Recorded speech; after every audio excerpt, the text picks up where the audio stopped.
network's heir. How did he slide from being a champion of free speech into being an instrument of authoritarian suppression of free speech? These tactics mirror other authoritarian approaches to silencing dissent. Here is reporting by the Associated Press from Hungary, where another authoritarian regime is using similar tactics. This is a PBS article titled "Trump's Moves Against Media Outlets Mirror Authoritarian Approaches to Silencing Dissent," from September 18th of last month. Since taking office in January, President Donald Trump has waged an aggressive campaign against the media unlike any in modern U.S. history, making moves similar to those of authoritarian leaders that he has often praised.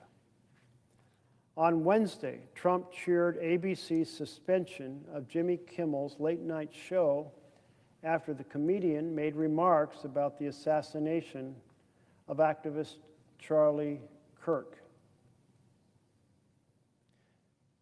Trump said, "Congratulations to ABC for having the courage to do what had to be done."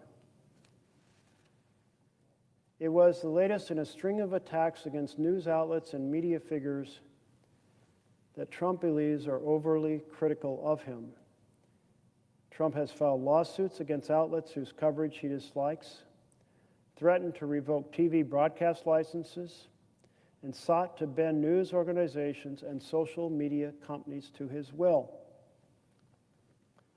The tactics are similar to those used in other countries who have chipped away at speech freedoms and independent media while consolidating political power, including Hungarian Prime Minister Viktor Orban, a close Trump ally whose leadership style is revered by many conservatives in the U.S. Trump's approach to governing has drawn comparisons to Orban, who has been in power since 2010. The Hungarian leader has made hostility toward the press central to his political brand, borrowing Trump's phrase, "fake news," to describe critical outlets. He has not given an interview to an independent journalist in years. Media watchdog Reporters Without Borders say Orban has built, quote, "a true media empire subject to his party's orders," unquote, through allies' acquisitions of newspapers and broadcasters. The group says the strategy has given Orban's Fidesz party control of about 80% of Hungary's media market. In 2018, Orban's allies donated nearly 500 news outlets they had acquired to a government-controlled conglomerate, a group that included all of Hungary's local daily newspapers.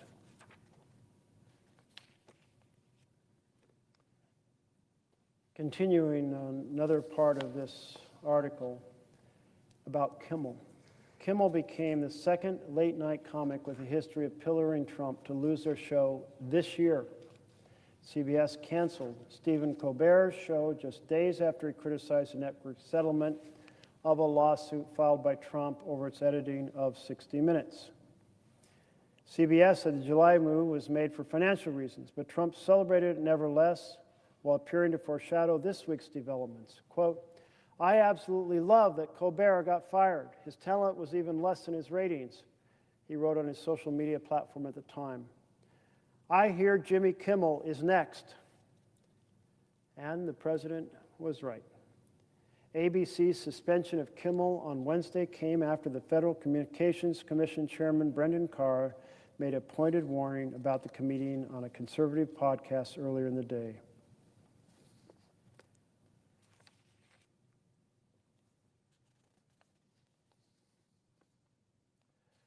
So,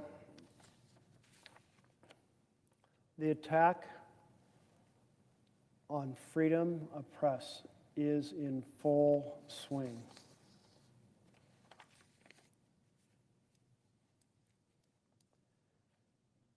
And there's more.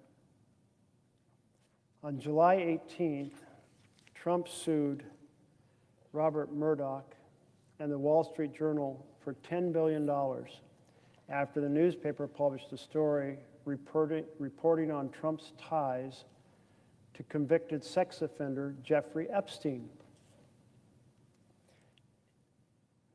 That story included the sexually suggestive letter that Trump wrote Epstein, or reportedly wrote to Epstein, with a drawing of a woman's body for Epstein's 50th birthday book. Here's what Wall Street Journal wrote. It was Jeffrey Epstein's 50th birthday, and Ghislaine Maxwell was preparing a special gift to mark the occasion. She turned to Epstein's family and friends. One of them was Donald Trump. Maxwell collected letters from Trump and dozens of Epstein's other associates for a 2003 birthday album, according to documents reviewed by the Wall Street Journal. Pages from the leather-bound album, assembled before Epstein was first arrested in 2006, among the documents examined by Justice Department officials who investigated Epstein and Maxwell years ago, according to people who have reviewed the pages. It's unclear if any of the pages are part of the Trump administration's recent review. The president's past relationship with Epstein is at a sensitive moment. The Justice Department documents, the so-called Epstein files, and who or what is in them are at the center of a storm consuming the Trump administration. On Wednesday, after angry comments about how the files are a hoax created by Democrats, President Trump lashed out at his own supporters for refusing to let the matter go. The letter bearing Trump's name, which was reviewed by the Wall Street Journal, is body, like others in the album. It contains several lines of typewritten text framed by the outline of a naked woman, which appears to be hand-drawn with a heavy marker. A pair of small arcs denote the woman's breasts, and the future president's signature is a squiggly Donald below her waist. The letter concludes, "Happy birthday, and may every day be another wonderful secret." In an interview with the Journal on Tuesday evening, Trump denied writing the letter or drawing the picture. "This is not me. This is a fake thing. It's a fake Wall Street Journal story," he said. "I never wrote a picture in my life. I don't draw pictures of women," he said. "It's not my language. It's not my words." He told the Journal he is preparing to file a lawsuit if it published an article. "I'm going to sue the Wall Street Journal just like I sued everyone else," he said. Allegations that Epstein had been sexually abusing girls became public in 2006, and he was arrested that year. Epstein died in 2019 in jail after he was arrested a second time and charged with sex trafficking conspiracy. Justice Department officials didn't respond to requests for comment or address questions about whether the Trump page or other pages of the birthday album were part of the agency's recent documents review, and the FBI declined to comment. The existence of the album and the contents of the birthday letters haven't previously been reported. The album had poems, photos, and greetings from business people, academics, Epstein's former girlfriends, and childhood pals, according to documents reviewed by the Journal and people familiar with them. Among those who submitted letters were billionaire Leslie Wexner and attorney Alan Dershowitz. The album contained a letter from a now-deceased Harvard economist, one of Epstein's report cards from Mark Twain Junior High School in Brooklyn, and a note from a former assistant included an acrostic with Epstein's name. "Jeffrey, oh Jeffrey, everyone loves you, fun in the sun, fun just for fun, remember, don't forget me soon, you rock, you are the best." The longtime leader of Victoria's Secret wrote a short message that said, "I wanted to get you what you want, so here it is." I don't think I'll read the rest of this paragraph. You can imagine what that leader was referring to. Dershowitz's letter included a mock-up of Vanity Unfair magazine cover with mock headlines. The list goes on. Now, the point of this is that by the President of the United States suing the Wall Street Journal, of all publications, the Wall Street Journal, not exactly a liberal bastion, the Wall Street Journal, the business newspaper of America, conservative in everything it does. It certainly is considered, from my point of view, to be a venue where the very powerful talk about the affairs affecting the very powerful. It's hardly concerned with the basics of families like healthcare and housing and education, hardly concerned with human rights in the world. It's a business newspaper about the powerful people and companies. So this was not some lefty paper, if you will, some liberal paper that Trump is suing. And when the President of the United States launches a huge lawsuit, I think it was $10 billion, I believe,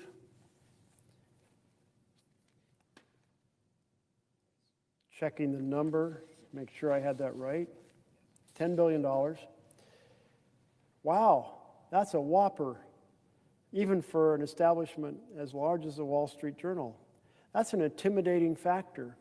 If you're in the press and you know that ABC has been sued and settled, CBS has been sued and settled, the Wall Street Journal, for disclosing a story, is sued for $10 billion, you get a little careful about what you think of putting in your newspaper. This is intimidation. This is not freedom of the press. This is the corruption of freedom of the press.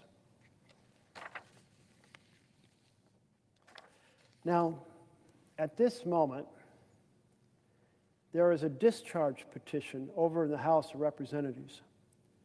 And in the House, under their rules, if you get a certain number of signatures, you can get a bill voted on, debated and voted on the floor. There is no such thing here in the Senate, though maybe we would be beneficiary should there be such a rule. But we don't have that. The House does. And that petition is short one signature to be able to discharge.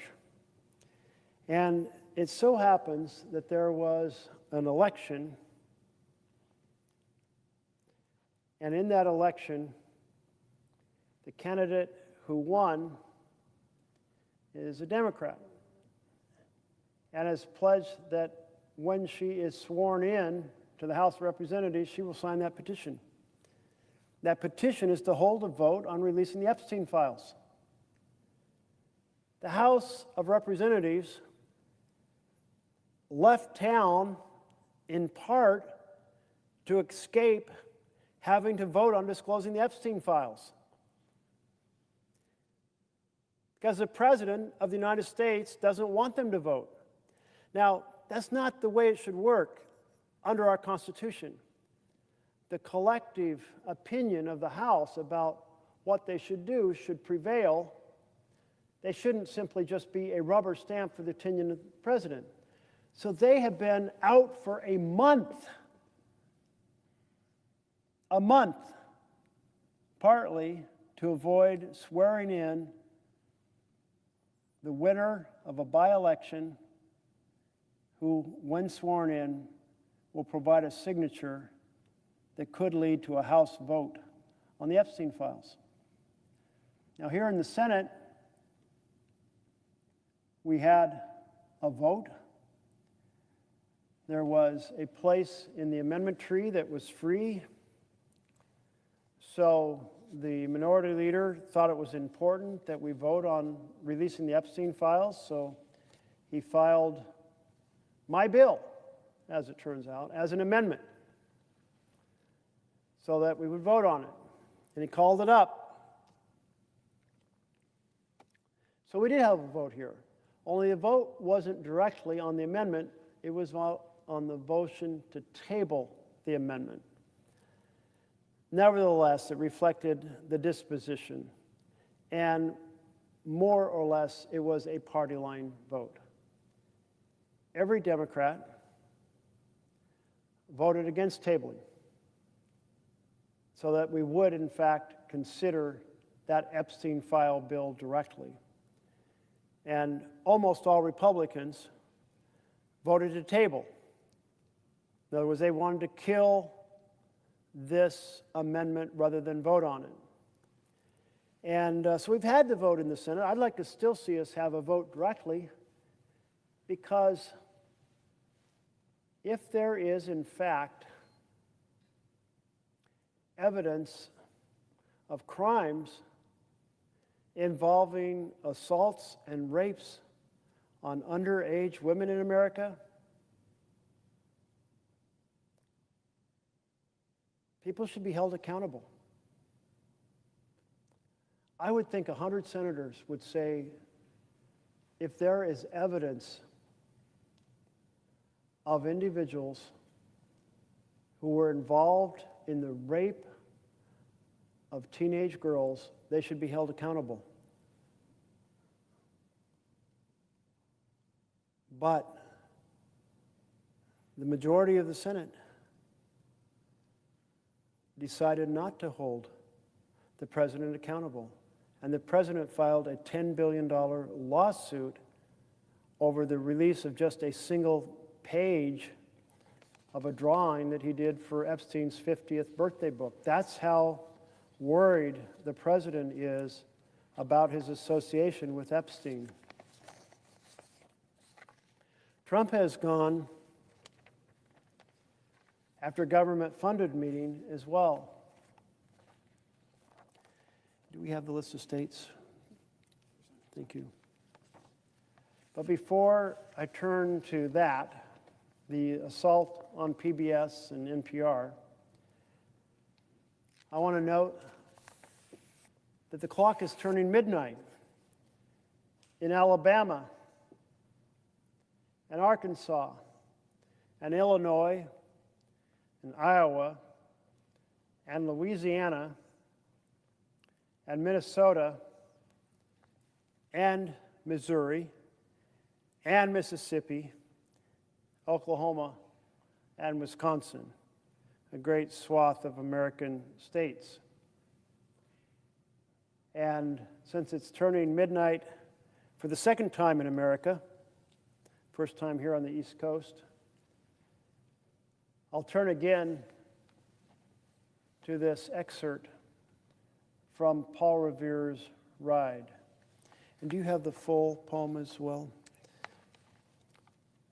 Listen, my children, and you shall hear of the midnight ride of Paul Revere. On the 18th of April in 75, hardly a man is now alive who remembers that famous day and year. And lo, as he looks on the belfry's height, a glimmer and then a gleam of light, he springs to the saddle, the bridle he turns, but lingers and gazes till full on his sight a second lamp in the belfry burns. The second lamp indicated attack by the British was coming from the sea. A hurry of hoofs in the village street, a shape in the moonlight, a bulk in the dark, and beneath from the pebbles in passing a spark, struck out by a steed flying fearless and fleet. That was all, and yet through the gloom and the light, the fate of the nation was riding that night, and the spark struck out by that steed in his flight kindled the land into flame with its heat. So through the night rode Paul Revere, and so through the night went his cry of alarm to every Middlesex village and farm, a cry of defiance, not of fear, a voice in the darkness, a knock on the door, a word that shall echo forevermore. For born on the night wind of the past, through all of our history to the last, in the hour of darkness and peril and need, the people will waken and listen to hear the hurrying hoofbeats of that steed and the midnight message of Paul Revere. The midnight message that the colonies were in trouble. They were under attack by the British. And now it is our United States Constitution and our freedoms that are under attack by the President of the United States. I was asking for the full poem from my team member, Mike, because I love the first part of this poem, which describes how a person put the lamps in the belfry, and then he climbed the tower of the Old North Church by the wooden stairs with stealthy tread to the belfry chamber overhead, and startled the pigeons from their perch on the somber rafters that round him made masses and moving shapes of shade. By the trembling ladder, steep and tall, to the highest window in the wall, where he paused to listen and look down a moment on the roofs of the town and the moonlight flowing over all.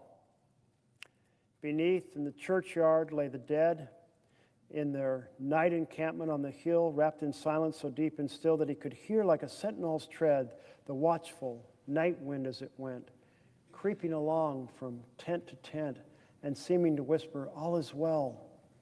A moment only he feels the spell of the place and the hour and the secret dread of the lonely belfry and the dead, for suddenly all his thoughts are bent on a shadowy something far away, where the river widens to meet the bay, a line of black that bends and floats in the rising tide like a bridge of boats. Meanwhile, impatient to mount and ride, booted and spurred with a heavy stride on the opposite shore, walked Paul Revere. Now he patted his horse's side, now gazed at the landscape far and near, then impetuous stamped the earth and turned and tightened his saddle girth. But mostly he watched with eager search the belfry tower of the Old North Church as it rose above the graves on the hill, lonely and spectral and somber and still, and low as he looks on the belfry's height. And that's when he saw the glimmer of light, and then not one but two lanterns, the signal that a ship was the source of the attack. The attack was coming from the sea. And off he went to make the warnings to folks. There are times in our history when it is important to ring the alarm bells. And I am standing before you here at 1:05 Eastern Time, uncomfortable after standing this many hours. My back is not a happy camper. I messed it up jogging some weeks ago.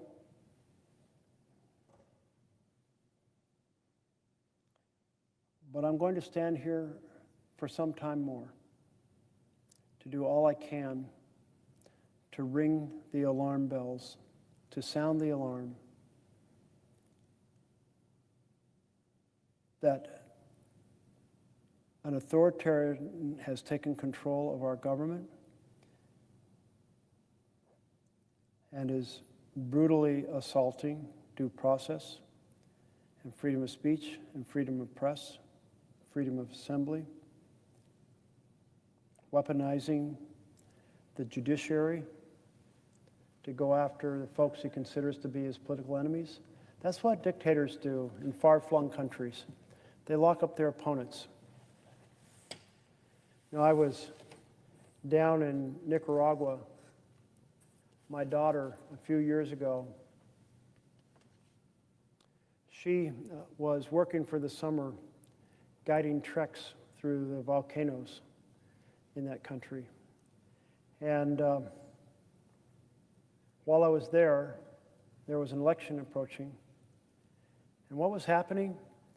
the president of the country, Daniel Ortega, was coordinating the imprisonment of those who might run against him. Nothing quite intimidates you from running for president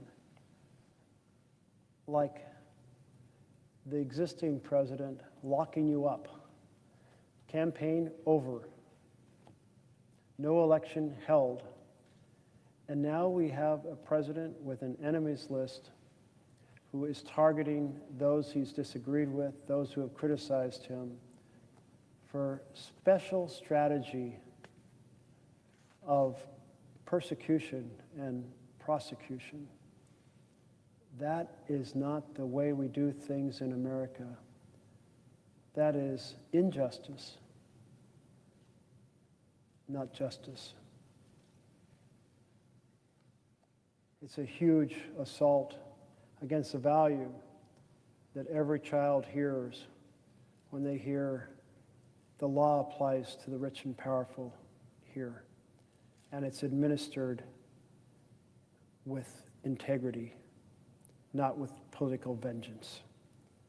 But here we are now, just like those countries far-flung with dictators, where the government targets its political enemies and goes after them. And of course, Trump goes after government-funded media as well as the broadcast media. On May 1st, he issued an executive order slashing funding for PBS and NPR. Now, the president doesn't have a line item veto. Can't do that, but he did it. In this case, he did submit a request to Congress to approve his cuts. And I would say, unfortunately, it did get a majority vote in the House and Senate. So at least that piece, that attack, was done according to the law. Unlike these other lawsuits, which were kind of extortionist. On September 30th, the Corporation for Public Broadcasting ceased operating. In March, Trump began to dismantle the Voice of America, which was created to counter propaganda from authoritarian governments during the Second World War. Why in the hell is the President of the United States dismantling a voice that counters propaganda from authoritarian governments? We think of liberty's torch held high, Statue of Liberty, beacon to the world. But it has some deeper meanings to Americans. Welcome to the land of freedom. Welcome to the land of opportunity. Not welcome to the land of authoritarian control. And as a beacon, as a light to the world, represents what we stand for and have stood for in so many corners of the globe, leading to such enormous respect and admiration for our country.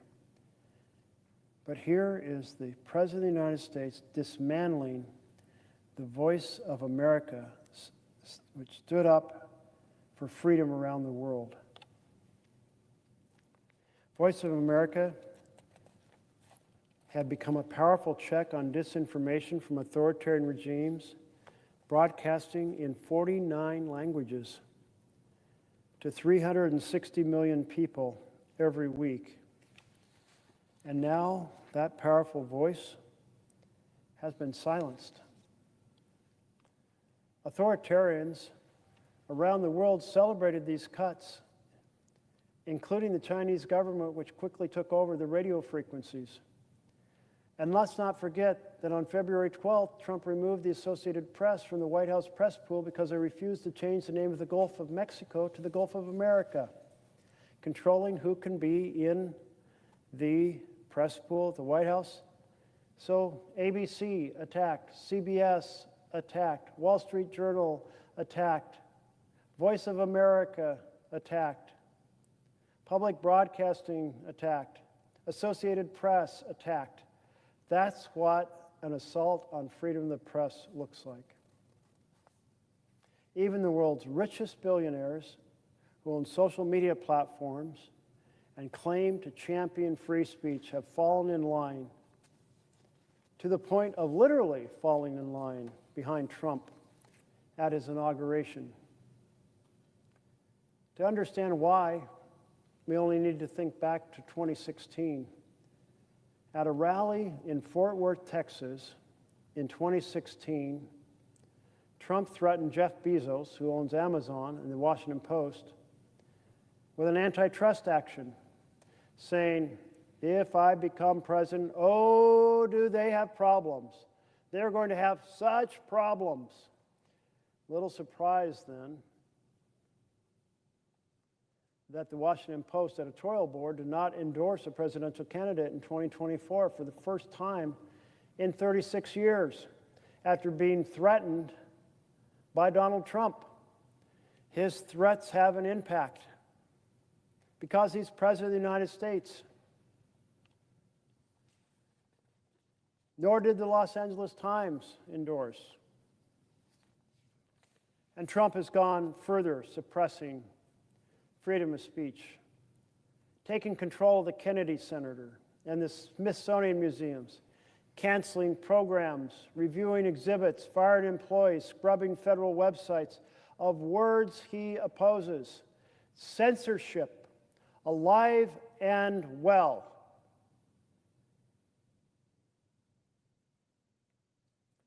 And then, egregiously, we have the utilization of a 1952 Red Scare law. That law said the Secretary of State, if he didn't like what someone said or views that were held and thought that person might be a risk to the United States, could deny the visa. But even during McCarthyism at its height, this law was never used to expel people from the United States of America for expressing an opinion. But this year, our Secretary of State bragged about throwing hundreds of students out of our country because they expressed an opinion on the Middle East that our Secretary of State did not like. Talk about censorship and an assault on freedom of speech. I was always struck by the power of the phrase, I disagree with what you say, but I will defend to the death your right to say it. That's the spirit that has imbued, invigorated our democracy and our freedom for 250 years. But now, because a student criticizes the Netanyahu government for their bombing campaign in Gaza and their deprivation campaign in Gaza and their destruction campaign in Gaza, they're thrown out of the country. I thought universities were places where we encourage students to examine each other's views, to debate the issues right and wrong. Certainly, a university is a place where robust debate and differences of opinions should be aired. That's part of the learning process. People grow up when they're in a university and hear things that conflict with their established viewpoint they had with their family. You know, I grew up in a blue-collar community.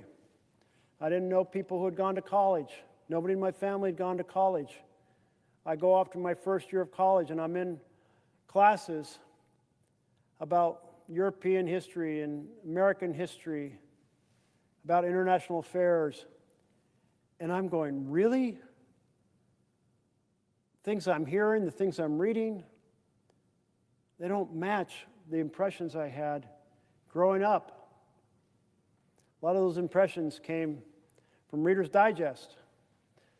And Reader's Digest had a certain light on the world, a certain angle on the world, and now in the university I was exposed to many other opinions. Throwing people out of our country because they express an opinion the Secretary of State doesn't like, that is massively egregious assault on freedom of speech and an intimidation. Students like Mahmoud Khalil at Columbia University or Rumeysa Ozturk at Tufts, neither accused of a crime, both simply exercised the freedom of speech we all assumed they had. But they exercised it to protest Netanyahu's war in Gaza. And that was unacceptable to our Secretary of State, and he revoked their visas and the visas of hundreds of other students, saying, we do it every day, every time I find one of these lunatics.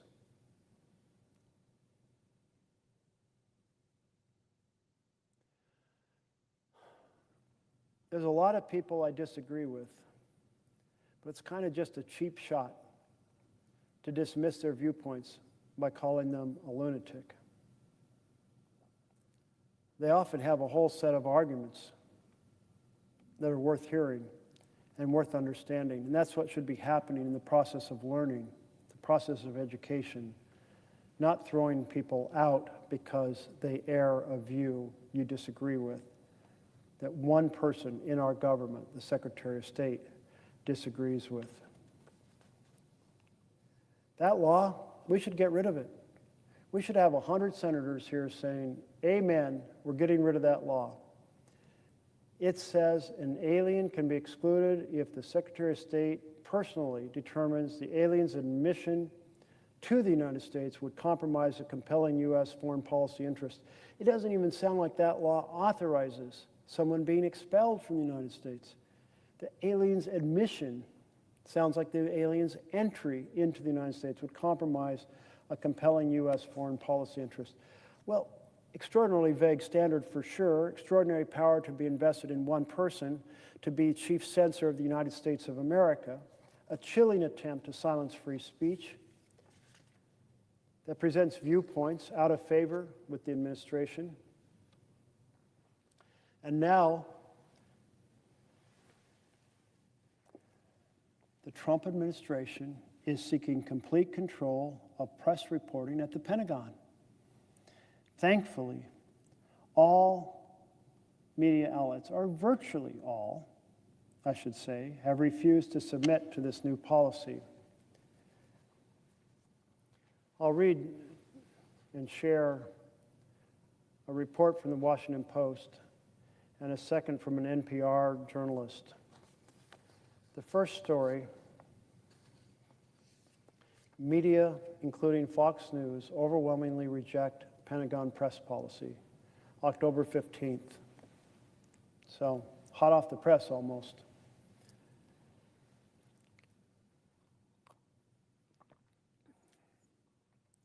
Fox News, along with ABC, CBS, NBC, did not sign the Defense Department's press policy by Tuesday's deadline, having earlier in the day denounced the new regulations in a joint statement that included CNN, which previously said it would not sign.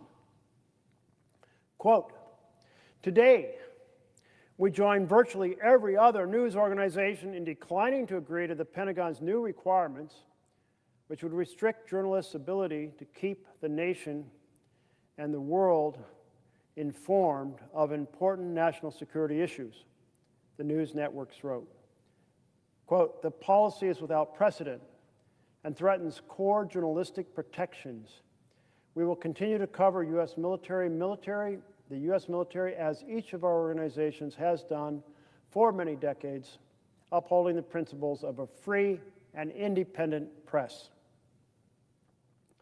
Fox's dissent is notable considering the Trump-friendly views of many of its opinion hosts. And I'm just continuing to read what's written here in this article, whose ranks previously included Defense Secretary Pete Hegseth. The policy prohibits journalists from accessing or soliciting information the Defense Department doesn't make available for them and revokes Pentagon press credentials for those who will not sign up.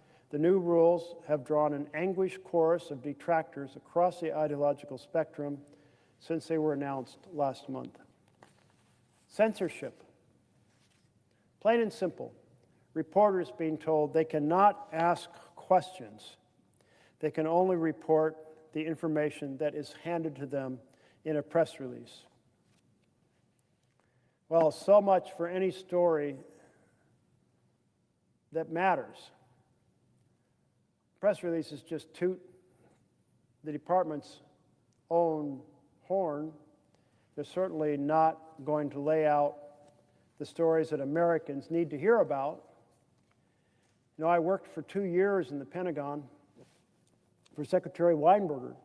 Secretary Weinberger was President Reagan's Secretary of Defense, and I was hired as a presidential fellow.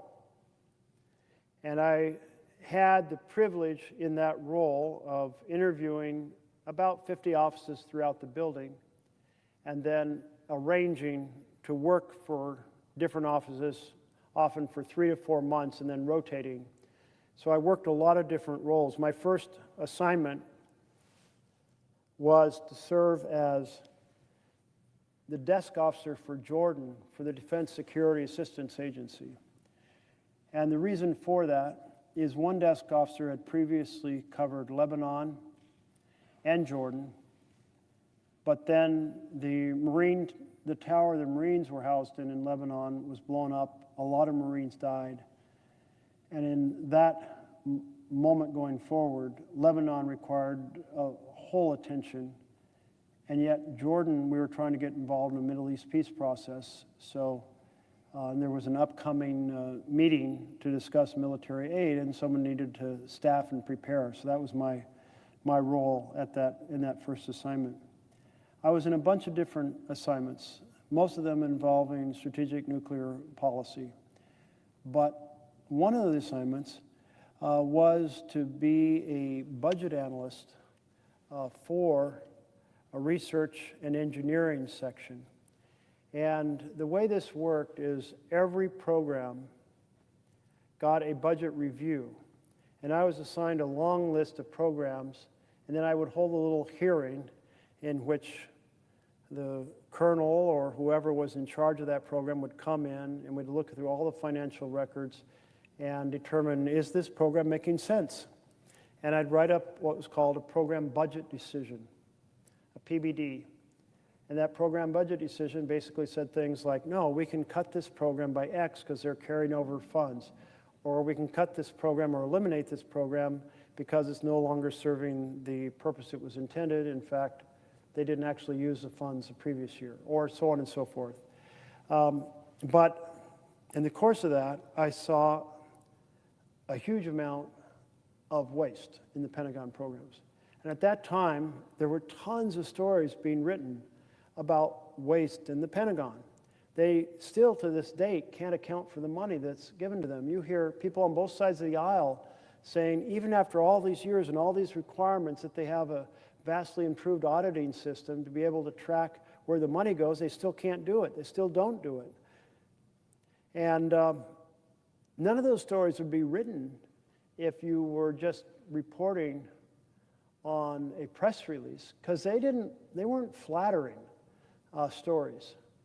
And you had journalists asking questions about this and that and asking for documents and trying to get to the bottom of what was really going on. And all of that is what Pete Hegseth is trying to suppress. It's assault on freedom of the press. Many TV networks joined many other outlets in saying no. And now I'm reading the story again from Scott Nover, including the Post, Washington Post, the New York Times, the Wall Street Journal, the Associated Press, Reuters, Bloomberg News, The Atlantic. Right-wing outlets including Newsmax, the Washington Times, the Daily Caller, and the Washington Examiner also declined to sign, along with a raft of defense-related trade publications. As of Tuesday's 5 p.m. deadline, only the MAGA-friendly One America News said it would sign the policy. Well, that's certainly an egregious attack on freedom of the press. Ring the alarm bells. It's not one misunderstood event.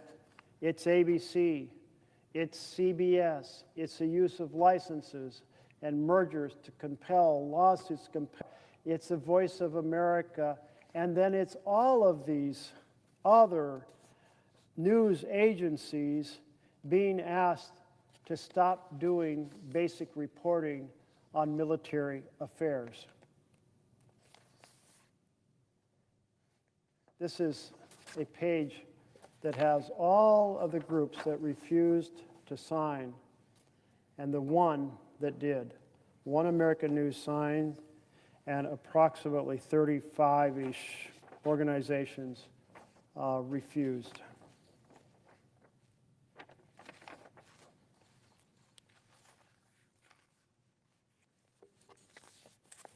Okay, and now Tom Bowman wrote an article titled, "Why I'm Handing in My Pentagon Press Pass." Today, NPR will lose access to the Pentagon because we will not sign an unprecedented Defense Department document which warns that journalists may lose their press credentials for soliciting even unclassified information from federal employees that has not been officially approved for release. That policy prevents us from doing our job. Signing that document would make us stenographers parroting press releases, not watchdogs holding government officials accountable.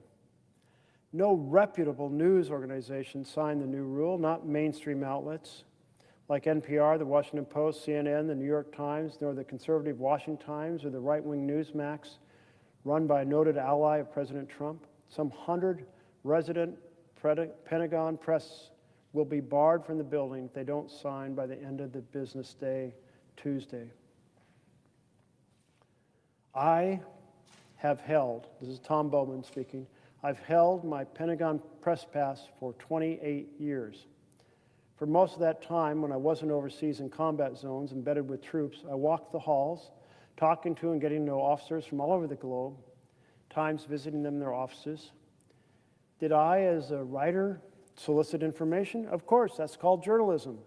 Finding out what's really going on behind the scenes and not accepting wholesale what any government or administration says. I remember how then Defense Secretary Donald Rumsfeld was ecstatic after the fall of Baghdad in 2003, insisting that it showed the success of the U.S. invasion. Not long after, I ran into an officer at the Pentagon who told me, "No, Tom, it's not a success. Saddam Hussein's supporters are attacking our supply lines. Now we have to send more troops back to guard them." That was the quote. That was because an adequate number of forces to Iraq to begin with, a fact another Army general warned me about unsolicited and I reported on before the war even began. Instead of towing the official line, their reporting helped people understand what U.S. troops were really facing. Far from being a success, the fall of Baghdad marked the beginning of an insurgency that stretched on for years. And then the article goes on to convey. You know, when I was first elected and came here to the Senate, we were still in the Afghanistan war, which I had quite fiercely opposed. I didn't think that the strategy of trying to occupy Afghanistan, a country of vastly different population from the United States. Economy that was often based on very rural, agricultural, village-based practices that often had regional militias controlled by a strongman, a place where the language, obviously, the dominant language differed from the U.S., the dominant religion differed, the world experiences differed. I remember there was a poem by Rudyard Kipling about the British experience in Afghanistan. And the end of the poem always stuck in my head, although I may not have the lines exactly right, but it went something like this. If you are injured and lying on the Afghanistan plain, roll over on your rifle and blow out your brain before the women come out and carve up what remains. Something like that. But the essence of it was the British were unwelcome in Afghanistan. The Afghani people prided themselves on having expelled foreign group after foreign group after foreign group over the centuries, including the Russians. I went up to the bridge in the northern part of Afghanistan where the last Russian forces had retreated back into Russia out of Afghanistan. We needed reporters to tell us what the hell was really going on in Afghanistan. Because when you visit there, you got the rosiest story.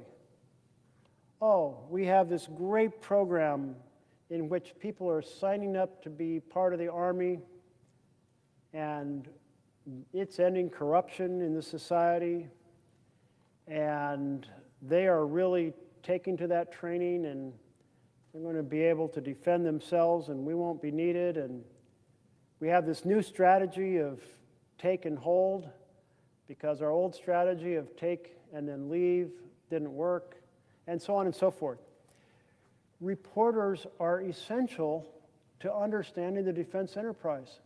The idea the Department of Defense is trying to shut down reporters and only have them issue the happy face press releases, that is a terrible insult to the American people. It's a terrible transgression of freedom of the press. So, not okay. Well, there's been quite a list of assaults by this government on freedom of press. When I was seated in the rotunda for the president's inauguration, his inaugural speech, just down the hall from here, Trump claimed in that speech to have, and I quote, brought free speech back to America. But the opposite is the case. This president has launched an unparalleled assault on freedom of speech and freedom of the press, and is doing all he can with every lever available to intimidate and silence his critics. But let me pause for a moment and return to why we are in a government shutdown. And in one word, healthcare. Republicans have shut down the government to continue the strategy of slashing Americans' health care.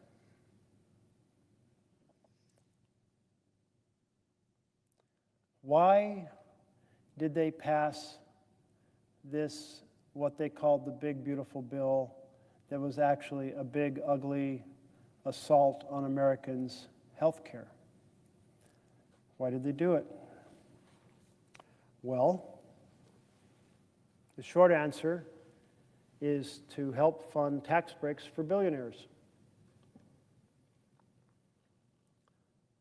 Why did they proceed to lay out a vast reduction in Medicaid that would be implemented after the next election? Because they thought a lot of people would be upset by it.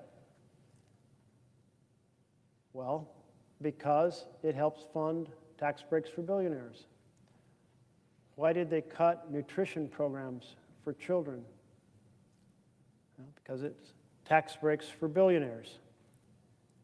And because all those cuts weren't enough to fund all the tax breaks they wanted to give, the bill also increases the national debt by $30 trillion over the next 30 years. Hardly a monument to fiscal responsibility. It's a families lose, billionaires win proposition. In Oregon, the average cost of buying health care on this exchange is forecast to increase by some 68%.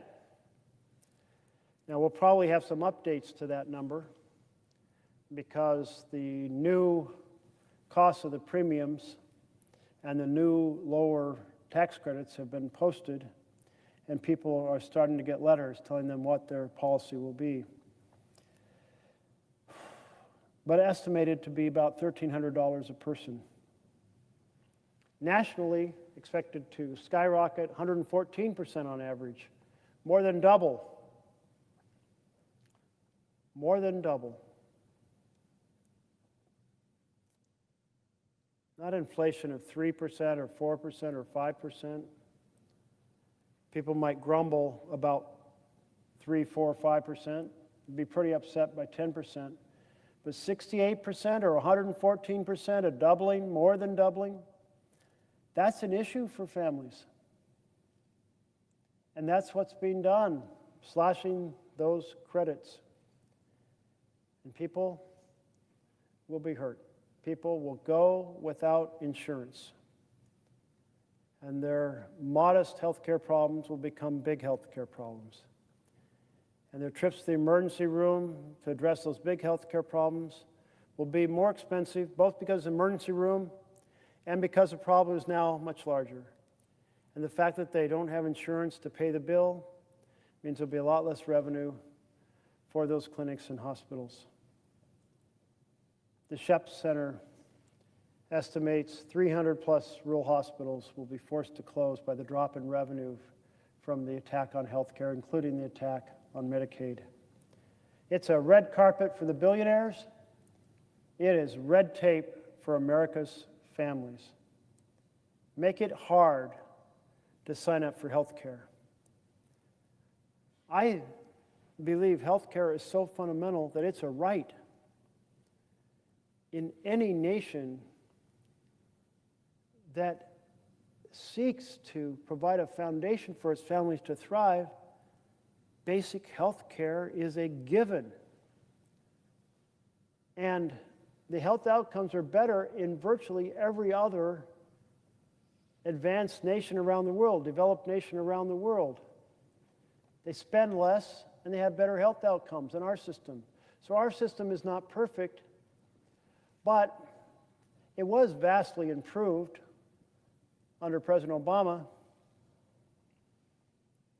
It was improved because we said folks who are not eligible for Medicaid should be eligible, like people with disabilities and veterans.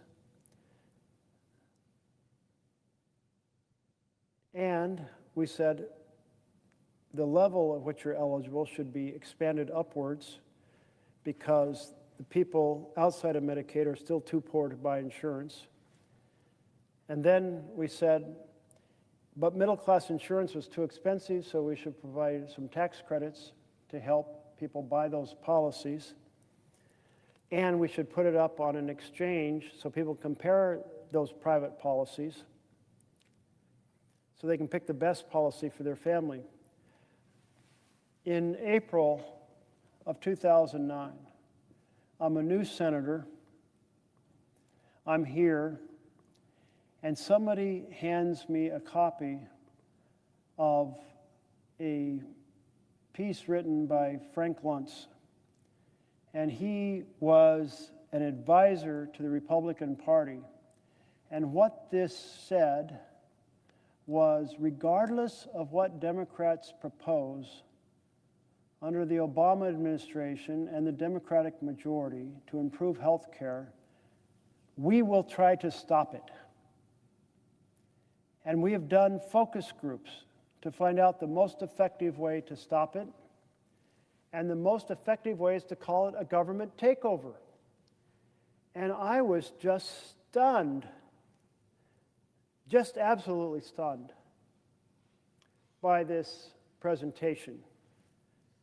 Here's someone saying, if the other party has some good ideas to improve health care, we're going to oppose it regardless.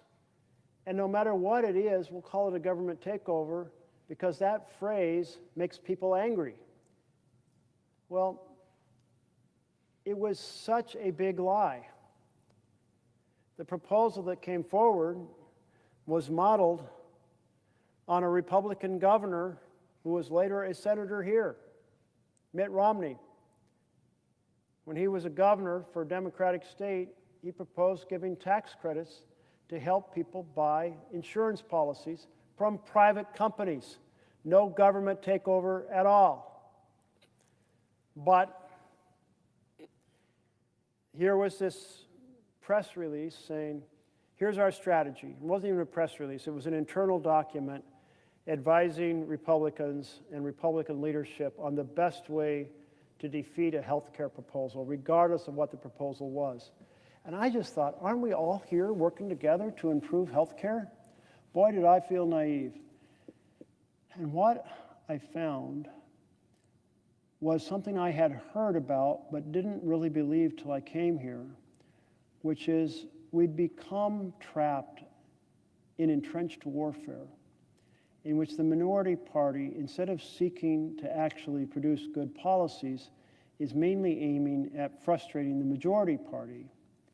And this was kind of the revelation in strategy, or the revolution in strategy that Gingrich pursued.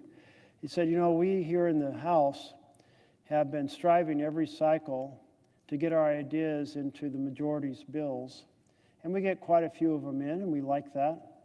But it doesn't present a case for us being in the majority. So let's shift gears, quit working with the Democrats and say, and frustrate them as much as we can. And when they fail, we'll say, look, dump them, elect us. They didn't get the job done. Over here in the Senate, Mitch McConnell said, hey, obstruction, Gingrich gives obstruction a good name. And then this cycle of obstruction began here in the Senate. Only in the Senate, there's more tools for the minority to obstruct the majority of either party. Republicans obstructing a majority Democrats, or Democrats obstructing a Republican majority. That's not the way to make this world work better, this country to work better. So here we are with this purely partisan, big ugly betrayal of a bill that slashes health care. And Democrats reached out and said, look, let's fix this. This is going to be bad politics for you all Republicans. You know, 75%, actually I think it was 78%, of the folks who are on the policies are in states Trump won on the exchange, are on policies on the exchange. So it isn't Democrats saying, hey, the bulk of the folks are in blue states, so we're going to propose something. No, the idea is to help anyone afflicted by this egregious attack on health care, because we want families to thrive. We don't want families lose, billionaires win, slash programs that are fundamental to families. to give even bigger trust funds for billionaires to pass on to 5 generations into the future. That's not going to make America better. Enable families to thrive. And healthcare is one of the foundations. One of the questions becomes, what is the connection between this bill and Trump's authoritarian takeover? The key is that when you have an authoritarian takeover, you listen to the billionaires. Do we have that picture still of the billionaires?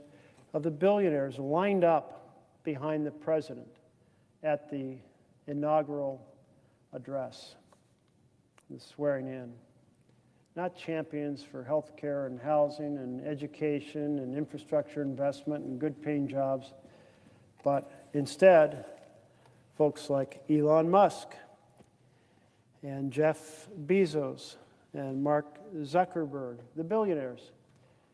And so an authoritarian government listens to billionaires. They have power. And they pass a bill giving even more money and power to the billionaires, slashing the programs for the people. That's the connection between the authoritarian strategy of President Trump, his inclinations, his violations of the separation of powers, violation of the checks and balances. It's a connection between that authoritarianism and the bill that was passed, what Trump called the big, beautiful bill, and many of us called the big, ugly betrayal. Why do we call it a betrayal? Because Trump campaigned on helping families. But that bill slashed programs to help families to fund tax breaks for billionaires. That bill slashed nutrition to fund tax breaks for billionaires. That bill added $30 trillion to our debt over the next 30 years to fund tax breaks for billionaires. Authoritarian government stops caring about what serves the people of the United States of America and starts producing bills designed to help billionaires at their expense. That is the connections. It's a families lose, billionaires win, authoritarian takeover of America, and every red-blooded patriot in this country who values our freedom needs to make sure they hear the alarm bells ringing and ring the bells themselves so we can have a families thrive and billionaires pay their fair share agenda in its place. The third chapter of this book, How Democracies Die, lays out a little bit more about the American story. On June 15th, 2015, and I'm just reading straight from the book here, real estate developer and reality TV star Donald Trump descended an escalator to the lobby of his own building, Trump Tower, to make an announcement. He's running for president. At the time, he's just another long-shot candidate who thought his wealth and celebrity might give him a chance at the very least, allow him to bask in the spotlight for a few months, like fellow businessman Henry Ford a century earlier. Trump held some extremist views. His most recent experience with politics had been as a birther, questioning whether President Barack Obama was born in the United States. To the extent that leading media and political figures took him seriously, it was to denounce him. But the primary system opened up the presidential nomination more than ever before in American history. And openness is a double-edged sword. In this new environment, a wider range of politicians, from George McGovern to Barack Obama, would now compete seriously for the presidency. But the window was now also open to true outsiders, individuals who hadn't held elective office. In the 23 years between 1945 and 68, under the old convention system, only a single outsider, Dwight Eisenhower, publicly sought the nomination of either party. By contrast, during the first 2 decades of the primary system, 1972 through 1992, 8 outsiders ran, 5 Democrats and 3 Republicans, an average of 1.25 per election. And between 1996 and 2016, 18 outsiders competed in one of the 2 parties' primaries. an average of 3 per election. The post-72 primary system was especially vulnerable to a particular kind of outsider, individuals with enough fame or money to skip the invisible primary. Now, the invisible primary, as we talked about earlier, is the fact that in order to run, you have to put a lot of money together, so it means you have to reach out to a lot of folks across America and ask for their support, ask for the support of mayors and county commissioners and governors and senators and House members and other people with deep pockets to contribute to your campaign. That's the invisible primary. The editorial page writers, you reach out to them all to try to say, hey, listen to my message, it matters, I would be a good choice, please get involved, please help, please write a favorable story about me. That's the invisible primary. In other words, those who can skip the invisible primary are celebrities, affluents. Although conservative outsiders Pat Robinson, Pat Buchanan, Steve Forbes did not manage to overcome the effects of the invisible primary during the 80s and 90s, their relative success provided clues on how it might be done. Forbes, an extraordinarily wealthy businessman, was able to buy name recognition, while Robertson, a televangelist who founded the Christian Broadcasting Network, CBN, and Buchanan, a television commentator and early Republican proponent of white nationalism, were both colorful figures with special media access. Although none of them won the nomination, they used massive wealth and celebrity status to become contenders. But in the end, celebrity contenders, outsiders, had fallen short. And so on the early summer afternoon, in the gilded lobby of the Trump Tower, there seemed to be no reason to think things would be different. To win the nomination, Trump would have to compete in an intricate web of caucuses and primaries against 16 other candidates.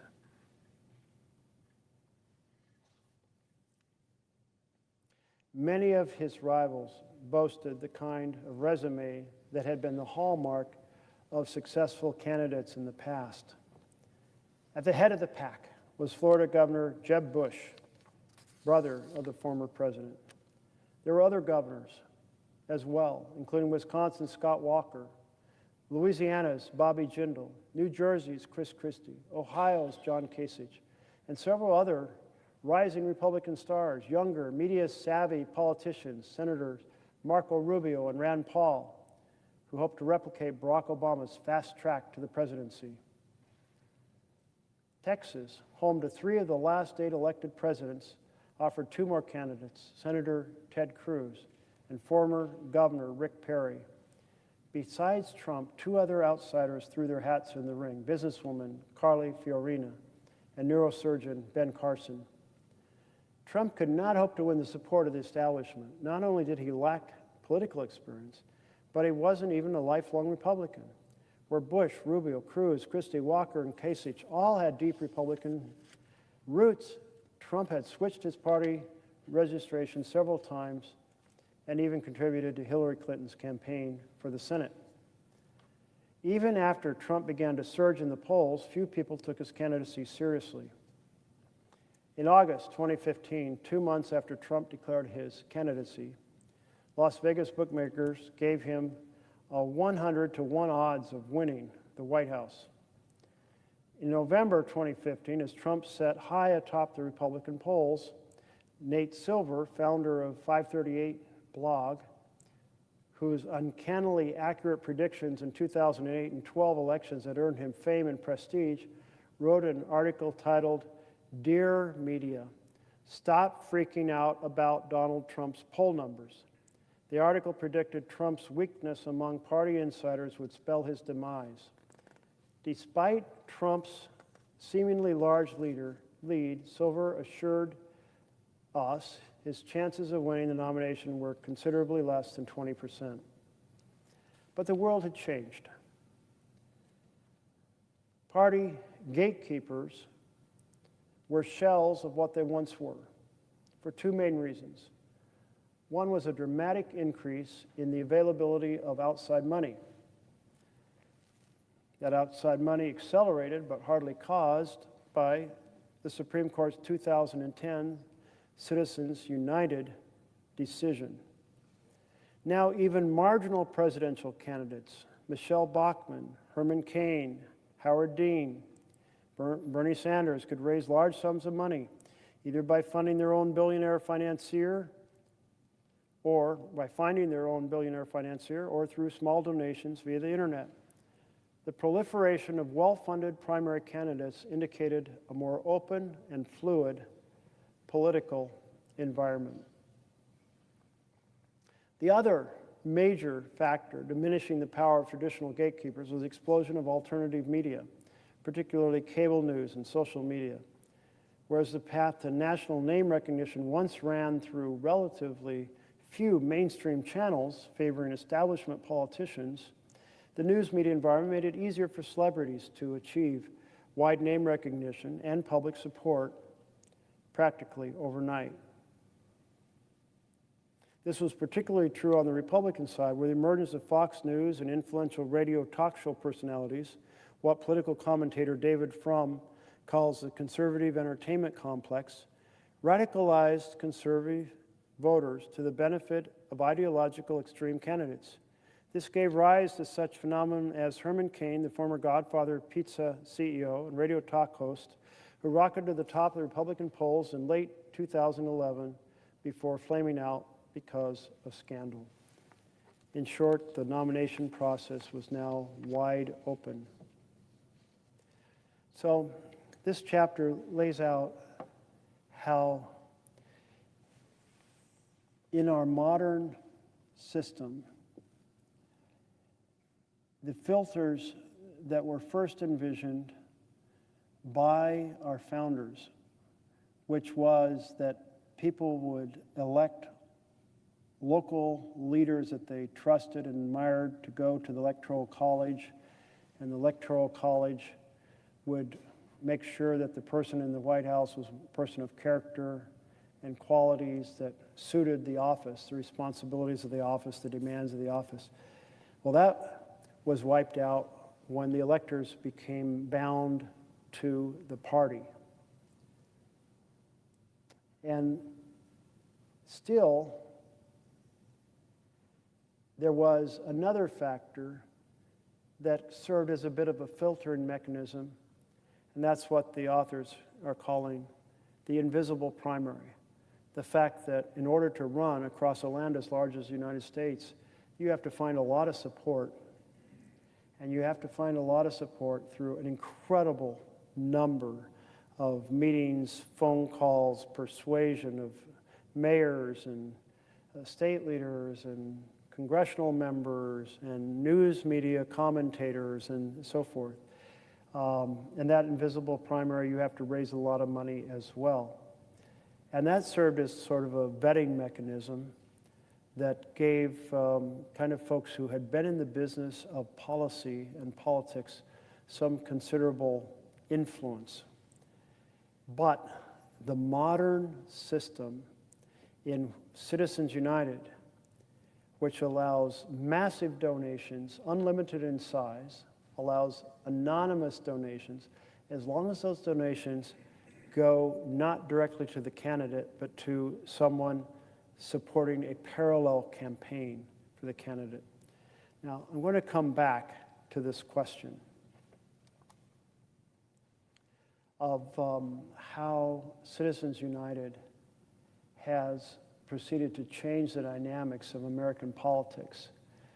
But it is now 12 o'clock somewhere, and that somewhere, midnight, is Mountain Time, midnight on Mountain Time, in Colorado, in Montana, New Mexico, Utah, Wyoming, Idaho, and Arizona. Basically all but the West Coast now. And so, it's midnight again. Let's turn back to Paul Revere's Ride once again, and the poem by Henry Wadsworth Longfellow. And before I was reading excerpts I think I'll just read the whole poem this time round. Kind of an American classic, but it has to do with the importance of ringing the alarm bells when there's a threat to the colonies in that case, a threat to the United States now from authoritarian control from the president. So this is the poem that Henry Wadsworth Longfellow wrote about the ride of Paul Revere. This one connects. Clean it. Listen, my children, and you shall hear of the midnight ride of Paul Revere. On the 18th of April in 75, hardly a man is now alive who remembers that famous day and year. He said to his friend, if the British march by land or sea from the town tonight, hang a lantern aloft in the belfry arch of the North Church Tower as a signal light, one if by land and two if by sea. And I, on the opposite shore, shall be ready to ride and spread the alarm through every Middlesex village and farm for the country folk to be up and to arm.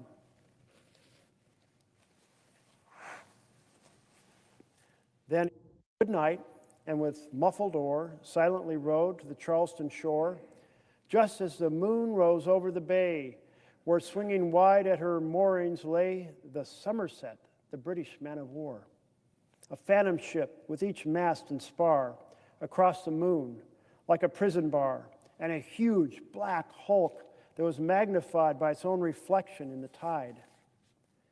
Meanwhile, his friend, through alley and street, wanders and watches with eager ears, till in the silence around him he hears a muster of men at the barrack door, the sound of arms and the tramp of feet, and the measured tread of the grenadiers marching down to their boats on the shore. Then he climbed the tower, the Old North Church, by the wooden stairs with stealthy tread, to the belfry chamber overhead, and startled pigeons from their perch on the somber rafters that round him made masses and moving shapes of shade by the trembling ladder, steep and tall, to the highest window in the wall, where he paused to listen and look down a moment on the roofs of the town and the moonlight flowing over all. Beneath in the churchyard lay the dead, in their night encampment on the hill, wrapped in silence so deep and still that he could hear, like a sentinel's tread, the watchful night wind as it went creeping along from tent to tent and seeming to whisper, all is well. A moment only, he feels the spell of the place and the hour and the secret dread of the lonely belfry and the dead, for suddenly all his thoughts are bent on a shadowy something far away, where the river widens to meet the bay, a line of black that bends and floats on the rising tide, like a bridge of boats. Meanwhile, impatient to mount and ride, booted and spurred, with a heavy stride on the opposite shore walked Paul Revere. Now he patted his horse's side, now gazed at the landscape far and near, then impetuous stamped the earth, and turned and tightened his saddle girth. But mostly he watched with eager search the belfry tower of the Old North Church as it rose above the graves on the hill, lonely and spectral and somber and still. And lo, as he looks at the belfry's height, a glimmer and then a gleam of light. He springs to the saddle, the bridle he turns, but lingers and gazes till full on his sight a second lamp in the belfry burns. A hurry of hoofs in the village street, a shape in the moonlight, a bulk in the dark, and beneath from the pebbles and passing a spark, struck out by a steed flying fearless and fleet. That was all. And yet, through the gloom and the light, the fate of a nation was riding that night. And the sparks struck out by that steed in his flight kindled the land into flame with its heat. He has left the village and mounted the steep and beneath him, tranquil, broad, and deep, is the mystic meeting the ocean tides, and under the alders, the skirt, its edge, now soft on the sand, now loud on the ledge, is heard the tramp of his steed as he rides. It was 12 by the village clock when he crossed the bridge into Medford town. He heard the crowing of the cock and the barking of the farmer's dog, and he felt the damp of the river fog that rises after the sun goes down. It was 1 by the village clock when he galloped into Lexington. He saw the gilded weathercock swim in the moonlight as he passed, and the meeting house windows, blank and bare, gaze at him with a spectral glare, as if they already stood aghast at the bloody work they would look upon. It was 2 by the village clock when he came to the bridge in Concord town. He heard the bleating of the flock and the twitter of the birds among the trees, and felt the breath of the morning breeze blowing over the meadows brown. And one was safe and asleep in his bed who was at the bridge would be first to fall, who that day would be lying dead, pierced by a British musket ball. You know the rest in the books you have read, how the British regulars fired and fled, how the farmers gave them ball for ball from behind each fence and farmyard wall, chasing the redcoats down the lane, then crossing the fields to emerge again under the trees at the turn of the road, only pausing to fire and load. So through the night rode Paul Revere. And so through the night went his cry of alarm to every Middlesex village and farm, a cry of defiance, not of fear. A voice in the darkness, a knock at the door, a word that shall echo evermore. For born on the night wind of the past, through all our history to the last, in the hour of darkness and peril and dread and need, the people will awaken and listen to hear the hurrying hoofbeats of that steed and the midnight message of Paul Revere. And the people will awaken and listen to hear the midnight message of Paul Revere. I'm here tonight to ring the alarm bells. That the attack on due process, on freedom of speech, freedom of the press, the weaponization of the Department of Justice against political enemies,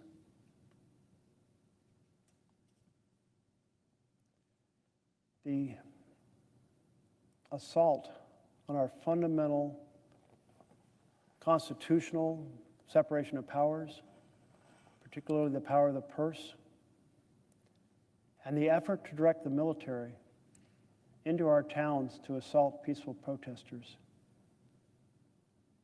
This is the work of an authoritarian government, featuring all the basic features when a republic has lost its checks and balances. It has instead a rubber stamp for a legislature, a Supreme Court that delivers court decision after court decision, transmitting powers to the executive that don't exist in our Constitution, and an aggressive authoritarian personality at the helm. We are in deep trouble. Ring the alarm bells. Hear the alarm bells. When folks in my town halls ask what they can do, I said, get off the couch. You can't save our republic with a pillow over your head. Fiercely hold your electeds accountable. Press them with your messages on the phone, with your messages in the email, with your messages at the town halls, with your demonstrations in the street. Demonstrate outside their office. Let them know you want us to defend our republic against this authoritarian takeover. And join affinity groups, because to be angry and alone is to be depressed. But to be angry and organized with others is to be energized and effective. And the only way you stop an authoritarian takeover is for citizens to be energized and effective. And those folks at my town hall, they challenged me. They said, "You're not doing enough. Look what happened last week with the assault on our networks, with the president trying to shape and intimidate what they can say and who they can have on their programs, and even what comedians can be there at night if the comedians are insulting the president. The president doesn't like that, and they need to behave because their licenses, their broadcast license, their mergers are in trouble." So ABC and CBS bent the knee. How can this be happening? Do more. Call it out. Here's the president attacking public broadcasting, shutting down the Voice of America, which has been our voice to counter disinformation around the world since it was founded, with a particular emphasis on making sure that the disinformation from authoritarian governments around the world was countered with truth. A light to the world, to so many populations who could never get the truth from their own government, but could get the truth from the Voice of America. The attack on the Wall Street Journal threatened $10 billion lawsuit because they published a picture allegedly drawn by President Trump that President Trump didn't want publicly disclosed.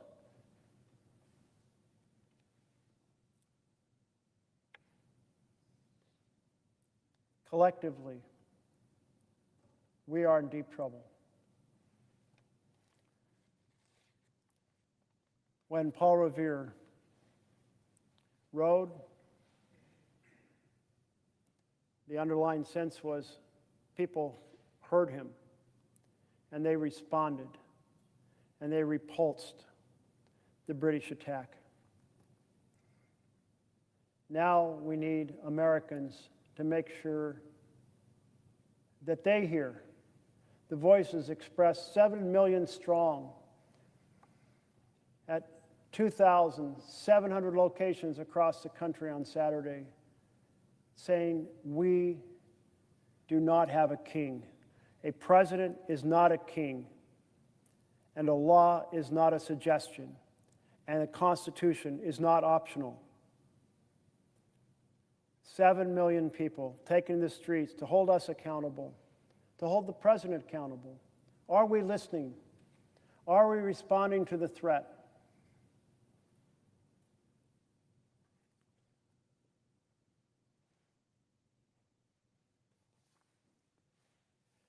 So I'm going to skip through the balance of this chapter, which lays out essentially what I was describing, and that is that the circumstances had changed about the way presidential candidates are selected, which gave a lot of room to have candidates who would not have been eligible before because they didn't carry, if you will, the life experience or the character suitable to serving in the Oval Office. But Citizens United changed a lot of that. Citizens United said, hey, if you're an ordinary citizen and you make a donation, it has to be disclosed if it's over $200, and you're limited as to how much you can give. I think the levels are quite high, actually. There's very few people can afford to give that amount, but it's $7,000 now at this moment. $3,500 in the primary and $3,500 in the general. Limit of $7,000 and disclosure. But if you give it to the friend of the candidate to run a parallel campaign, you can give unlimited sums and you can give it secretly. So what do we see in the last election? Well, we saw, for example, executives from the crypto community put $40 million into an Ohio Senate race because the incumbent was the chair of the banking committee, and the crypto community did not think that individual, that senator, had been attentive enough to their desires. And so $40 million. Can you imagine? I mean, think about this from the normal point of view of Americans. If you're going to raise $1 million in 3 months, 90 days, you won't do it even if you get on the phone and you raise $10,000 every night. You'll still only have $900,000, and a couple hundred of that will be spent on the costs of fundraising. So just imagine. I mean, who in America thinks they can sit on a phone and raise $10,000 a night? It's absurd. Like, it's an absurd amount of money. But that's for $1 million. Here, a couple executives put $40 million into a race. And although they weren't required to disclose who they were, they wanted the world to know. So a crypto bill flew through this chamber because senators are terrified that they'll be the next target of Citizens United money, just like our former colleague from Ohio was a target. Massive money like that, massively corrupting. And the argument of the Supreme Court, oh, if you give the money directly to the candidate, well, yes, there can be limits because we can see how that could be influence a candidate. But if you give it to the friend of the candidate, well, the candidate isn't directly receiving the money from you, so they're not influenced. So therefore, no countervailing interest in our democracy to put a limit on donations done to the friend of the candidate to run a parallel campaign. It is completely bogus argument. Nobody who's operated in the real world of politics thinks that if you give massive money to their friend to run a parallel campaign, somehow they're not aware of it and potentially influenced by it. So at the end of this chapter, they summarize the 4 warning signs of authoritarian power in the context of the early Trump 1 administration. Remember, this was written in 2018. So the first question or sign, concern about identifying authoritarian power was, does the candidate, or in this case, the president, successful candidate, reject the Constitution or express a willingness to violate it?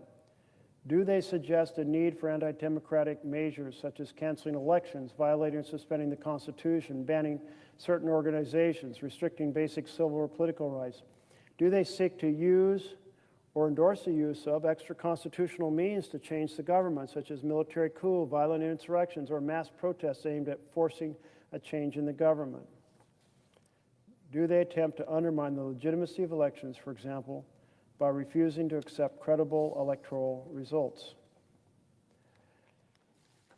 And they proceed to go through and restate each of these 4 foundations that should make you worry that you're headed for an authoritarian takeover.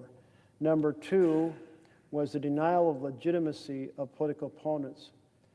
Do they baselessly describe their partisan rivals as criminals whose supposed violation of the law or potential to do so disqualifies them from full participation in the political arena?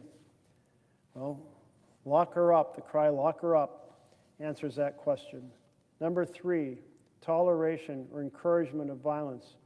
Have they tacitly endorsed violence by their supporters by refusing to unambiguously condemn it and punish it? Have they praised or refused to condemn other significant acts of political violence, either in the past or elsewhere in the world? Well, yes, again and again for Mr. Donald Trump. Think about how he tacitly encouraged violence against his capital. And many of us currently in the Senate were here at the moment that the mob, urged on by Trump, assaulted this Capitol, called for the death of the Vice President, and tried to interrupt the counting of the ballots.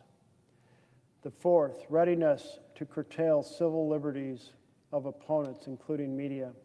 Have they supported laws or policies that restrict civil liberties, such as expanded libel or defamation laws, or laws restricting protest, criticism of the government, or civic or political organizations? Have they threatened to take legal or punitive action against critics in rival parties, civil society, or the media? Have they praised repressive measures taken by other governments, either in the past or elsewhere in the world? Well, yes and yes and yes. Have they threatened to take punitive action against critics? Trump has his list of enemies. He's said publicly he intends to weaponize and is weaponizing the Judicial Department to go after them. Has he praised repressive measures? Well, yes, time and time again, praising dictators around the world. Not democracies, but dictators. So it's 4 for 4 in terms of the warning signs that exist for our democracy.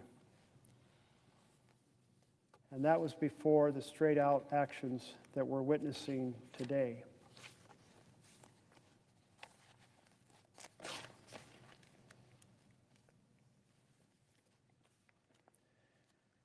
As I noted, after I kind of summarize what the experts have laid out,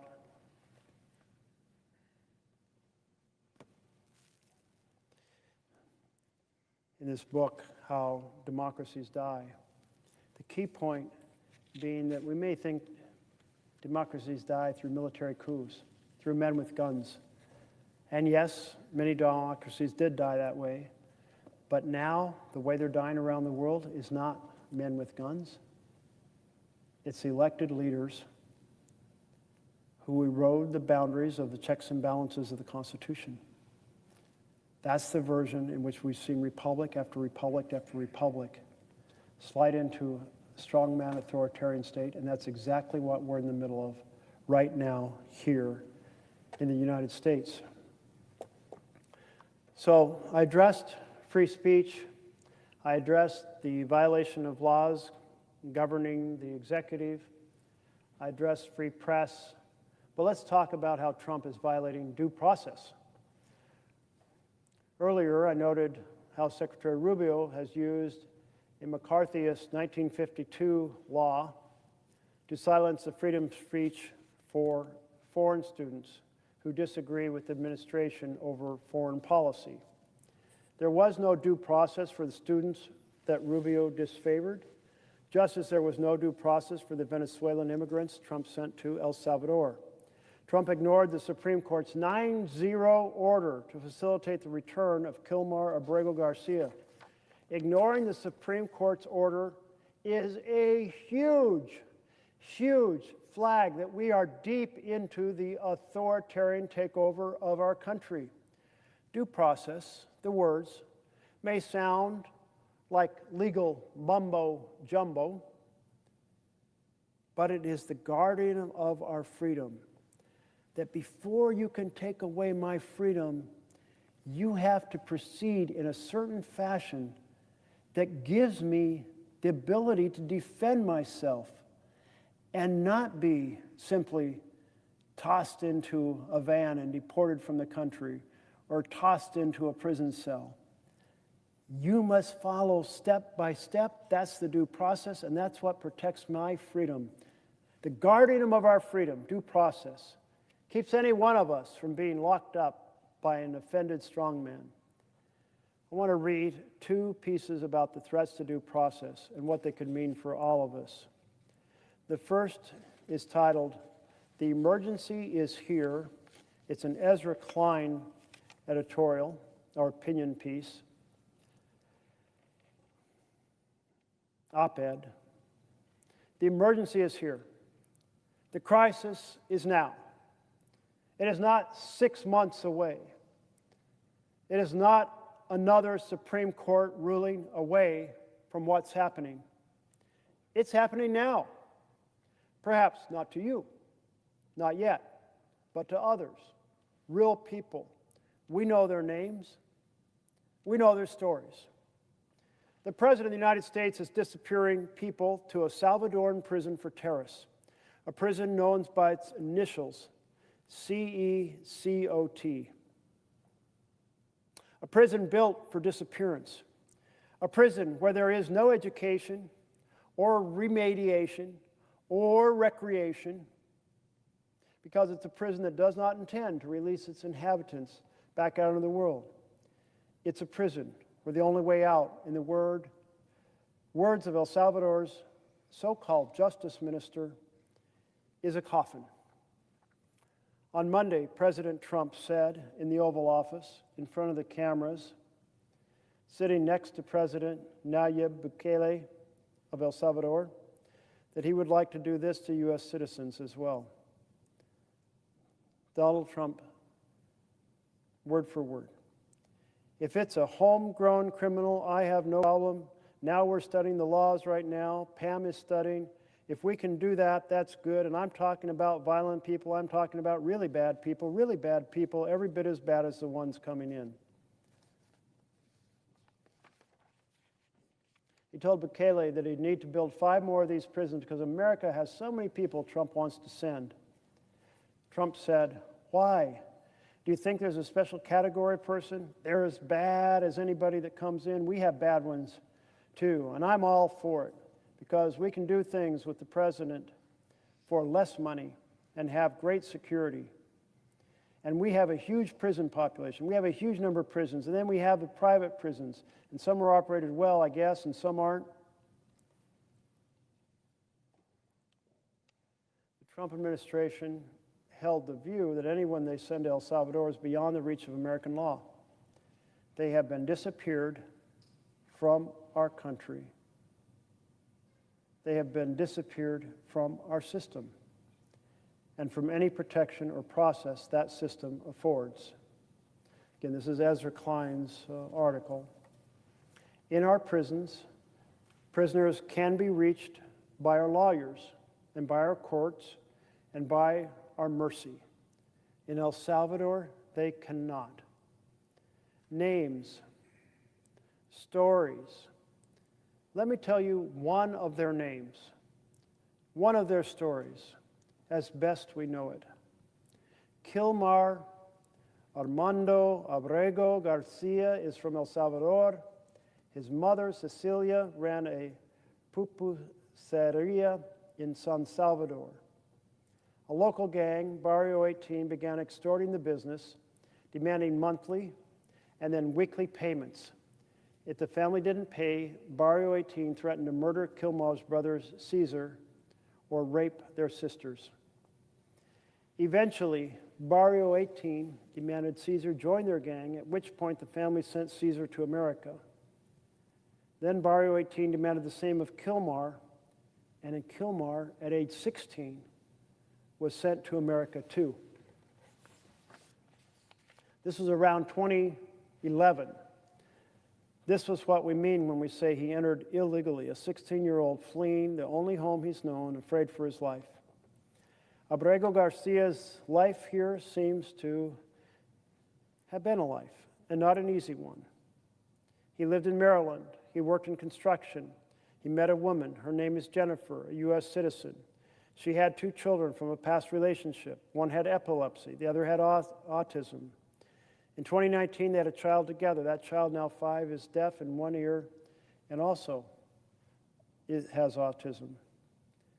Jennifer was pregnant in 2019 on the day Abrego Garcia dropped off one kid at school, dropped off another at the babysitter, and drove to Home Depot to find construction work. He was arrested for loitering, asked if he was a gang member. He said no. He was put into ICE detention. The story gets stranger from here. About 4 hours after Abrego Garcia was picked up, and that appears to be the first contact he had with local police, a detective produced an allegation, citing a confidential informant, that Abrego Garcia is a gang member. Abrego Garcia has no criminal record, not here, and not in El Salvador. He was accused of being part of a gang that operates in New York, a state where he has never lived. Whoever produced the allegation was never cross-examined. When Abrego Garcia's attorney later tried to get more information, he was told the detective behind the accusation had been suspended and the officers in the unit would not speak to him.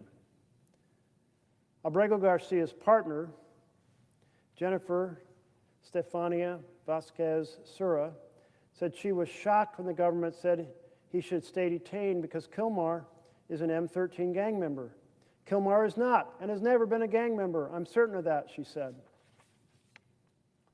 In June of 2019, when Abrego Garcia was still detained, he and Jennifer got married, exchanging rings through an officer separated by a pane of glass.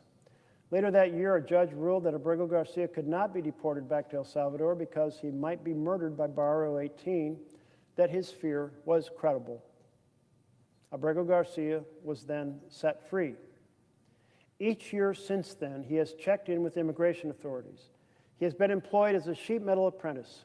He is a member of a union. He was studying for a vocational license at the University of Maryland. His last check-in with immigration authorities was on January 2nd. There has been no evidence anywhere offered by anyone that suggests Abrego Garcia poses a threat to anyone in this country. But on March 12th, Abrego Garcia was pulled over while driving, his 5-year-old in the back seat. He was told his immigration status had changed.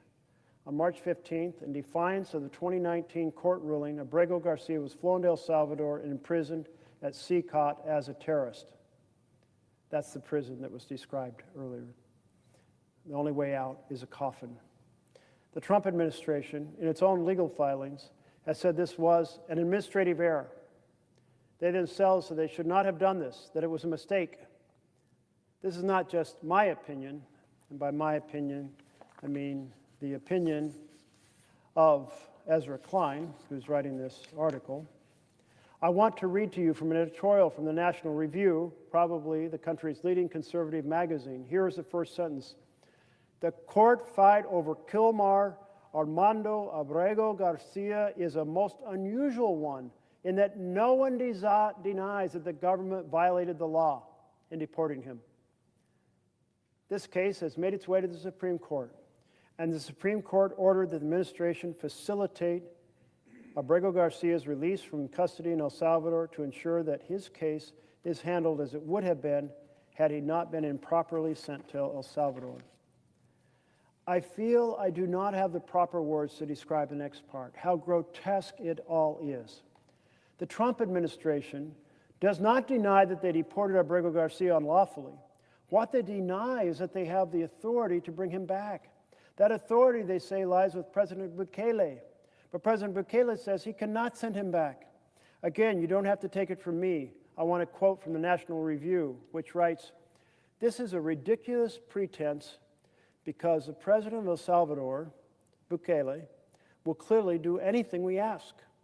If the Deputy Assistant Secretary of State for Latin America requested he ride a unicycle wrapped in an American flag in San Salvador Central Square, Bukele would probably ask whether it should be a Betsy Ross flag or the traditional stars and stripes. If nothing else, Trump would slap those tariffs he is so fond of in El Salvador. But we are paying Bukele to imprison Abrego Garcia and others. He's not doing this against Trump's wishes. He is Trump's subcontractor. That Oval Office meeting between Trump and Bukele was a moment when the mask fully slipped off. I thought Jon Stewart pinpointed part of its horror when he said that the thing that came through so clearly was how much of Trump and Bukele were enjoying themselves, each of them declaring that there was nothing they could do for Abrego Garcia. No way to allow him his day in court, no way to allow the American legal system to do its job, no way to assess whether he is a danger, no way to follow the clear order of the Supreme Court. And from their perspective, maybe they're right, because here's the scary thing that I think sits at least partially beneath their calculus. Politically, they cannot let Abrego Garcia out, nor any of the other people they sent to CCOT without due process. Because what if he was released? What if he returned to the U.S.? What if he could tell his story? What if, as seems likely, he has been brutalized and tortured by Trump's Salvadoran henchmen? Well, he can't be allowed to tell the American people that.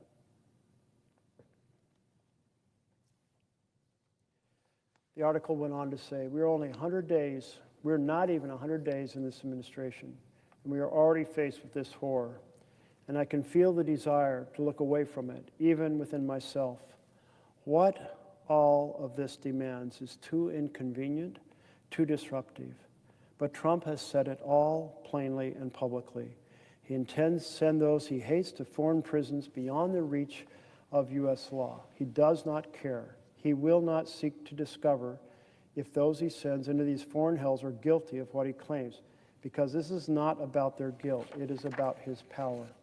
And if he is key, meaning Trump is capable of that, if he wants that, then what else is he capable of? What else does he want?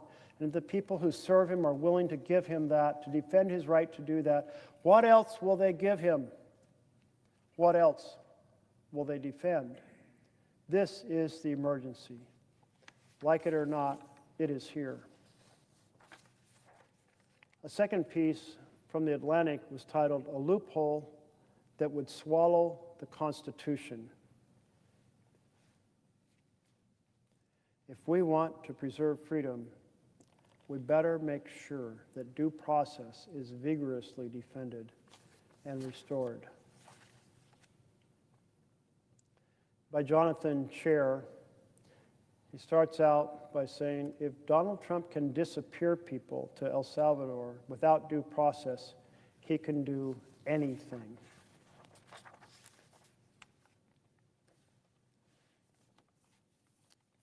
Donald Trump's most frightening power grab was undertaken with an undertone of sinister jocularity. There was no column of tanks in the streets, no burning of the legislature. The president and his partner in despotism, President Bukele of El Salvador, were bantering amiably in the Oval Office in front of the press corps, mocking the American court system with evident delight.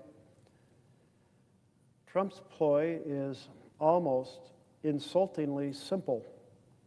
He has seized the power to arrest any person and whisk them to Bukele's notorious terrorism confinement center, where they will be held indefinitely without trial. Once they are in Bukele's custody, Trump can deny them the protections of American law. His administration has admitted that one such prisoner, Kilmar Abrego Garcia, was sent to El Salvador in error, but insists that it has no recourse. Trump, who has threatened the territorial integrity of multiple hemispheric neighbors, now claims that requesting the return of a prisoner he paid El Salvador to take would violate that country's sovereignty. Neither Trump nor Bukele bothered to make this absurd conceit appear plausible. Even as Trump and his officials claim that only El Salvador has the power to free wrongfully imprisoned American residents, the United States is paying El Salvador to hold the prisoners. Naturally, Congress never appropriated such funds. Trump has already seized large swaths of the Congress's constitutionally mandated spending power for himself. That's a reference to what we call the power of the purse, the power vested in the Congress of the United States of America by our Constitution, that the author of this article, Jonathan Chait, is referring to.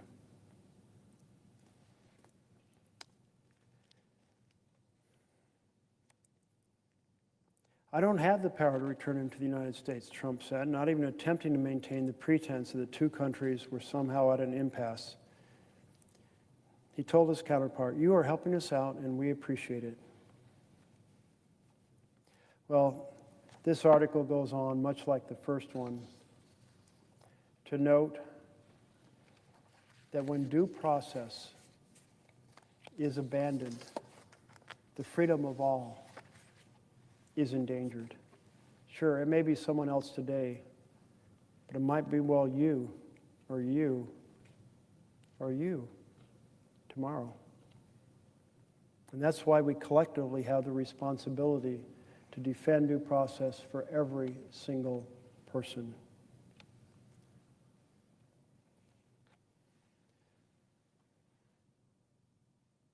The Trump administration's illiberalism has two main sources.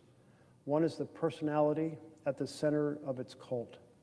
Donald Trump gravitates instinctively toward despots, sees the constraints that democracies place upon elected leaders as a form of weakness, and refuses to accept the legitimacy of any electoral or judicial proceeding that goes against him. His contempt for liberal democracy has been augmented by a growing school of post-liberal thought on the right, with liberal referring not to the American center-left, but to the broader philosophical tradition that emphasizes the state be governed by neutral rules that all sides agreed to abide by. Neutral rules all sides agreed to abide by. That's kind of a sense of how you organize everything about a government. Well, I think that the balance of this article and the showdown with the Supreme Court just reinforces the first article by Ezra Klein that really lays out in detail the lack of shame that the administration violated civil rights. Lack of shame that they did so, throwing people out of our country because they expressed a view on the Middle East that the Secretary of State didn't like. Lack of shame that they threw people into a notorious prison in El Salvador without a hearing, without even knowing for sure who they were or why they were sending them, leading to mistakes like this one.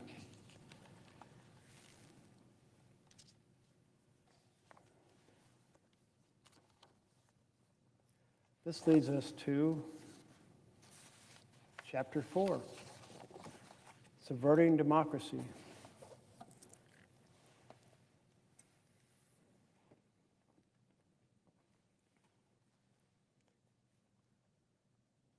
I'm going to untie my shoelace because standing in one place for this much time, well, made my shoes a little tight. Oh, that feels a little better.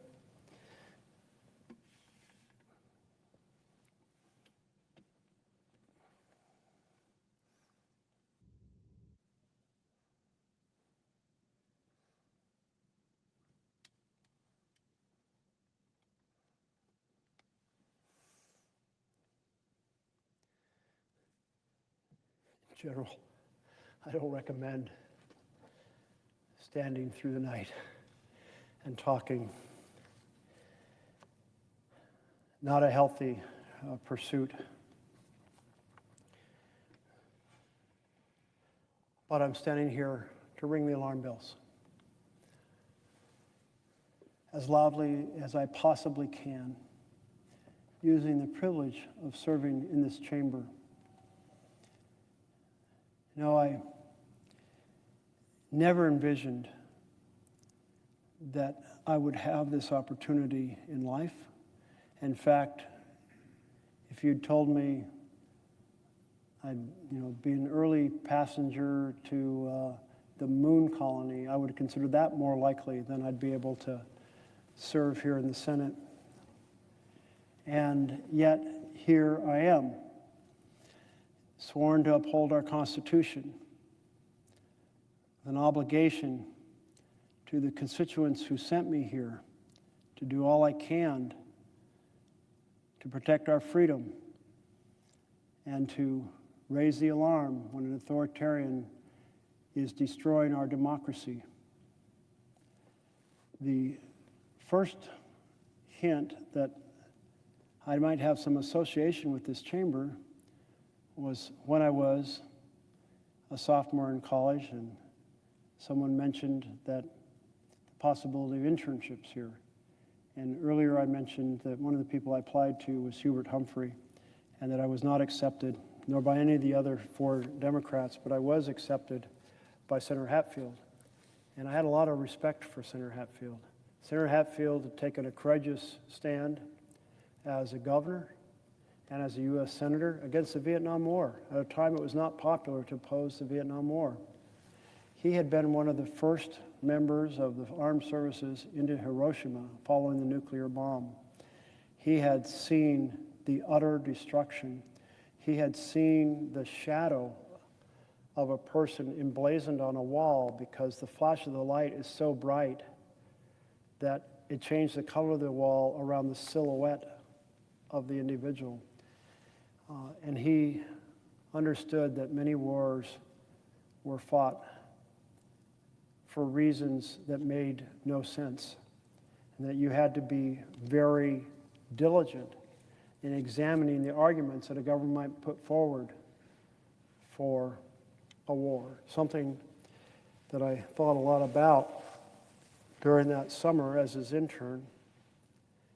I read the books he'd written, including one called Between a Rock and a Hard Place, as he wrestled with different moral challenges that we face and how to best use his public voice and his power in confronting those challenges.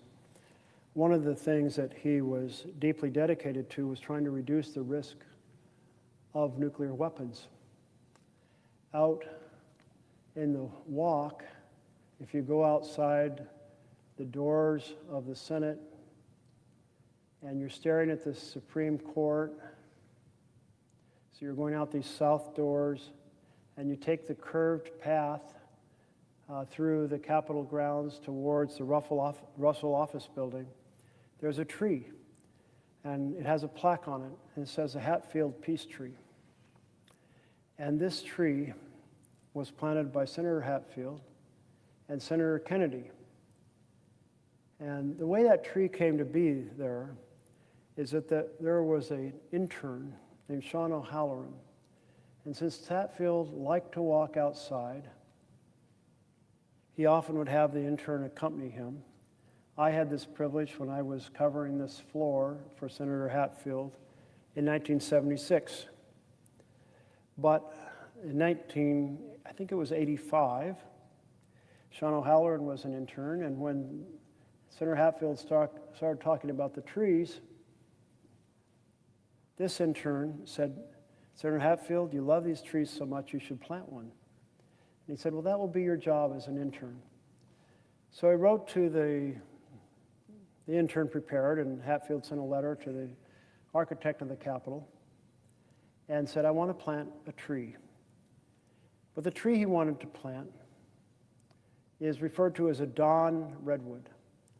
Now, the interest in this tree is that this tree grew all over the northwestern part of the United States, but it's been extinct for millions of years. But it was found growing in a valley in China. And so it was reimported back to the US as one of these kind of discovered ancient species. Occasionally read about some deep water fish washing up some ancient fish and discovering there's still something that exists we didn't know about. So here is just this one grove in China. And so that's the tree I want to plant.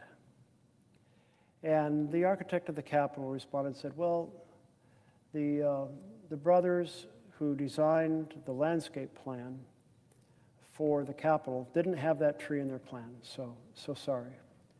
And Hatfield responded and said, "Well, if they had known about the existence of the tree, maybe they would have included that tree.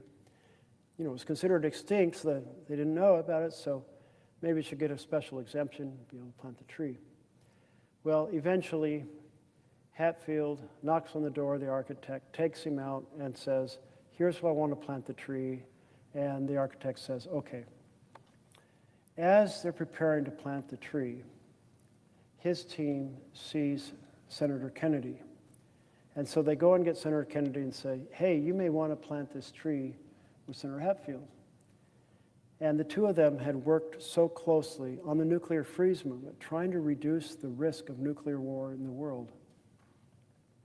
The result of trying to reduce the risk of nuclear war had produced a lot of results in that decade of the 1980s. And Senator Kennedy said this should be known as the peace tree.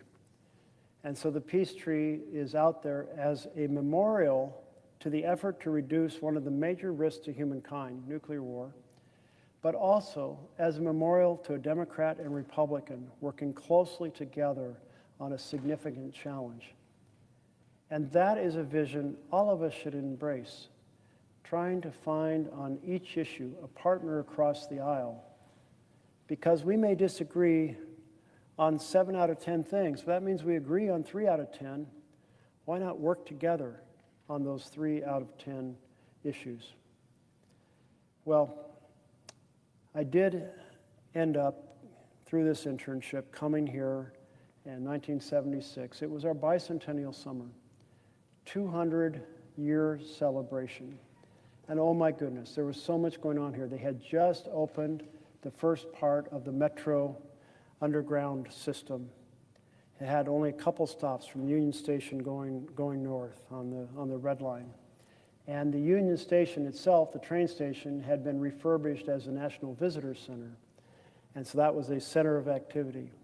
And the Capitol Mall, all summer long, had American Folklife Festival that was just booming. People coming from all over the country in the bicentennial year to come here to witness our capital and think about and celebrate our history. And the fireworks on the 4th of July that summer were like nothing you could ever imagined. I was watching them from the balcony of the Capitol Hill here.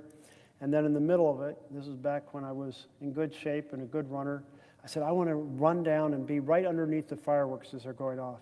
So I ran down to the Washington Monument, a couple miles down the mall, and laid on the ground and looked up at those fireworks.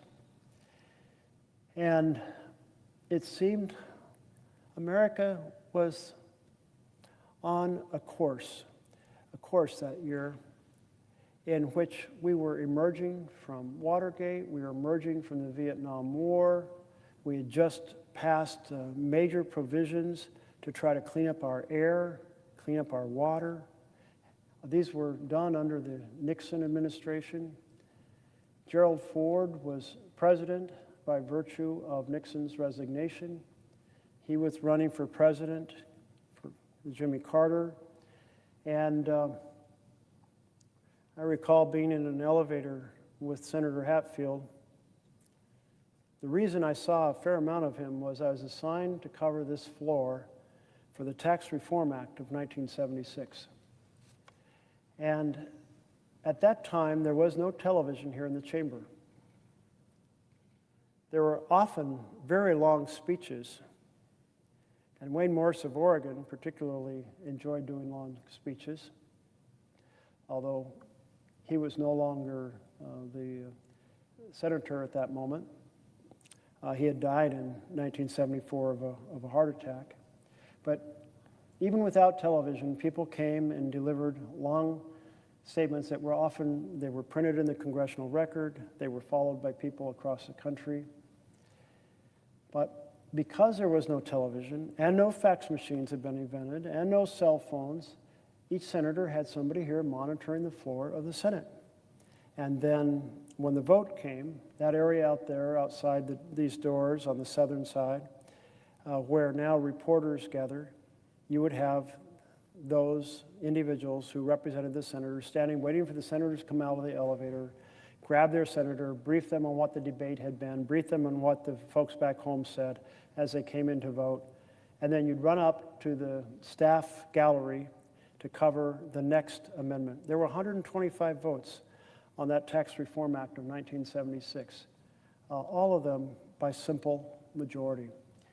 Anyway, my point where I started was that I never expected to be serving in the Senate. My mother stayed at home to help raise the kids. My dad was a mechanic. We had no particular political network. The idea of people serving here was that they would come, in my mind, from families with huge networks and huge wealth that would make it possible for them to be folks who serve here in the Senate. So I think about that, the total unlikeliness that I would end up here. The fact is that any number of spots, I could list a dozen of them, my life might have taken a slightly different turn, but one advocacy one job, one opportunity led to another, and then I got angry about positions the incumbent was taking, promoting the Iraq War and promoting tax relief for the richest Americans, and just felt like democracy demanded a conversation. And a year and a half later, here I am. And it's incumbent on each of us who have the privilege to serve in this body, try to do the best damn job we can to defend the freedoms of the country. I was quite sure our debates would always just be about policies, about healthcare, about housing, about education, about investment in infrastructure, about the creation of good paying laws, about the environment, certainly about climate change, certainly about equality of opportunity for every American and ending discrimination. Policies. I never thought we'd be in a moment where the President of the United States is engaged in a full-fledged authoritarian takeover, a dismantlement of the checks and balances of our Constitution. Yet that's where we are. And having the privilege to serve here and the responsibility to the Constitution that we take on when we come means that every one of us, all 100 of us, should be full-fledged advocates to end this authoritarian takeover. All 100 of us should be ringing the alarm bells in every way we possibly can. The American people get it. 7 million people turned out on Saturday in the largest demonstration in American history to say, pay attention. There are no kings in America. Laws are not suggestions. And all of you we elected, get to work and save our republic. And we will, I believe, save our republic with the combined effort of a mobilized citizenry and mobilized champions here in the House and Senate. And I hope and pray those champions will come from both sides of the aisle, because saving our republic, defending our Constitution, should not be a partisan affair.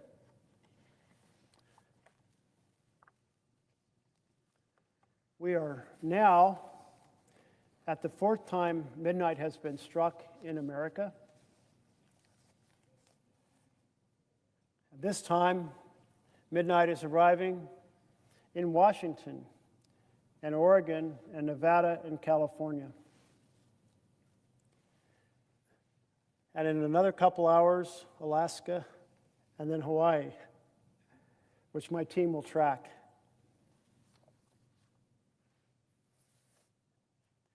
So the reason I'm pausing at midnight is to remind folks that at moments of crisis in our country, folks have raised the alarm, and people have listened and responded. And one of those moments, memorialized by Henry Wadsworth Longfellow's 1860 poem about Paul Revere's ride. And I really don't know how much of his story is fact and how much is myth, and I really don't care. It's a beautiful presentation of the importance of making the effort to defend our nation. In this case, actually pre-nation, since it was before 1776, I think 1775. But defend the colonies against the attack by the British. Listen, my children, and you shall hear of the midnight ride of Paul Revere. And I'm doing this particularly for the folks in Oregon and Washington and Nevada and California who are now reaching midnight, since this poem is about action at midnight. Listen, my children, and you shall hear the midnight ride of Paul Revere on the 18th of April, 75. Hardly a man now alive who remembers that famous day and year. He said to his friend, if the British march by land or sea from town to night, hang a lantern aloft in the belfry arch of the North Church Tower as a signal light. 1, if by land, 2, if by sea, and I, on the opposite shore, will be ready to ride and spread the alarm. through every Middlesex village and farm for the country folk to be up and armed. Then he said, "Good night," and with muffled oar silently rowed to the Charleston shore, just as the moon rose over the bay, where, swinging wide at her moorings, lay the Somerset British man-of-war, a phantom ship with each mast and spar across the moon like a prison bar, and a huge black hulk that was magnified by its own reflection in the tide.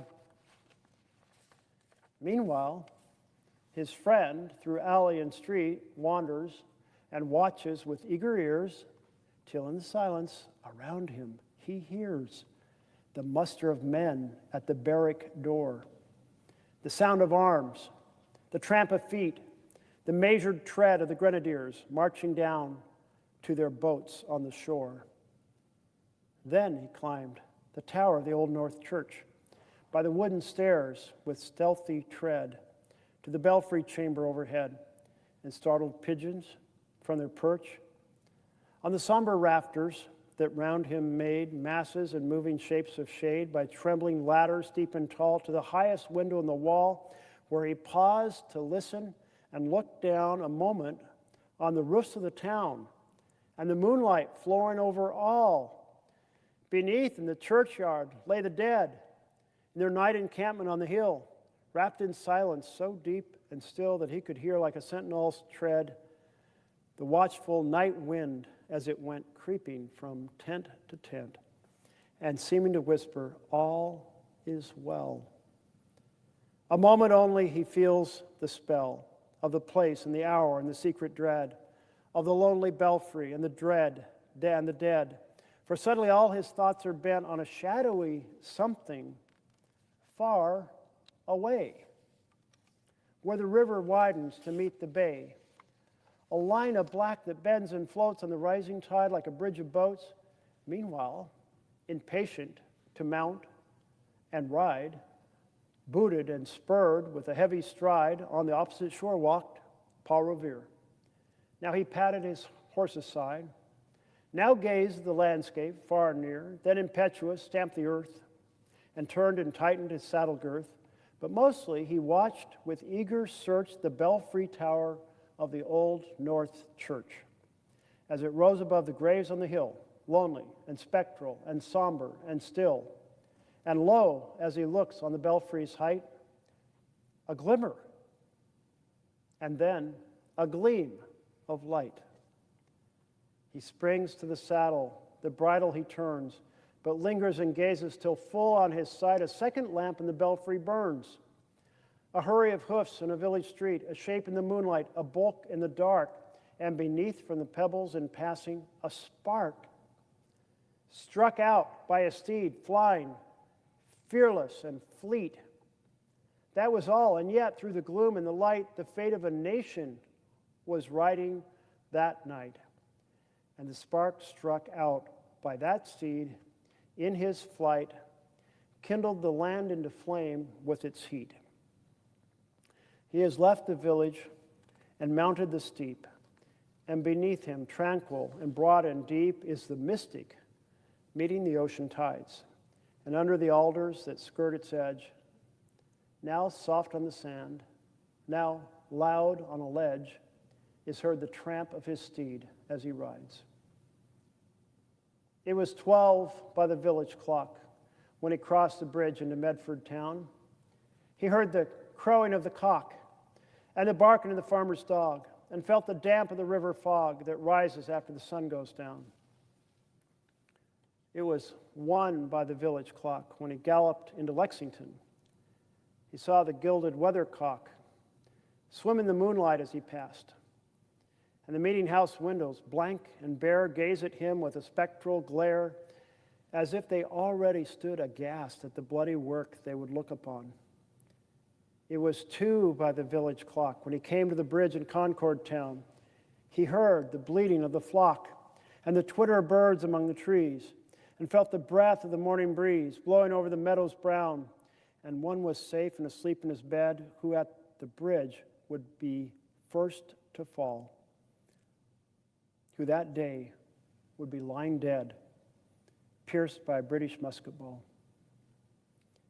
You know the rest in the books you have read, how the British regulars fired and fled, how the farmers gave them ball for ball, from behind each fence and farmyard wall, chasing the redcoats down the lane, then crossing the fields to emerge again under the trees at the turn of the road, and only pausing to fire and load.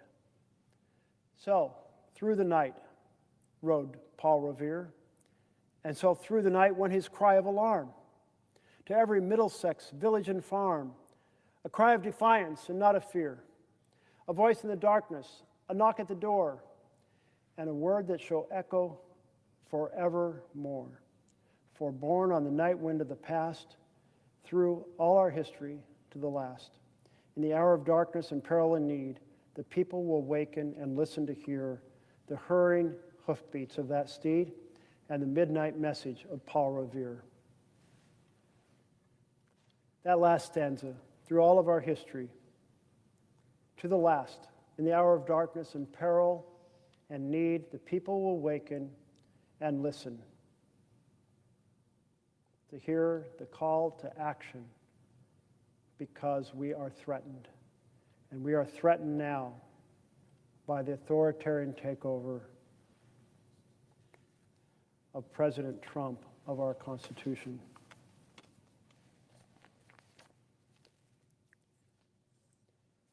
Chapter 4, Subverting Democracy. If you're just tuning in at 3 a.m. Eastern Time, this is a passage from How Democracies Die. Two scholars who have studied how democracies die all around the world.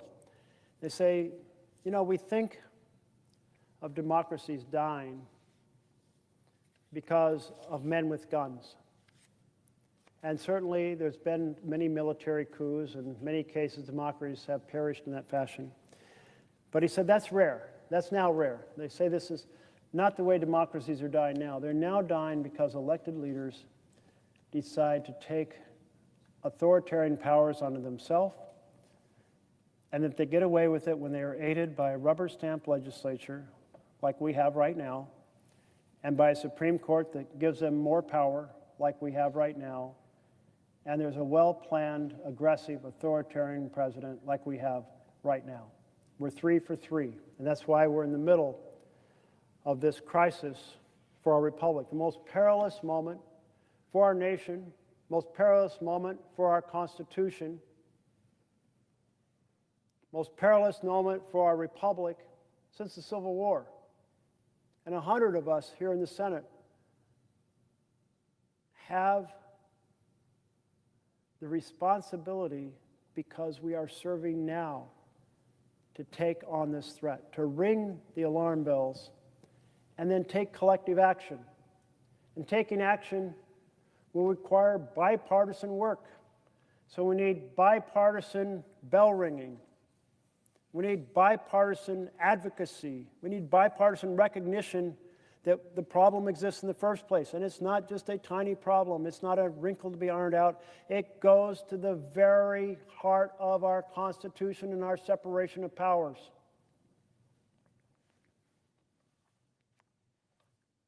The authoritarian takeover is a knife at the heart of government of, by, and for the people. Chapter 4. Peru's Alberto Fujimori didn't plan to be a dictator. He didn't plan to be a president. A little-known university rector of Japanese descent, Fujimori had hoped to run for a Senate seat in 1990 in Peru. When no party would nominate him, he created his own and nominated himself. Short of funds, he threw his hat into the presidential race to attract publicity for his Senate campaign. But 1990 was a year of acute crisis. Peru's economy had collapsed into hyperinflation, and a Maoist guerrilla group called the Shining Path, whose brutal insurgency had killed tens of thousands of people since its launching in 1980, was closing in on Lima, the capital city. Peruvians were disgusted with the established parties. In protest, many of them turned to the political nobody whose campaign slogan was, "A president like you." Fujimori surged unexpectedly in the polls. He shocked Peru's political world by finishing second and qualifying for a runoff against Mario Vargas Llosa, the country's most prominent novelist. Peruvians admired Vargas Llosa, who would go on to win a Nobel Prize in Literature. Virtually the entire establishment, politicians, media, business leaders, backed Vargas Llosa. But ordinary Peruvians viewed him as too cozy with the elites, who seemed deaf to their concerns. Fujimori, whose populist discourse tapped into this anger, struck many as the only real option for change, and he won. Well, it's one of the most unlikely presidential campaigns in the world, I think. A little-known university rector hopes to run for Senate seat, launches a presidential campaign to draw attention to a Senate race, and ends up as president of the nation. In his inaugural address, Fujimori warned that Peru faced the most profound crisis in its Republican history. The economy, he said, was on the brink of collapse, and Peruvian society had been broken apart by violence, corruption, terrorism, drug trafficking. Fujimori pledged to dig Peru out of the state that it's in and guide it to a better destiny. He was convinced that the country needed drastic economic reforms. They would have to step up the fight against terrorism, but only a vague idea of how to accomplish these things. He also faced daunting obstacles. As a political outsider, Fujimori had few friends among Peru's traditional power brokers. Opposition parties controlled Congress, and their appointees sat on the Supreme Court. The traditional media, most of which had backed Vargas Llosa, distrusted him. Fujimori had been unsparing in his attacks on the political elite, describing it as a corrupt oligarchy that was running the country. Now he found that those he'd attacked and defeated during the campaign still controlled many of the levers of power.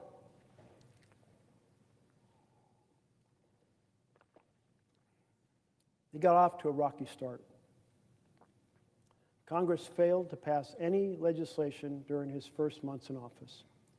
The courts did not seem up to the task of responding to the mounting terrorist threat. Fujimori not only lacked experience with the intricacies of legislative politics, he also lacked the patience for it.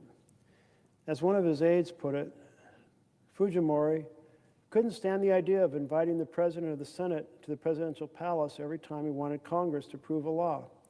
He preferred, and sometimes bragged, to govern Peru alone from his laptop.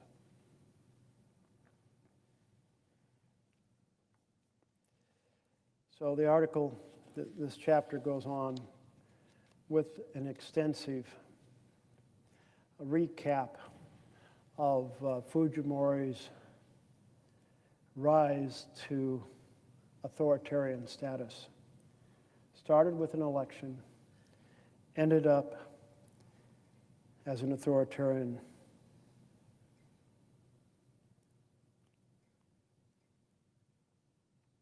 He started governing by decree. In November 1991, he sent a massive package of 126 decrees for congressional approval. The decrees were far-reaching, including anti-terrorism measures that threatened civil liberties. Congress demurred. Not only did it repeal or water down several of the most important decrees, it passed legislation curbing the president's power. The conflict escalated. Fujimori accused Congress of being controlled by drug traffickers. In response, the Senate passed a motion to vacate the presidency because of Fujimori's moral incapacity. The motion fell a few votes short in the Chamber of Deputies. The conflict had reached a point where one government official worried that either Congress would kill the president or the president would kill the Congress. The president killed Congress. On April 5th, 1992, Fujimori appeared on television and announced he was dissolving Congress and the Constitution. Less than 2 years after a surprising election, the long-shot outsider had become a tyrant. Although some elected demagogues take office with a blueprint for autocracy, many, such as Fujimori, do not. Democratic breakdown doesn't need a blueprint. Rather, as Peru's experience suggests, it can be the result of a sequence of unanticipated events, an escalating tit-for-tat between a demagogic, norm-breaking leader and a threatened political establishment. The process often begins with words. Demagogues attack their critics in harsh and provocative terms, as enemies, as subversives, as terrorists. When he first ran for president, Hugo Chavez described his opponents as rancid pigs and squalid oligarchs. As president, he called his critics enemies and traitors. Fujimori linked his opponents to terrorism and drug trafficking. And Prime Minister Silvio Berlusconi attacked judges who ruled against him as communist. Journalists also became targets. Ecuadorian President Rafael Correa called the media a grave political enemy that has to be defeated.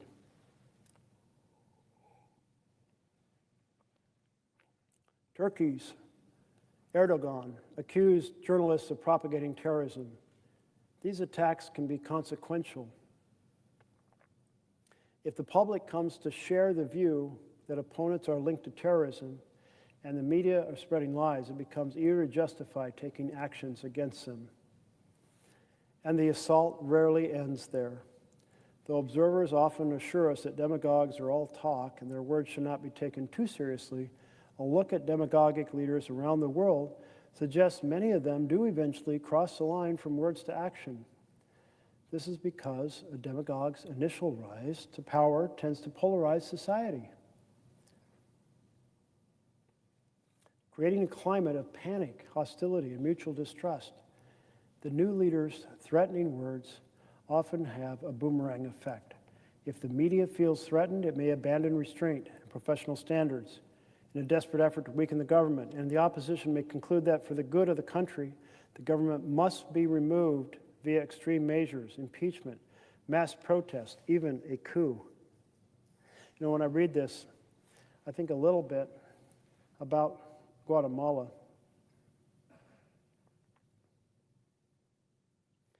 In Guatemala, a couple years ago, they had a candidate who had been a professor, not very involved in politics, but decided to run for president. I believe his father had been a president.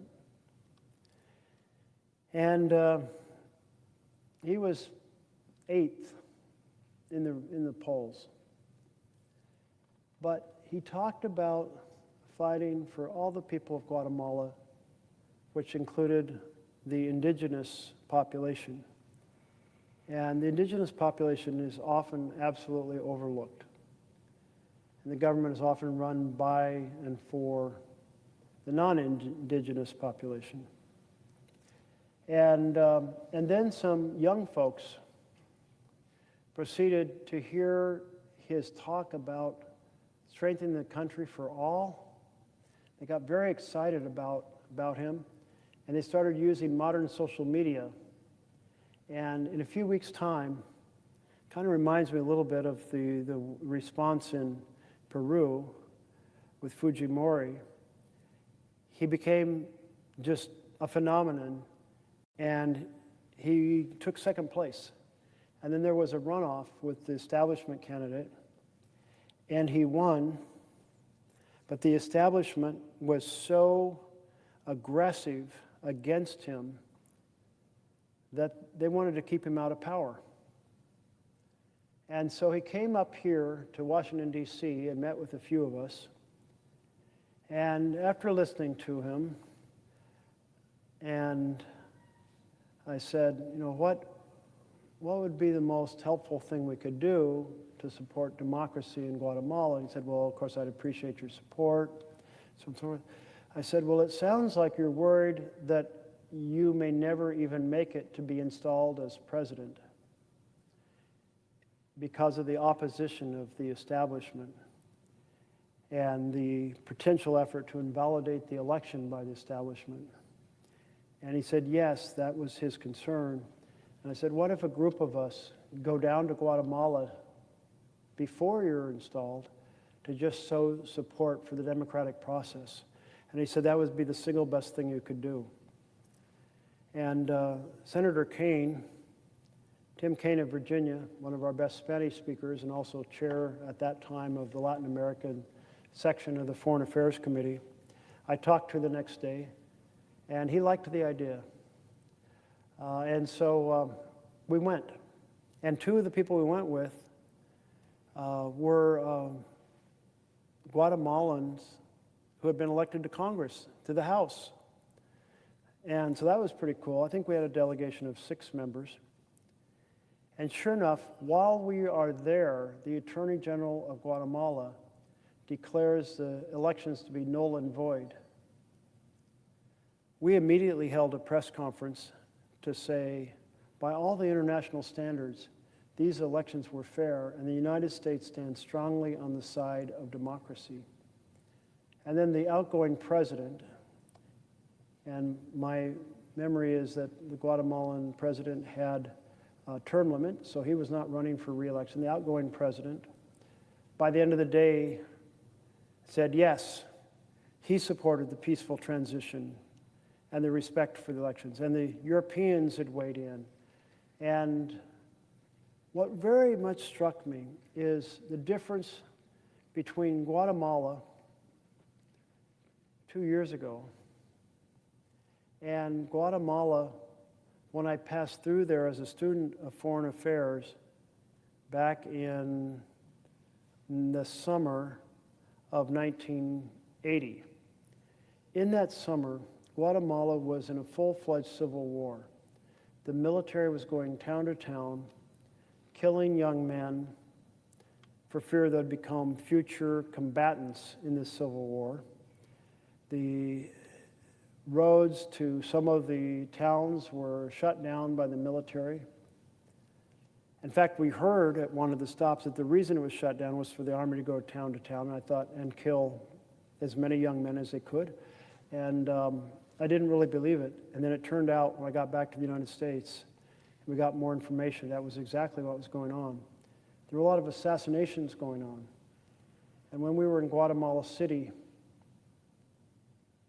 there was an assassination of the chair of the president of the Chamber of Commerce. And we had gone to a synagogue for a service, and people were going to his home to pay their respects afterwards. And then we were in the street in Guatemala City, and we met a fellow who said his father was flying a light plane into one of the towns where there's historical ancient Mayan ruins, and would we like to fly in his light plane with him? We said, sure, we'd be up for that adventure. And at that time of year with the rain, you couldn't really get there by an autobus because the roads were soaked with rain and therefore with mud, and the transportation through the jungle was pretty much shut down. So we arranged a meeting at our little inexpensive hotel called a pension. I think we were paying like $3 or $4 a night to stay there. And we're at the post office, mailing some things back to the US, and we're running out of time to make the appointment. So my friend proceeded back to the pension ahead of me, and I proceeded about 5 minutes later. And I come to the street where the pension is, and there's nobody on the street. And then I see a head sticking out between 2 cars. And I thought it was a car accident. And back from my days of Boy Scouts first aid, my reaction is to run up and give help. And I run up, and here is a body just absolutely riddled with bullets. And the street was not very wide across, maybe 20 feet at most, maybe less. And our pension was on the opposite side. And so I ran across the street to duck into the pension. My friend, who had arrived a few minutes before, had walked into the cantina across the street. And as he was walking out with a beer in his hand, the person walking out behind him was gunned down by assassins. That was the person whose body I found a few minutes later. at that time, the United States was not supportive of democracy in Latin America. And the battle that was taking place between the factions in Guatemala was the battle of bullets. But 2 years ago, when a delegation of us went down to support democracy, instead of a battle of bullets, it was a battle of ballots. It was a legitimate, high-integrity election in which people were choosing a champion to take them forward. And that's what the United States should inspire around the world. High integrity elections serving the people and their opportunity to have their vision embodied by electing a person who shares that vision they hold. So we have all these folks who've been elected that then lead their countries into authoritarian control. And that is what is happening right now in the United States of America. That's why I'm here tonight at 3:30 in the morning, ringing the alarm bells. You have heard pieces of the story at some point over the last 9 months. You have heard a bit about due process being attacked. You have heard a bit about the president trying to influence and control what universities teach, of his effort to control the broadcast media and intimidate them through the use of the power of licenses and mergers. You have heard some of the stories of him weaponizing the Department of Justice to go after his political enemies. And you have heard about his effort to federalize our National Guard to go to suppress dissent in peaceful cities. Take this entire collection, and what you have is a massive, broad, intense assault on our democracy. So ring the alarm bells and listen to others who are ringing the alarm bells. And when folks say at my town halls, what should I do? I say, get off the couch. You can't change the course of the country with a pillow over your head. Fiercely hold your electeds accountable through how you write them, you phone call them, how you demonstrate outside their offices, hold me accountable, exercise your opportunity of free speech and free assembly so you can keep those freedoms for this generation and the generations to come.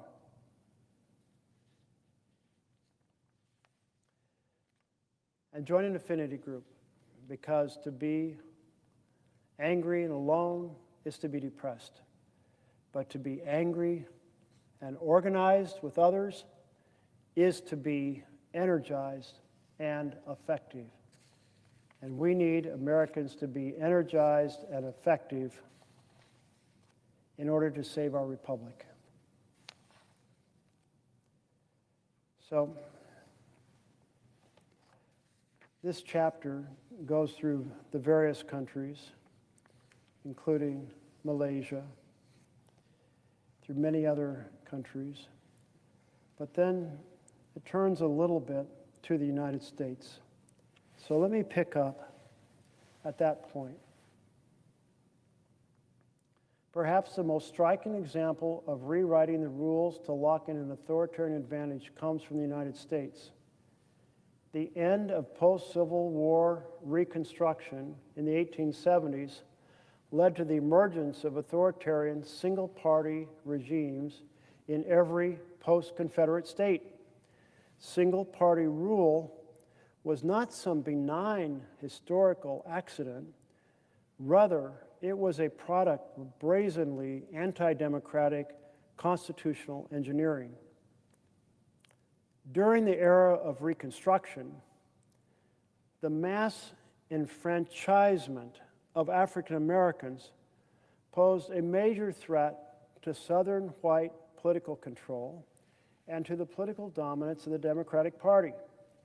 Under the 1967 Reconstruction Act and the 15th Amendment, which prohibited suffrage limitations on account of race, African Americans suddenly constituted a majority of the voting population in Mississippi, South Carolina, Louisiana, and a near majority in Alabama, Florida, Georgia, and North Carolina.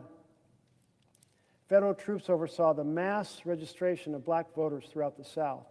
Nationwide, the percentage of black men who were eligible to vote increased from 0.5% in 1866 to 80.5% 2 years later. In many southern states, black registration rates exceeded 90%, and black citizens voted. In the 1880 presidential election, estimated black turnout was 65% or higher in North and South Carolina, Tennessee, Texas, and Virginia. Enfranchisement empowered African Americans. More than 2,000 Southern freemen won elective office in the 1870s, including 14 congressmen and 2 U.S. senators. I often ask my interns or other student groups about that period. Do they know where the first 2 African American senators came from? What state they came from? And they've never gotten this right. And I don't know if anyone in this room would get it right now. The answer is Mississippi. When Mississippi rejoined the Union, they had 2 Senate seats to fill, and they worked out a deal that recognized the political power of the fact that black Americans could now vote in the South, and the legislature, because we had indirect elections, sent the first black senator here and then sent a second one a couple years later. It was in this chamber a big public event. I think they referred to it in the newspapers as the 15th Amendment in body and soul. Flesh right here. But what happened? A deal was struck in the election of 1876. And in that election, there were 4 states that had contested slates. The Democrat had was one vote short of winning the Electoral College. But the 4 outstanding slates, if every vote went to the Republican, Rutherford Hayes, would be elected. So what unfolded? Well, a standoff. The Republicans said, hey, in the Constitution, it's the vice president who receives the slate of folks serving in the Electoral College over in the House, and so it should be the vice president who decides the slates. The Democrats said, not so fast. There's nothing in the Constitution that assigns that responsibility to the vice president. Now, if that story sounds like the election of 2020, you are absolutely right. It is a scary parallel. And so they decided to pass a bill and create a commission of 15. And there would be 5 senators and 5 House members and 5 Supreme Court justices, and they would be chosen so that there were 7 Republicans and 7 Democrats and 1 independent. And this panel would decide which slates to accept. Well, the independent on the Supreme Court proceeded to resign, and a Republican was assigned. So now there was an 8-7 split. And in that 8-7 split, they voted exactly by party. The Republicans voted for all of the contested slates to go to the Republican nominee, Rutherford Hayes. The Democrats voted the opposite direction. And it looked like the Republican had won. But not so fast. The Democrats controlled the House of Representatives. And the Democrats said, we will filibuster the vote counting in the House. And so they retired to a house not here, far here from this chamber, and a deal was struck. And that deal was this. The Republican, Rutherford Hayes, would get every single one of the contested slates and become president, but the first action would be to end Reconstruction. And by ending Reconstruction, it meant that the military forces that were protecting registration and voting in the South would be pulled out. And with that deal, civil rights were crushed in the southern United States. It would be, from that time forward until the Voting Rights Act, extraordinarily difficult and unlikely that you'd be able to vote if you were a black man or woman in the southern states of the United States. And so that was what was going on at this time, was this tension, post-Civil War tension, particularly over political power in the South.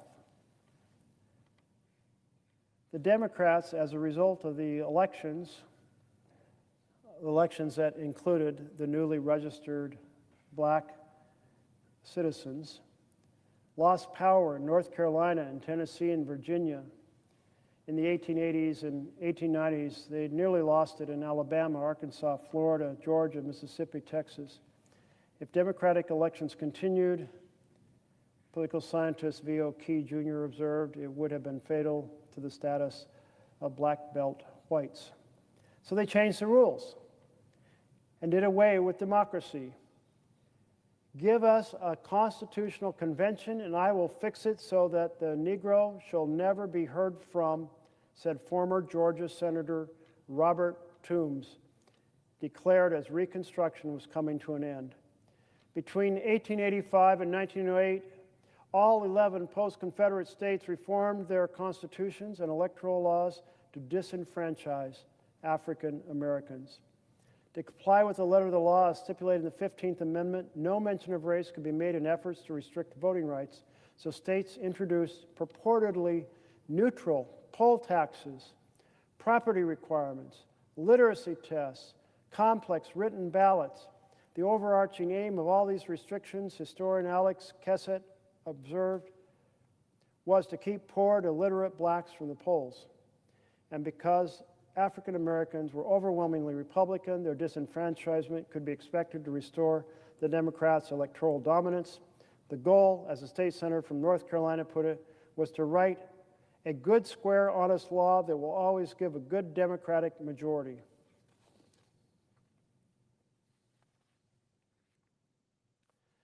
And in that political deal, rewriting the rules of the road led to nearly a century of disenfranchisement of millions of Americans.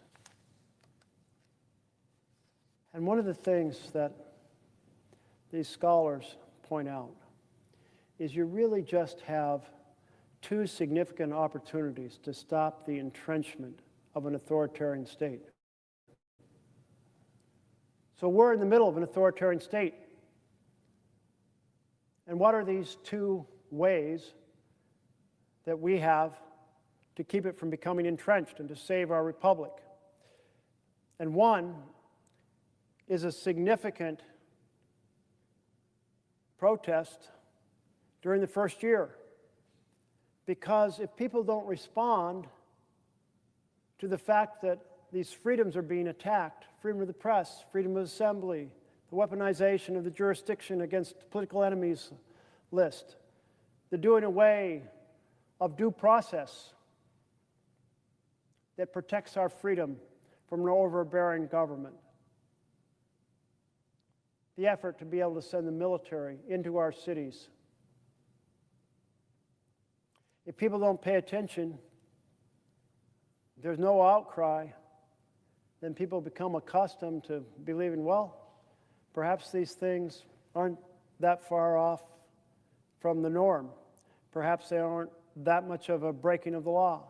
Perhaps they aren't that much of a disturbance of the Constitution. So perhaps I shouldn't be so worried about it, and I should just continue in my path. That outcry is essential in that first year so that folks know that, yes, this is outside the norms. Yes, this is breaking the law. Yes, this is scrapping, shredding the Constitution, and it is not okay. And through that demonstration, through that protest, people say, there's others who feel the same way that we can organize with and save our republic. The second main way that you have a chance to keep authoritarian power from becoming entrenched is the next election. Because it always happens. The authoritarian tries to rig the elections. And if you don't win the next election, they have too much time to rig the system and leave you stranded in a strongman state that can endure for decades. Do we have any real evidence of that happening even now? We sure do. The president is trying to have his team compile a national voter registration list so that it will be easier to manipulate that voting registration list in the next election, easier to purge names of folks that the president's team thinks might vote against the Republicans. And then there's the gerrymandering, a full-on force effort to redistrict in the middle of a 10-year period. Normally, we redistrict after each census, every 10 years. To redistrict now, to split up seats that are held perhaps in a city that tends to be more blue, and a Democrat holds a seat. So redistrict it and slice it into little pieces and glue it onto the edge of surrounding red districts so that you take away that little representation that the people in that blue city had. That effort in full mode right now. And then we have the president attacking vote by mail. The president hates vote by mail because it stops the election day shenanigans. On election day, it is so simple to rig the vote. If you don't want people in the city to vote, you, produce fewer sites to vote, which means a lot more people have to crowd into the same election site. You proceed to put in machines that don't function very well, so you slow things down. You put in staff members who slow things down as well. You relocate the location so it's a new place, so people go to the wrong place and give up. You put out misinformation about the timing of the election. You heard about those tweets in the past. So sorry you missed the election last Tuesday. Hope you'll make it next time, when actually the election is the coming Tuesday. put out information, misinformation about the location. When people are in long lines, send people down to look intimidating, discourage them. Create a law that says you can't hand out glasses of water to people waiting in the heat for hour after hour to vote. These are all things that are done. Vote by mail, you can't do any of that. Vote by mail, high integrity, voting at the precincts, easily manipulated. President Trump wants to end the high integrity system of voting that he can't manipulate. Make everyone go to the system he can manipulate. That's exactly why the experts say the next election matters so much, because those efforts, if given an additional 2 years, just get amplified across the country. So that's the responsibility we have. Should be a responsibility held by both parties to defend our Constitution, defend the integrity of our elections.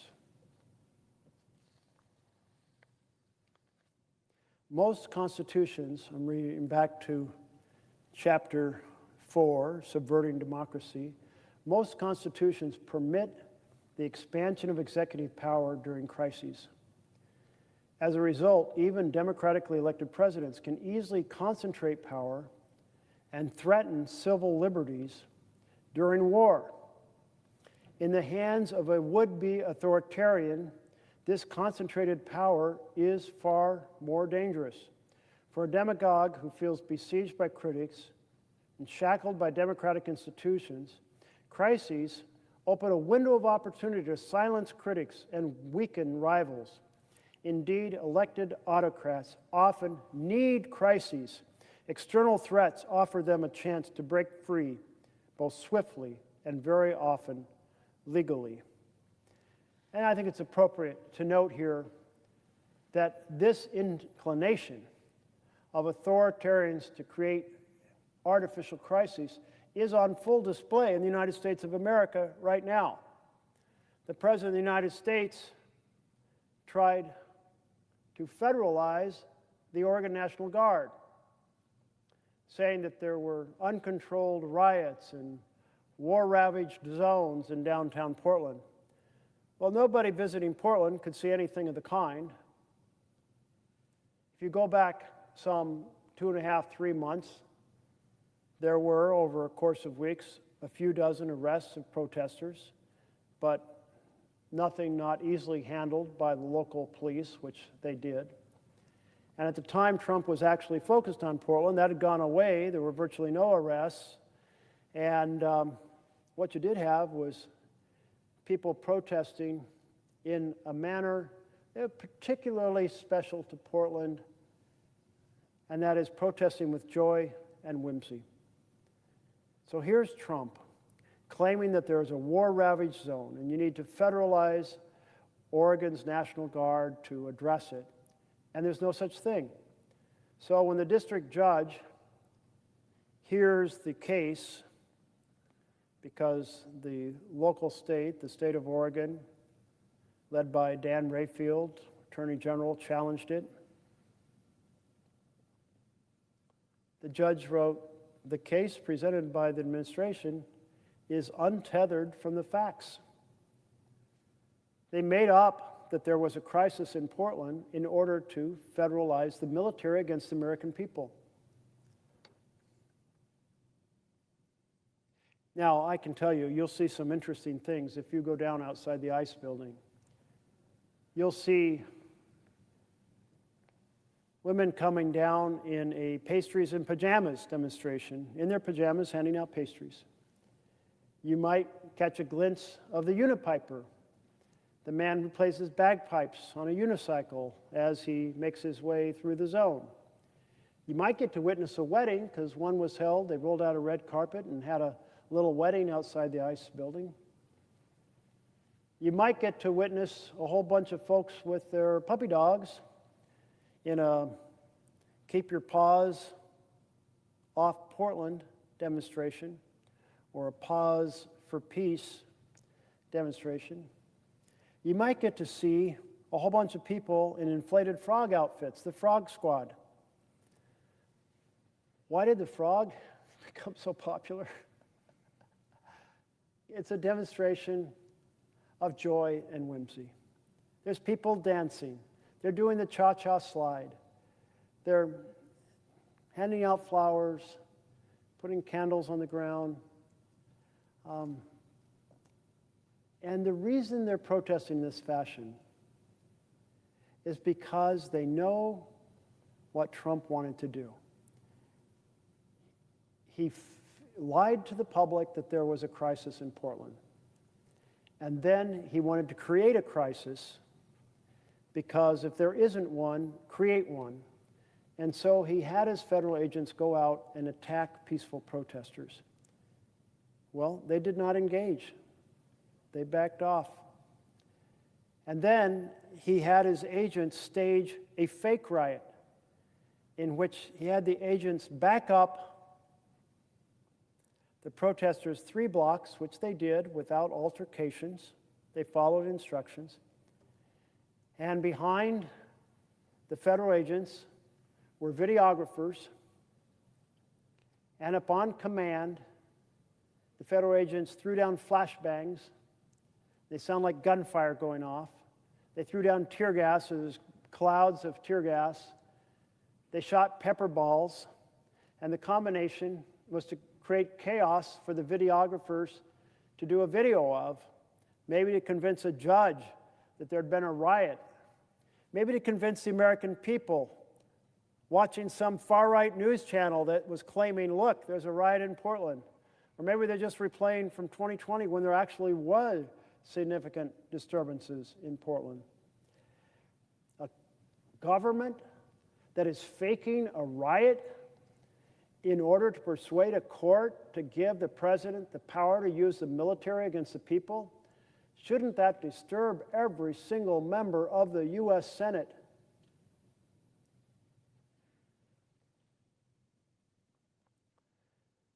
So as this goes on, the combination of a would-be authoritarian and a major crisis can, therefore, be deadly for democracy. Some leaders come into office facing crises. For example, Fujimori took office amid hyperinflation and mounting guerrilla insurgency. So when he justified his 1992 presidential coup as a necessary evil, most Peruvians agreed with him. Fujimori's approval rating shot up to 81% after his coup. Other leaders invent crises. There was a backstory to Ferdinand Marcos' declaration of martial law in 1972. His crisis was largely fabricated.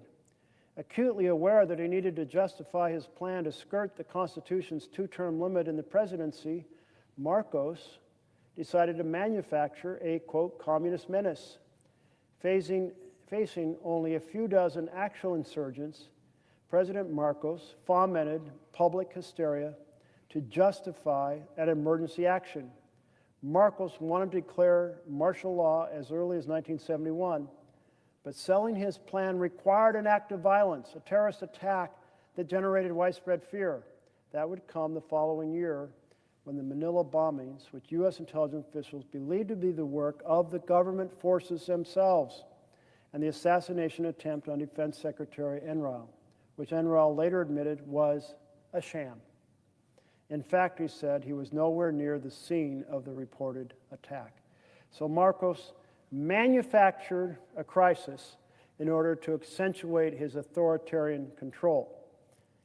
President Trump manufactured a fake riot in Portland to try to convince the courts or the public that there was, in fact, violence that would justify the federalization of the Oregon National Guard. And when the judge said, no way, then he said, I'll just send in the National Guard that have already been federalized from Texas and California. And the judge said, not so fast, because it isn't just the act of federalizing them. They can't be sent in unless there is something that meets the standard of the law. The standard of the law, unless you have the cooperation from a governor, is there has to be either an invasion or there has to be a rebellion. Well, neither existed. So if you couldn't meet the standard to federalize the Oregon forces, you also couldn't meet the standard to send the federalized forces from California or Texas. And as of the moment, that's more or less where things stand, but a lot is going on. There's a 3-judge panel, the Ninth Circuit, that came out and said, well, we don't agree with the district judge. The district judge who said you can't federalize because there's a standard in the law, and you have to have a rebellion, or you have to have an invasion, and neither exist. And those 2 judges of that 3-judge panel said, well, you know, there was some arrests a couple months earlier, and maybe that was fair basis. And but clearly it was nothing like a rebellion or an invasion. And the judges said, and maybe the definition of rebellion, which appropriately reflected the understanding of what a rebellion was at the time the laws were written, maybe we should use a more flexible definition of rebellion. And then the real clincher of an argument: defer to the president's judgment. Now, here's the thing. If the law says the president can only bring in the military domestically against U.S. citizens if there's a rebellion or an invasion, that's an objective standard of the law. But these 2 judges said, toss that objective standard aside. As long as the president claims there's a rebellion, defer to the president. Well, that's not a standard of law. There's nothing in this law that says defer to the president. It sets a standard. And people knew what a rebellion was. It was a sizable, organized, weaponized group seeking to overthrow the government. That's a rebellion. And a bunch of women handing out pastries in their pajamas is not a rebellion. A bunch of people in inflatable frog suits holding protest signs is not a rebellion. You may wonder, well, how did they decide, like, the whole frog suit thing? Well, it's because of one of the provocative acts by the federal agents who walked up and sprayed pepper spray inside the suit of this person wearing an inflatable frog suit. And it's such an outrageous act that others said, I'm going to wear one too. So suddenly you have the frog squad. Well, so there we are. If the court says standards in the law mean nothing, the president can fictionalize and just claim something exists that doesn't exist, then we have thrown the door wide open to not just the authoritarian assault on our freedoms that's in full force, but to using the military against our citizens. And that is a horrendously dangerous place to go. And now we will see if the Ninth Circuit has a 12-member panel called an en banc panel to take a broader look at this question. And we'll also see what happens when the Chicago court, which had the same opinion that there was no rebellion, there was no invasion under Title X that could justify the federalization or the use of federalized National Guard in Illinois. That's going to the Supreme Court. They may issue something from the shadow docket where they never even hold a hearing, but they just assert a principle, often without explaining why or how they got to the conclusion. So much may happen and unfold in the coming days.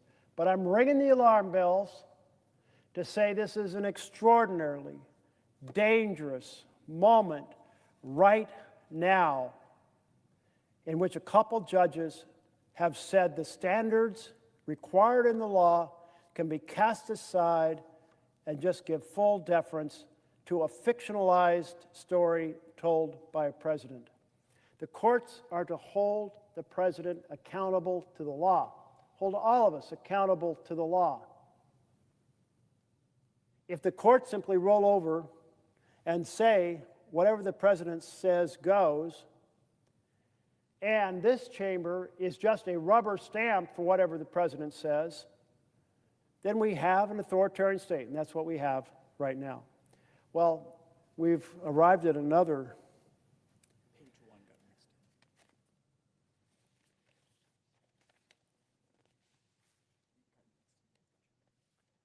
So we've arrived at another hour where it's 12 o'clock somewhere.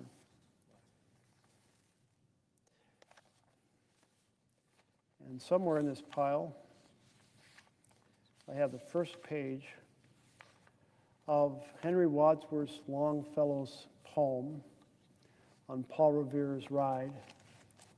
And I've been reading it every hour as we come to midnight somewhere in the country.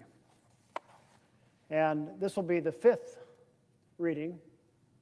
We had it at midnight, and at 1 a.m. here, which was midnight somewhere else, further west, and then 2 a.m. here, and then 3 a.m. when it was midnight on the West Coast in Oregon and California and Washington and I think Idaho or Nevada. And now it's Alaska's terms. It's midnight in Alaska. And the reason I'm reading this poem repeatedly, once an hour, is simply to try to drill in the fact that when our country is threatened, when our republic is threatened, a warning needs to go out. The bells need to be rung. The lanterns have to be put in the belfry to convey to the citizens, this is not right, this is wrong, it is a threat to our freedom, it is breaking laws, it's shredding the Constitution, and we as patriots will not stand for it, and we will do everything within our power, our heart, our nerve, our sinew, everything within our power to restore our republic for the people. Listen, my children, and you shall hear of the midnight ride of Paul Revere.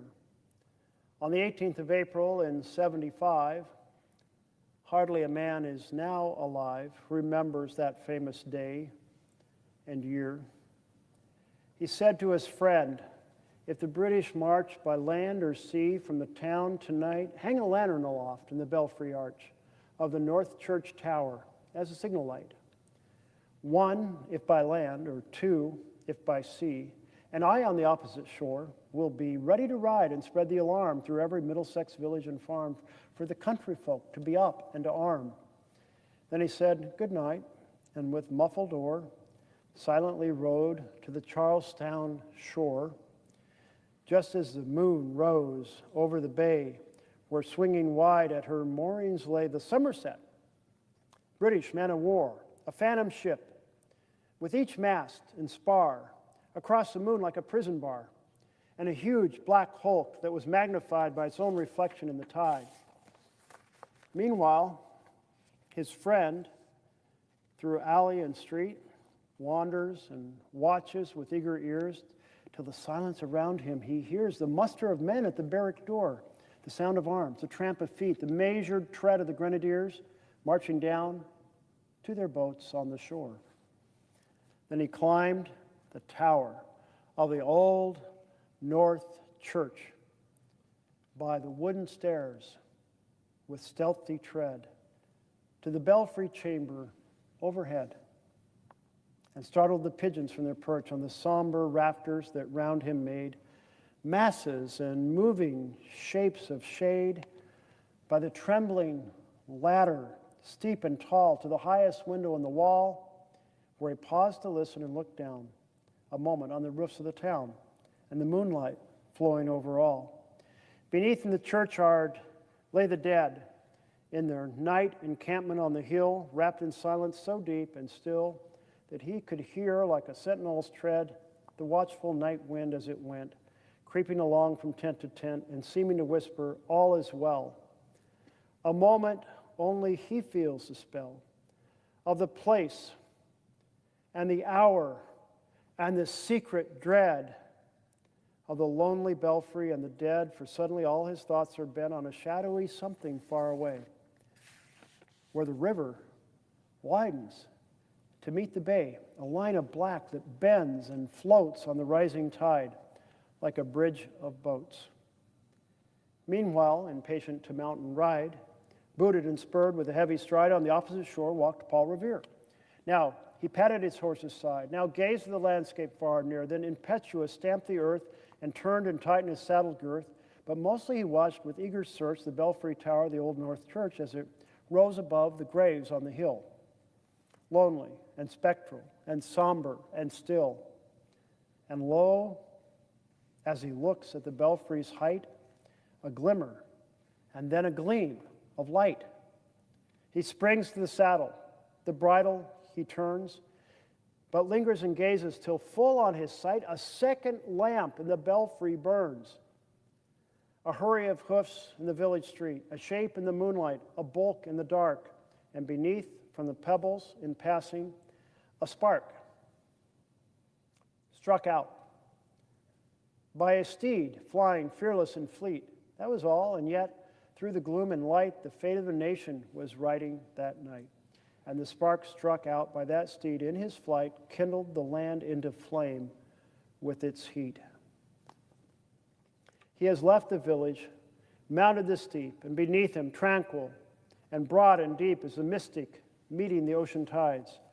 And under the alders that skirt its edge, now soft on the sand, now loud on the ledge, is heard the tramp of his steed as he rides. Of his steed as he rides. It was 12 by the village clock when he crossed the bridge into Medford town. He heard the crowing of the cock and the barking of the farmer's dog, and felt the damp of the river fog and that rises after the sun goes down. It was 1 by the village clock when he galloped into Lexington. He saw the gilded weathercock swim in the moonlight as he passed, and the meeting house windows, blank and bare, gaze at him with a spectral glare, as if they already stood aghast at the bloody work that would look upon. It was 2 by the village clock when he came to the bridge in Concord town. He heard the bleating of the flock and the twitter of birds among the trees, and felt the breath of the morning breeze blowing over the meadows brown. And one was safe and asleep in his bed, who at the bridge would be the first to fall, who that day would be lying dead, pierced by a British musket ball. You know the rest in the books you have read, how the British regulars fired and fled, how the farmers gave them ball from behind each fence and farmyard wall, chasing the redcoats down the lane, crossing the fields to emerge again under the trees at the turn of the road, and only pausing to fire and load. So through the night rode Paul Revere, and so through the night went his cry of alarm to every Middlesex village and farm, a cry of defiance, not of fear, a voice in the darkness, a knock at the door, and a word that shall echo forevermore. For born on the night wind of the past, through all our history to the last, in the hour of darkness and peril and need, the people will waken and listen to hear the hurrying hoofbeats of that steed, the midnight message of Paul Revere.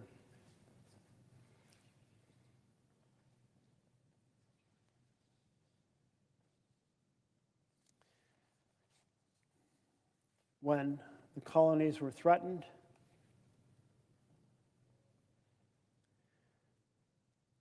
Paul Revere rode his steed to warn them.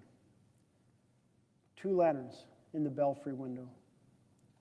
The British were attacking by sea.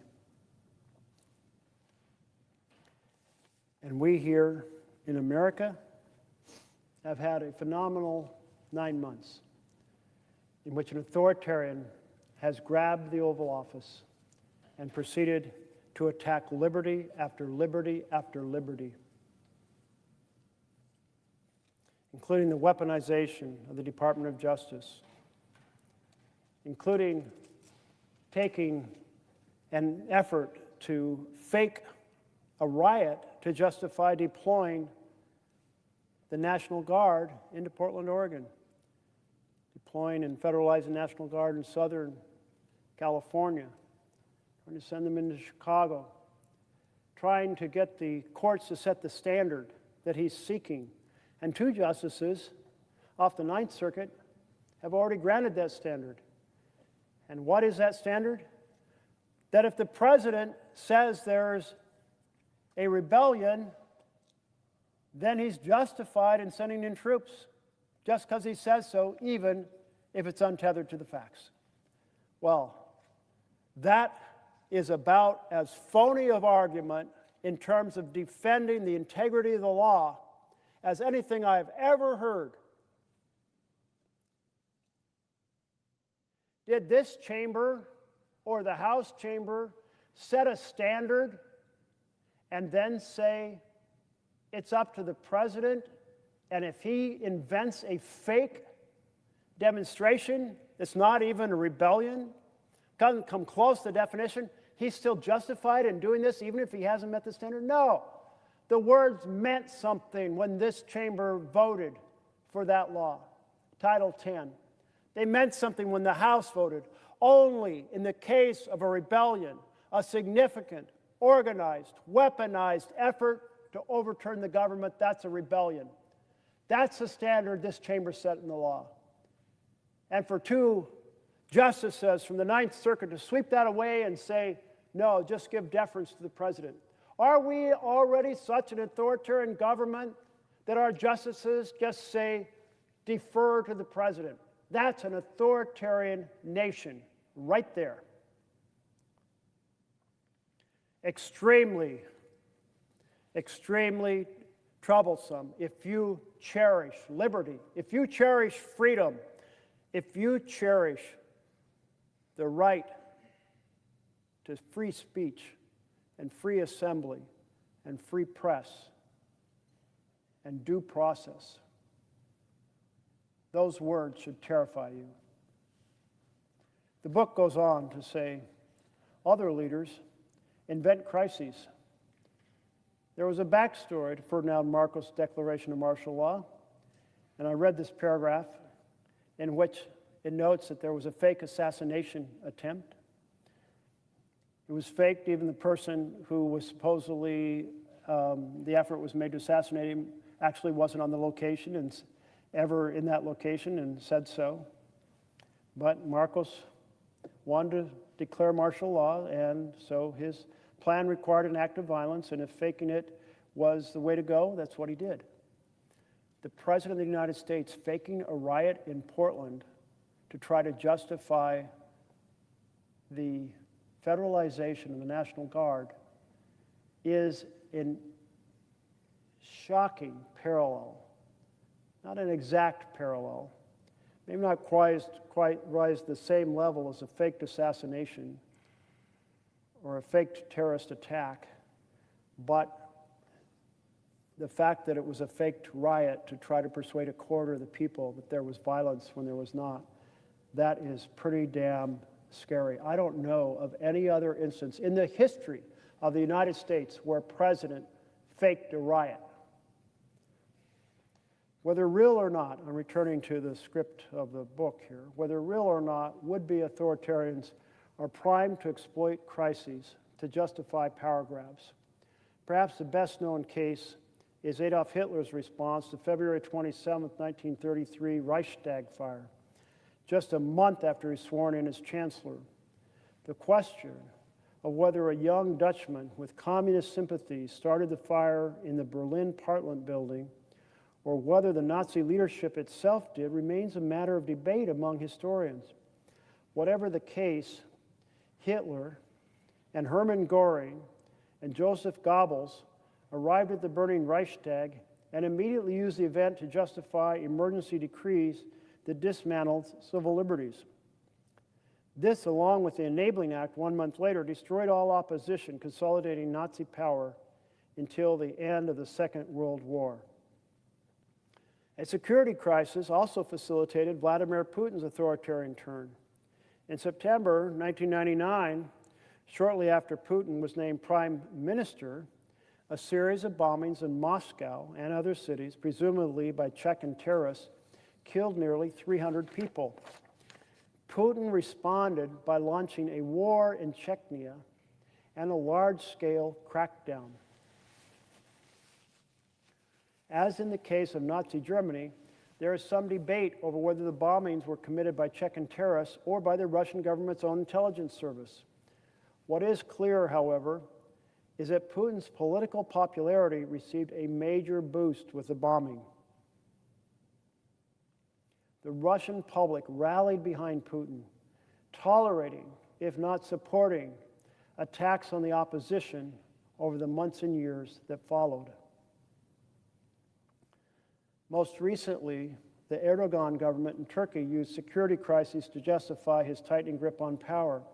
After the AKP lost its parliamentary majority in June 2015, a series of ISIS terrorist attacks enabled Erdogan to use the rally round the flag effect to call snap elections and regain control of parliament 5 months later.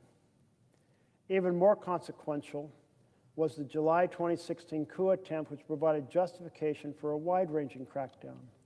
Erdogan responded to the coup by declaring a sense of emergency and launching a massive wave of repression that included a purge of some 100,000 public officials, the closure of several newspapers, more than 50,000 arrests, including hundreds of judges and prosecutors, 144 journalists, and even 2 members of the Constitutional Court.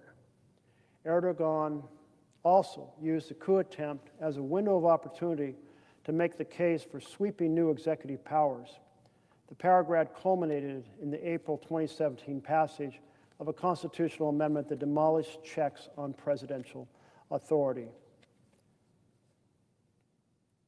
Few demagogues hemmed in by constitutional constraints,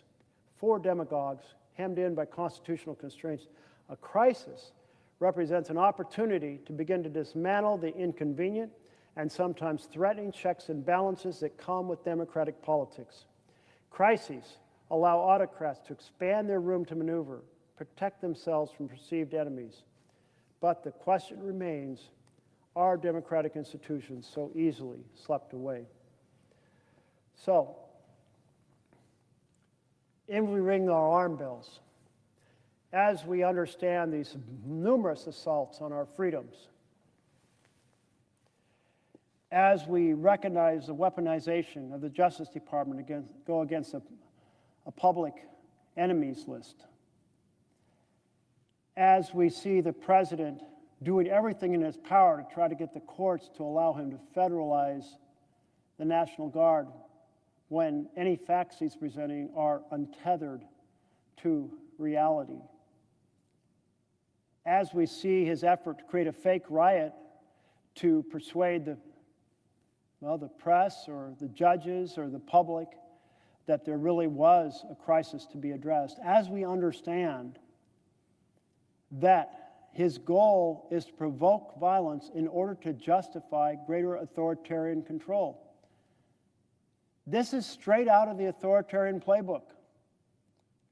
As this set of professors relays, you see it again and again and again, either using an actual crisis or generating a fake crisis to expand authoritarian power. So be on the watch, colleagues, patriots, for the misinformation or the fake crisis being used to expand presidential authoritarian power. Already we've seen it as he's pursued the authorization, the federalization of the National Guard in California and Texas and Oregon and Illinois, as he's tried to send those federalized National Guard from Texas and California into Oregon. That is really a move at this point to do 2 things. One is to get a court precedent that makes it legitimate to send in the National Guard whenever the president wants. And in addition to using Title 10, he's threatened to use the Insurrection Act. Well, the Insurrection Act explicitly gives deference to the president about whether there's an insurrection, not like Title 10 that deals with rebellion. Presidents are enormously reluctant because they understand the Constitution and that troops are used to defend America and not attack Americans. But an authoritarian wants those military forces available, and the president's trying to get the precedents in place. He may get it from the Supreme Court. He may get it on the shadow docket just this week. If that happens, ring the alarm bells even louder that the gates have been thrown wide open to the president's use of the military to suppress dissent here in the United States of America.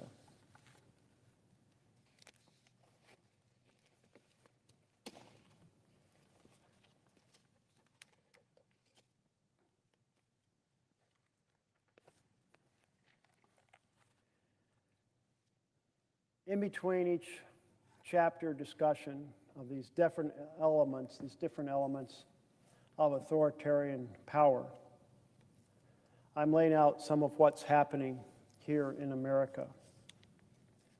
And we've looked at the assault on free speech.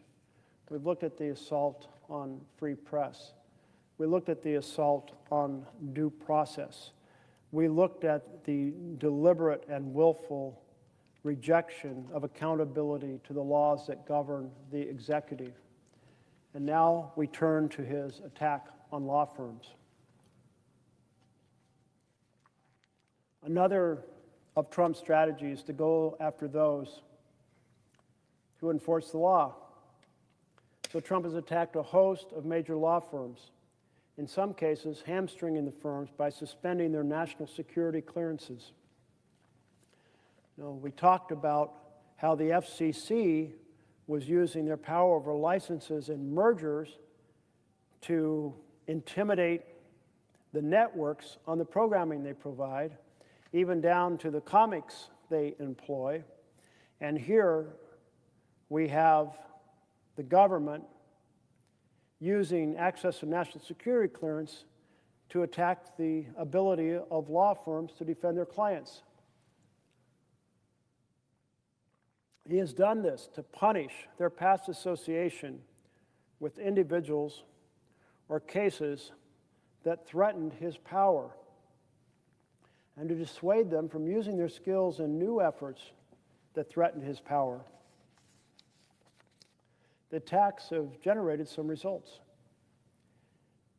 Skadden Arps and Paul Weiss have capitulated to Trump, agreeing, among other concessions, to end diversity policies and contribute millions of dollars of pro bono work to conservative clients. They're not alone. Several firms have surrendered, agreeing to provide about $1 billion in pro bono legal work for causes preferred by the administration.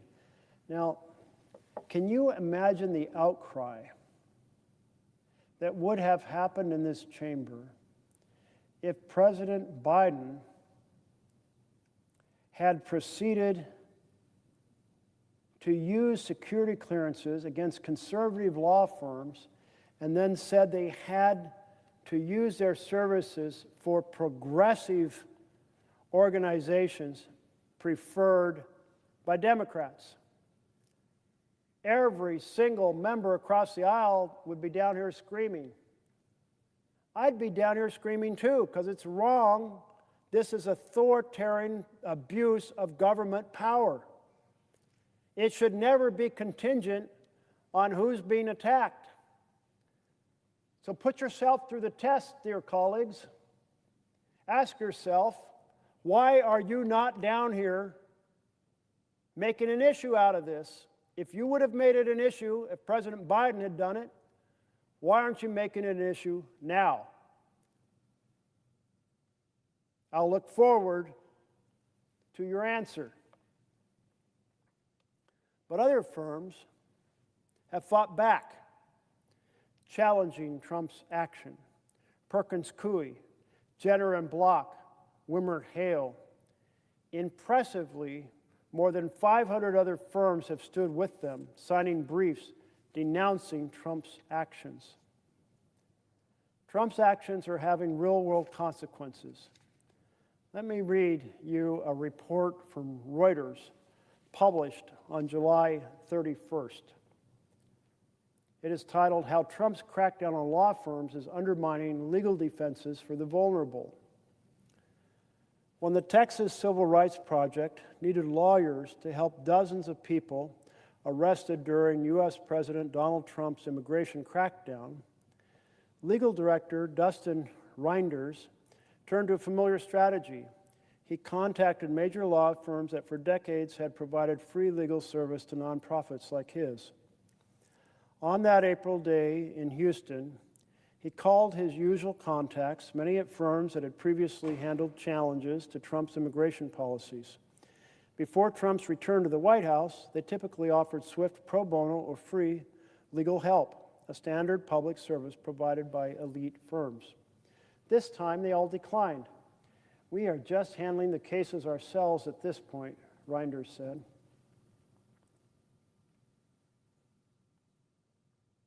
In March and April, Trump issued a series of executive orders targeting law firms he considers adversaries. The first such attacks by U.S. presidents against the legal profession. And I'm adding in, just to clarify, ever. Not in 200 plus years following 1787 Constitution has the president proceeded to attack law firms and tried to blackmail them, sometimes successfully, into providing pro bono services for causes the president prefers. Wow. First time ever. Another norm that would not have been crossed by any other president because other presidents didn't believe it was right for the government to blackmail law firms. And it's not right. It's abusing the power of government, threatening the security clearances in order to get this result. Some of the orders lashed out at the firms for donating their time to causes involving immigration or transgender rights, or the January 6th attack by Trump supporters on the U.S. Capitol, claiming this legal work undermined U.S. interests. Months later, the aftershocks threatened lasting damage to America's tradition of mobilizing free lawyers to challenge government actions on behalf of the vulnerable. Dozens of major law firms, wary of political retaliation, have scaled back pro bono work, diversity initiatives, and litigation that could place them in conflict with the Trump administration. A Reuters investigation found many firms are making a strategic calculation, withdraw from pro bono work frowned on by Trump or risk being the next target. 14 civil rights groups said the law firms they count on to pursue legal challenges are hesitating to engage with them, keeping their representation secret or turning them down altogether in the wake of Trump's pressure, according to interviews with the nonprofits and a review of filings they made in court. In an analysis of court dockets, Reuters also found that big law firms have pulled back sharply from litigation against the federal government. That's a departure from Trump's first term, when the nation's largest firms were often involved in challenges to his directives. Now they're mostly on the sidelines amid an avalanche of lawsuits contesting administration policies, spending immigration, funding cuts to non-governmental organizations, and attempts to fire tens of thousands of federal workers. The retreat has been painful for the nonprofit advocacy groups challenging Trump's sweeping assertions of executive authority, limiting their resources for researching legal arguments, preparing briefs, and pursuing litigation. Such groups offer legal aid to low-income communities that have long relied on pro bono support. The result, he warned, is a chilling effect that is discouraging elite law firms from confronting the administration. Win or lose in court, the actions of the president are accomplishing their goal, he said. 9 firms have capitulated to Trump, pledging nearly $1 billion in free work to administration-backed causes. $1 billion of free work. Extortion by the President of the United States, threatening the security clearances, or taking other actions that, well, threaten the ability of the law firms to represent their clients or to gain new clients. Nearly $1 billion in free work to administration-backed causes. The deals include pro bono work ensuring fairness in the justice system and combating anti-Semitism, issues the administration has cast as conservative, though the specific cases the White House is expecting firms to pursue remain unclear. The firm said their settlements protect employees and clients without compromising core principles or their pro bono commitments. 4 firms, Perkins Coie, WilmerHale, Jenner & Block, and Sussman Godfrey, successfully challenged Trump administration orders targeting them, winning permanent injunctions from judges who found the actions unconstitutional. All but Sussman Godfrey's case have been appealed. And the important word in that paragraph, unconstitutional. It's unconstitutional to use the power of the government to blackmail law firms. The president acted unconstitutionally. Where is a single member of my colleagues across the aisle saying we're going to stand up for the Constitution? One. Be delighted to hear them stand up to the Constitution. One, just one, would be great.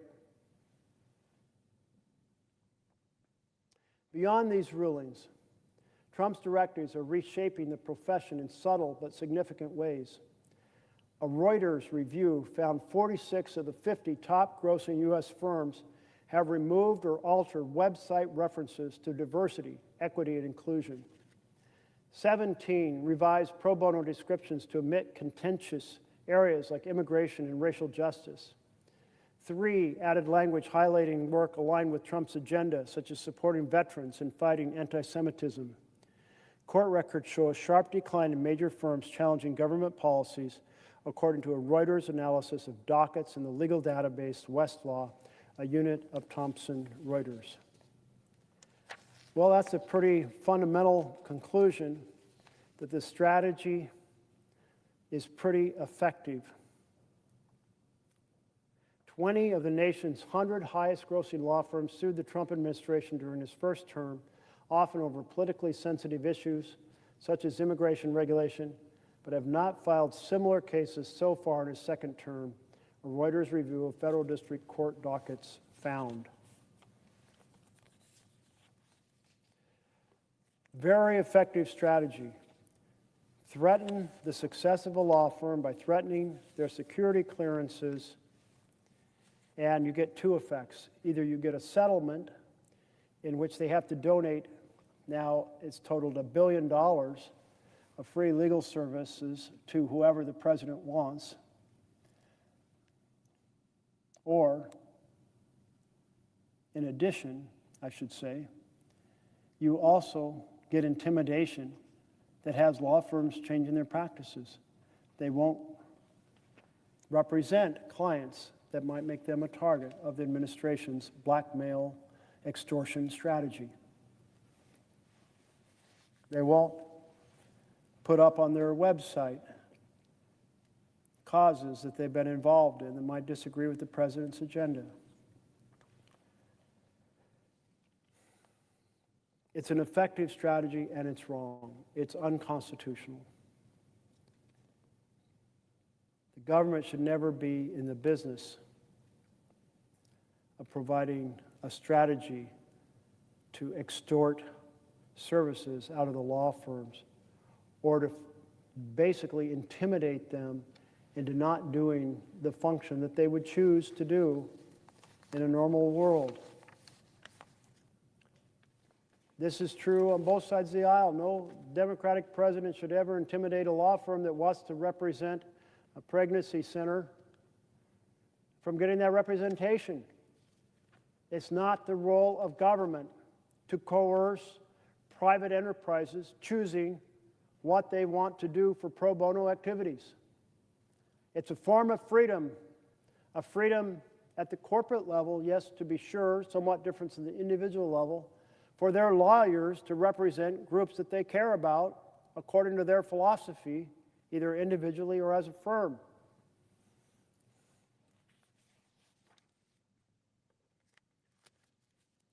Well, in the middle of this, we are still in the middle of the Republican shutdown because Republicans want to preserve the slashing cuts to health care affecting so many millions of Americans.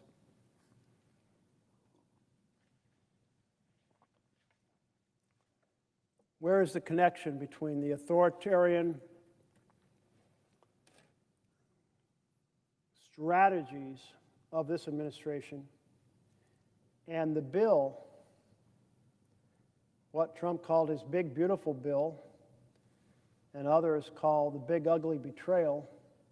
What is the connection between them? And the answer is that under an authoritarian government, the incentive is to serve the billionaires. Maybe we can put up the billionaires chart again, if you wouldn't mind, Mike.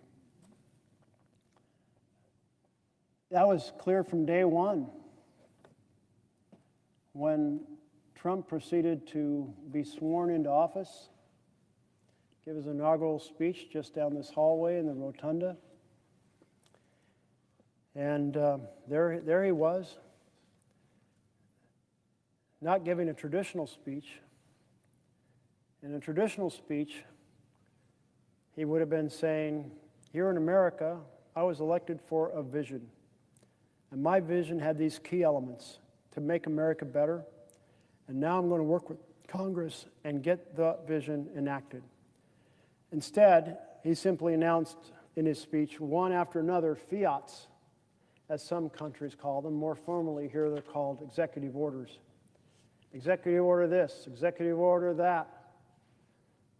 That's the executive order is the sound of, if that's all they're doing, I'm not saying every executive order, but many of them, it's a substitute for passing legislation. And they may be challenged in court, but the courts are slow. There is no law that gives the president the power to do tariffs. Well, the courts are slow. They've never gotten to the point that they said, stop doing the tariffs, because you don't have that authority. You know, the very first bill ever considered by the U.S. Senate was a tariff bill. You want a barrel of nails, you want a keg of molasses, what's the tariff going to be when you import it? And a senator sat around for 3 weeks arguing over what price should be put or what tariff amount should be put on each item.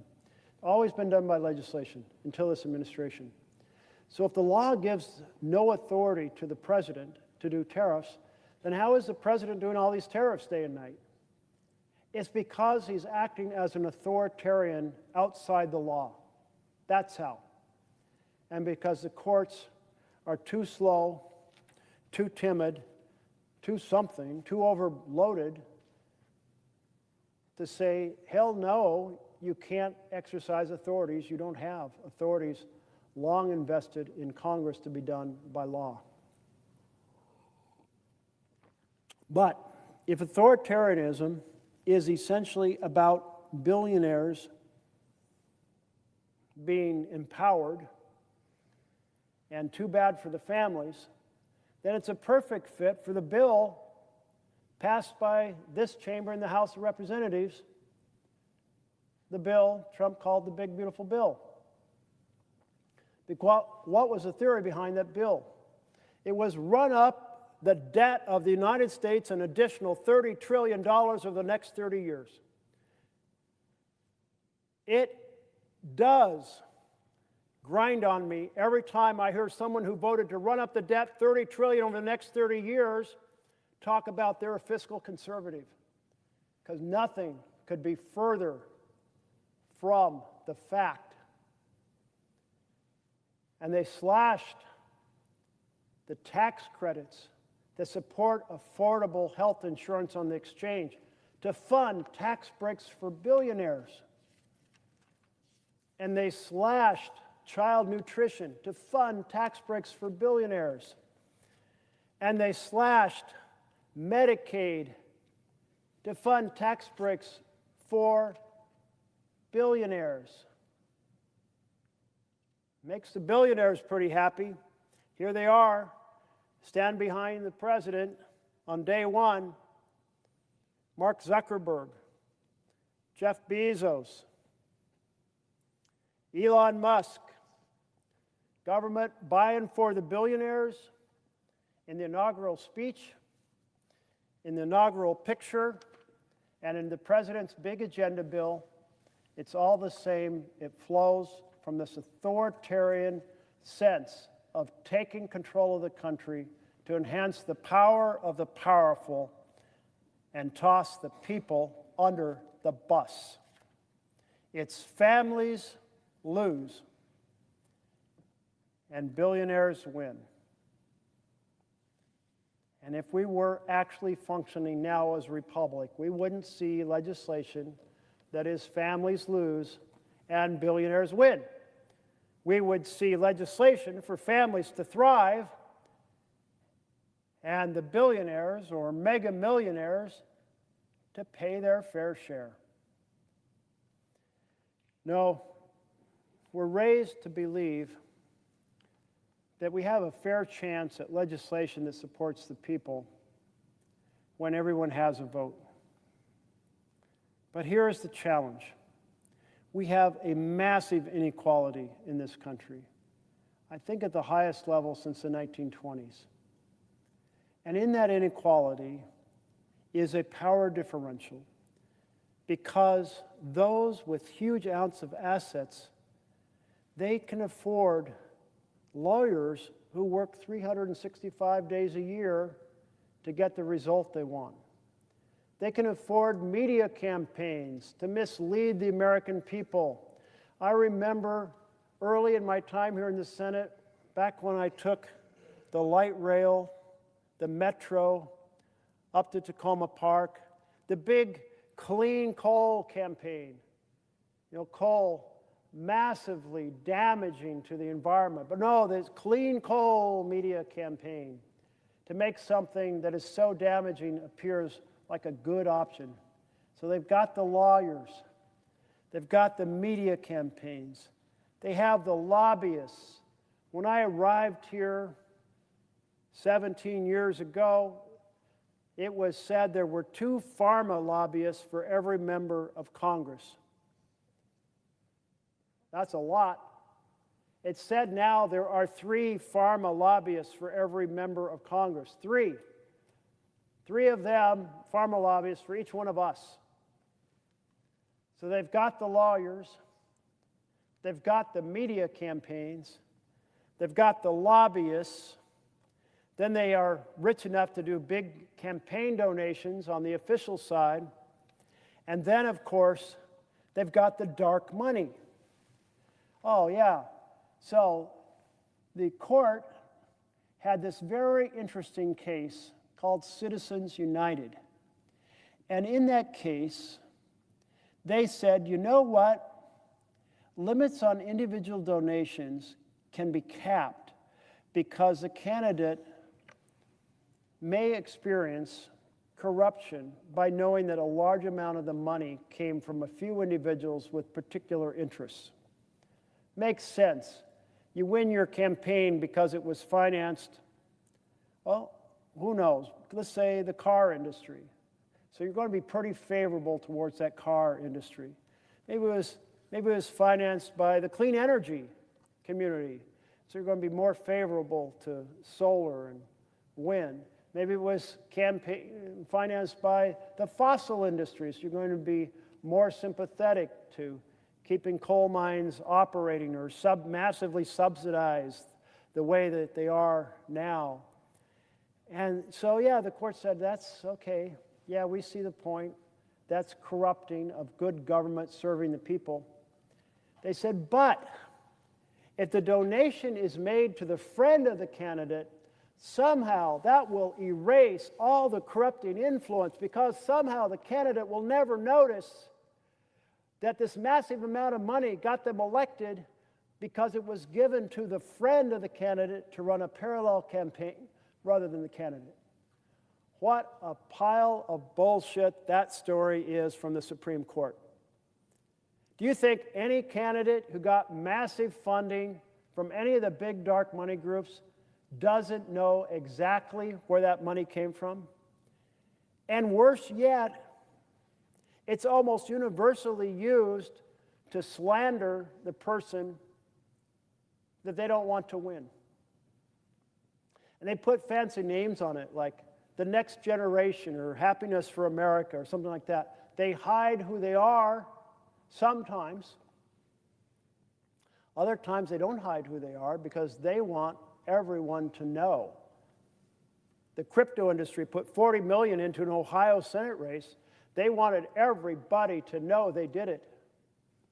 It sure made it a lot easier to get that crypto bill passed the floor of the Senate early this year, with people going, when I'm up for election, I don't want to be having offended the crypto industry. So the Supreme Court made a totally fallacious argument to justify dark money. It's called dark money because, unlike our donations, our normal donations to a candidate, that have to be disclosed. And the reason they have to be disclosed is because we passed a law saying they have to be disclosed, because we want to make sure there's transparency. Back when McCain-Feingold was being debated, a lot of folks who opposed McCain-Feingold limits on donations, so that's the wrong approach. What we need is the sunlight of transparency. Well, that transparency is you make a donation, the recipient has to record your name, your address, your employment as part of registering that donation. I believe the line is $200. But dark money, no such requirement. Now, we tried to pass a transparency bill called the Disclose Act, led by the senator from Rhode Island, Sheldon Whitehouse. And it basically said what's good for the goose is good for the gander. Disclosure is good for ordinary Americans who can contribute a modest amount of money under a cap, McCain-Feingold cap. And actually, it's a pretty high cap when it comes to people in my blue-collar community. Nobody would give at these levels. I mean, it's pretty high, but it's not millions. I think the cap is $7,000 now, $3,500 in a primary, $3,500 in a general. But who in a blue-collar community like the one I live in has $7,000 to give to a campaign? So it's still pretty high, but it's not the $40 million for sure that the crypto industry put into a Senate race in a single week because they didn't like the way that the incumbent senator had led the banking committee and wanted certain things passed out of that banking committee that didn't get passed out. Talk about corrupting the American process of representing the people. Boy, that's a whopper right there.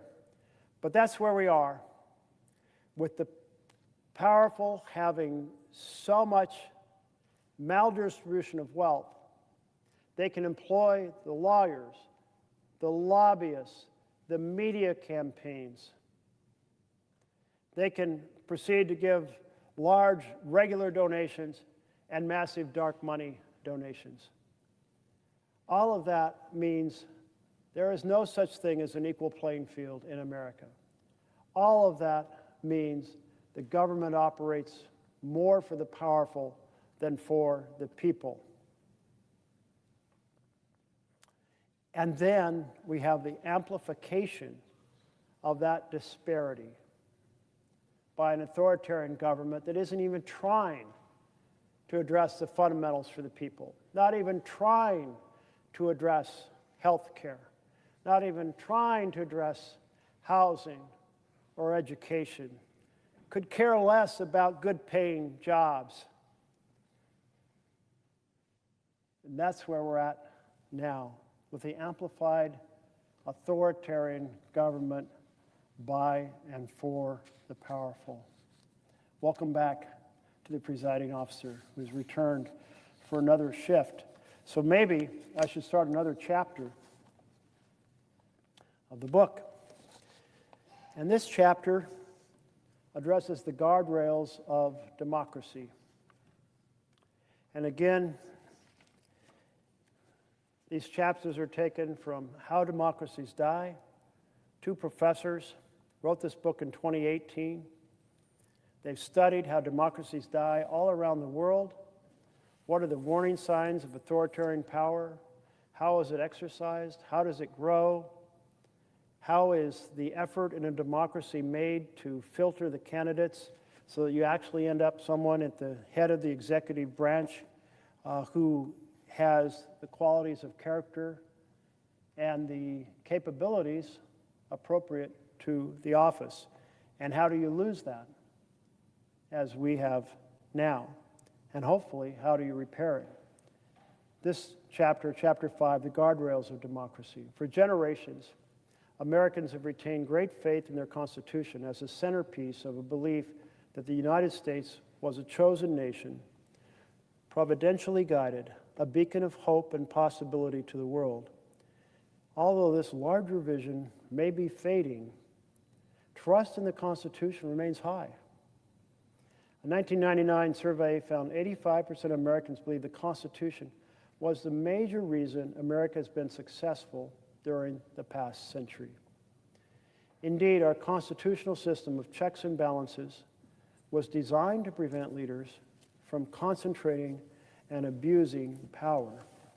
And for most of American history, it has succeeded. President Abraham Lincoln's concentration of power during the Civil War was reversed by the Supreme Court after the war ended. President Richard Nixon's illegal wiretapping, exposed after a '72 Watergate break-in, triggered a high-profile congressional investigation and bipartisan pressure for a special prosecutor that eventually forced his resignation in the face of certain impeachment. In these and other instances, our political institutions served as crucial bulwarks against authoritarian tendencies. But are constitutional safeguards by themselves enough to secure a democracy? We believe the answer is no. Even well-designed constitutions sometimes fail. Germany's 1919 Weimar Constitution was designed by some of the country's greatest legal minds. Its long-standing and highly regarded Rechtsstaat, or rule of law, was considered by many as sufficient to prevent government abuse. But both the Constitution and the Rechtsstaat collapsed rapidly in the face of Adolf Hitler's usurpation of power in 1933. Or consider the experience of post-colonial Latin America. Many of the region's newly independent republics modeled themselves directly on the U.S., adopting U.S.-style presidentialism, bicameral legislatures, Supreme Courts, and in some cases, electoral colleges and federal systems. Some wrote constitutions that were near replicas of the U.S. Constitution, yet almost all of the region's embryonic republics plunged into civil war and dictatorship. For example, Argentina's 1853 constitution closely resembled ours. 2/3 of its text was taken directly from the U.S. Constitution. But these constitutional arrangements did little to prevent fraudulent elections in the late 19th century or military coups in 1930 and 1943 and Perón's populist autocracy. Likewise, the Philippines' 1935 Constitution has been described as a faithful copy of the U.S. Constitution, drafted under U.S. colonial tutelage and approved by the U.S. Congress. The Charter, quote, provided a textbook example of liberal democracy, end quote. Separation of powers, a Bill of Rights, a two-term limit in the presidency. But President Ferdinand Marcos, who was loath to step down when his second term ended, dispensed with it rather easily after declaring martial law in 1972. You know, I was thinking about folks who came to my town halls this year. I had 36 town halls, one in each county. I do it every year. I've done more than 600. It's a lot of opportunity for people to give feedback. But the feedback I got this year included people asking the question, will Trump try to serve a third term? He's talked about it. He's joked about it. And for the first few months of this year, I was somewhat dismissive that our democracy could ever be so fragile. And I still feel it's an enormous stretch. But folks have pointed out that the Constitution doesn't ban a person from serving a third term. No, it bans a person for running for a third term, not serving a third term. We had a vacancy when Dianne Feinstein passed away. She sat right next to me here at this desk. And the very capable woman who was appointed by the governor of California to serve in Feinstein's seat, well, she didn't live in California, is my understanding. But the rule was she had to live in California to run, and she wasn't running, she was appointed. And so that distinction actually has some basis in actions that have occurred. So now maybe I have you all a little more worried that there's something to the possibility, because it's been pointed out that a president might run for vice president. The president steps down, they're now serving a third term. Not a likely scenario that I think anyone would support. Still seems an enormous stretch, but so much else that seemed an enormous stretch is happening right now. But then people posed a different question in my town halls. They said, we've seen the president evoke emergency powers or just grab authorities that the law doesn't give the president. So what's to prevent the president from evoking emergency powers, saying there's a crisis, and delaying the next election? Maybe arguing that the voting machines are not yet properly free of some virus that's infected them, or arguing that the vote can't go forward because the president's put out an edict about vote by mail and states are still using vote by mail. Again, I think it's an enormous stretch and unlikely, but I will say we damn well better be on our guard, because we didn't expect to have a president who would attack due process and ignore it, and we have it. We didn't expect to have a president who would blackmail law firms, and we have it. We didn't expect to have a president who would use licenses and merger power to try to control what networks put on TV, but we have it. We didn't expect to have a president who would weaponize the Justice Department to go after a list of his public enemies, that he's identified as his public enemies. We didn't expect to have a president who would try to get the court decisions to enable him to deploy troops whenever he wants against public dissent in the United States of America. Yet we have it. So I say to you, ring the alarm bells, because all of those things are worthy of ringing them loud and hard. But in addition, don't assume that even though all those bridges have been crossed, that somehow the president won't cross the next bridge. Be aware and worried about the possibility of the use of an emergency in order to expand authoritarian power. Be aware and concerned about a manufactured crisis to expand authoritarian power. That's the position we're in now in the United States of America.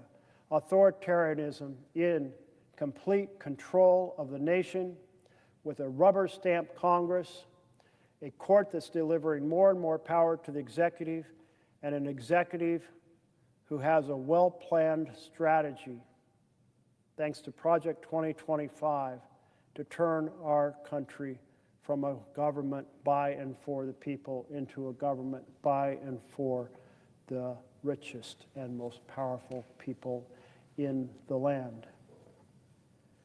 Turning back to the book, it continues.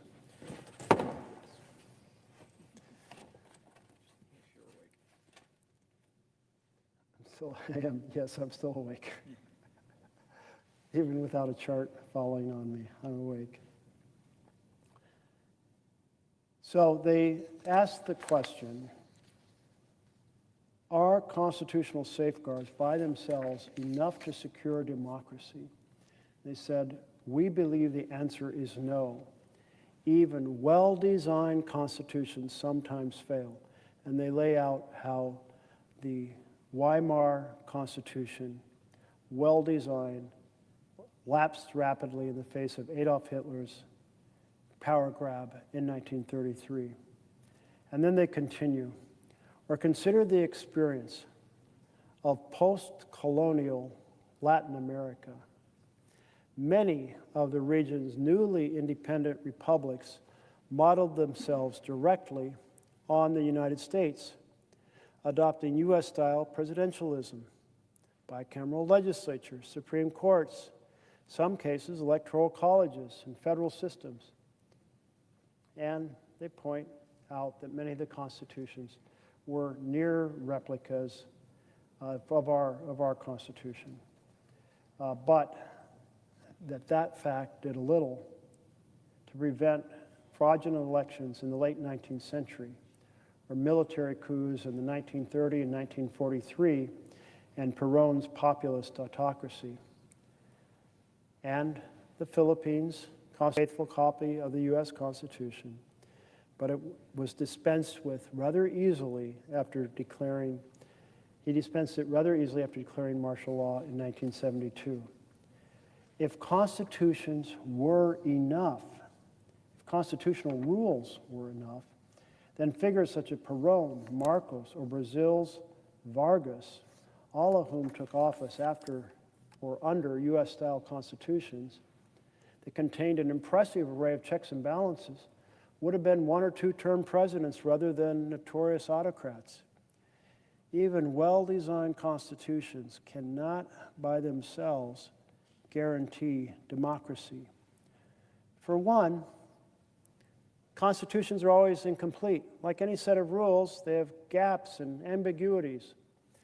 No operating manual, no matter how detailed, can anticipate all the possible contingencies or prescribe how to behave under all possible circumstances.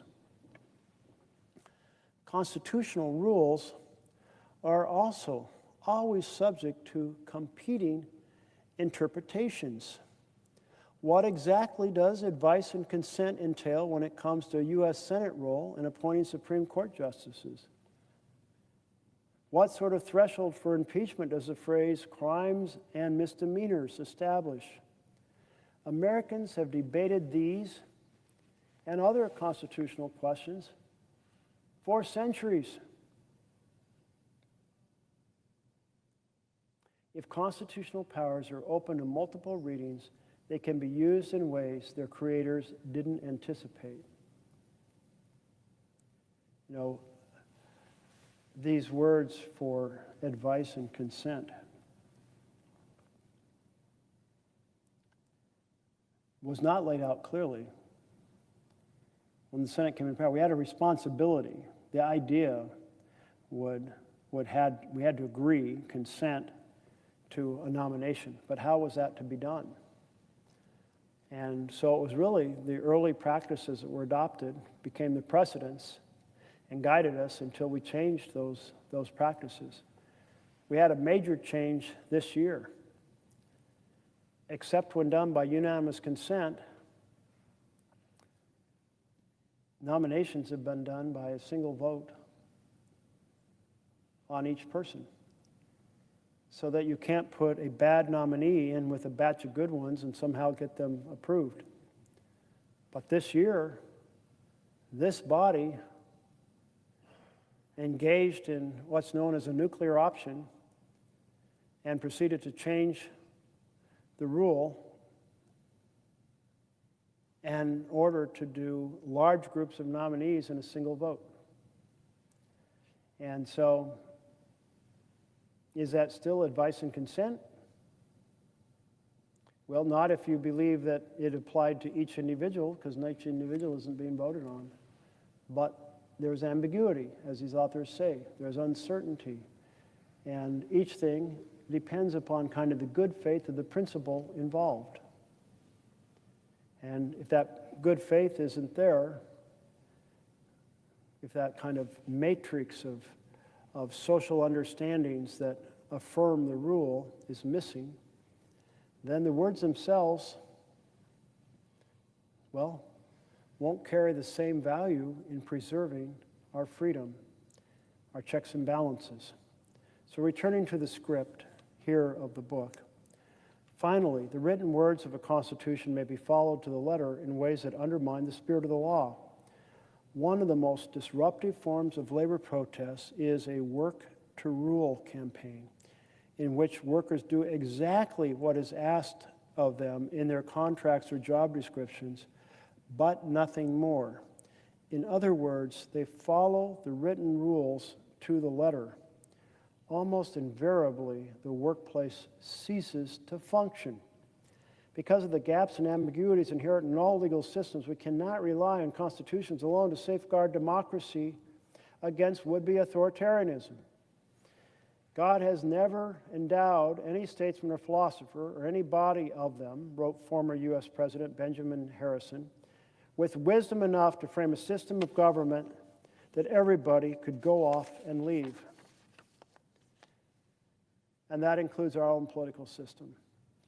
The U.S. Constitution is, by most accounts, a brilliant document, but the original Constitution, only 4 pages long, can be interpreted in many different and even contradictory ways.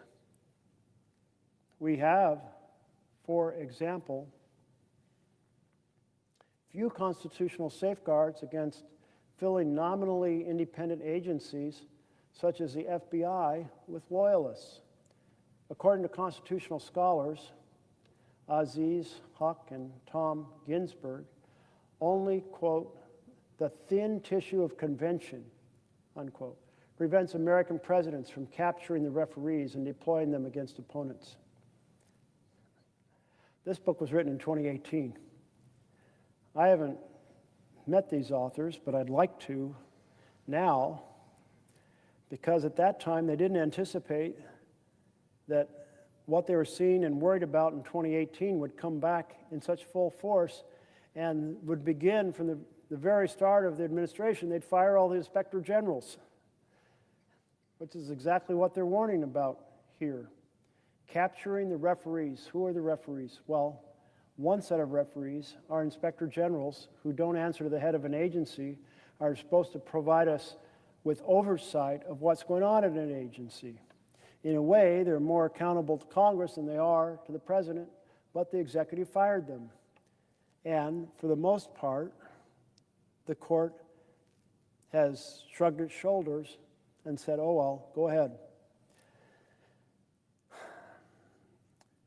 So Huck and Ginsburg warned that the constitutional legal safeguards of democracy would prove fairly easy to manipulate in the face of a truly anti-democratic leader. If the Constitution written in Philadelphia in 1787 is not what secured American democracy for so long,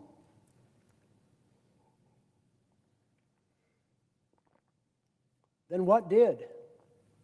Many factors mattered, including our nation's immense wealth, a large middle class, a vibrant civil society.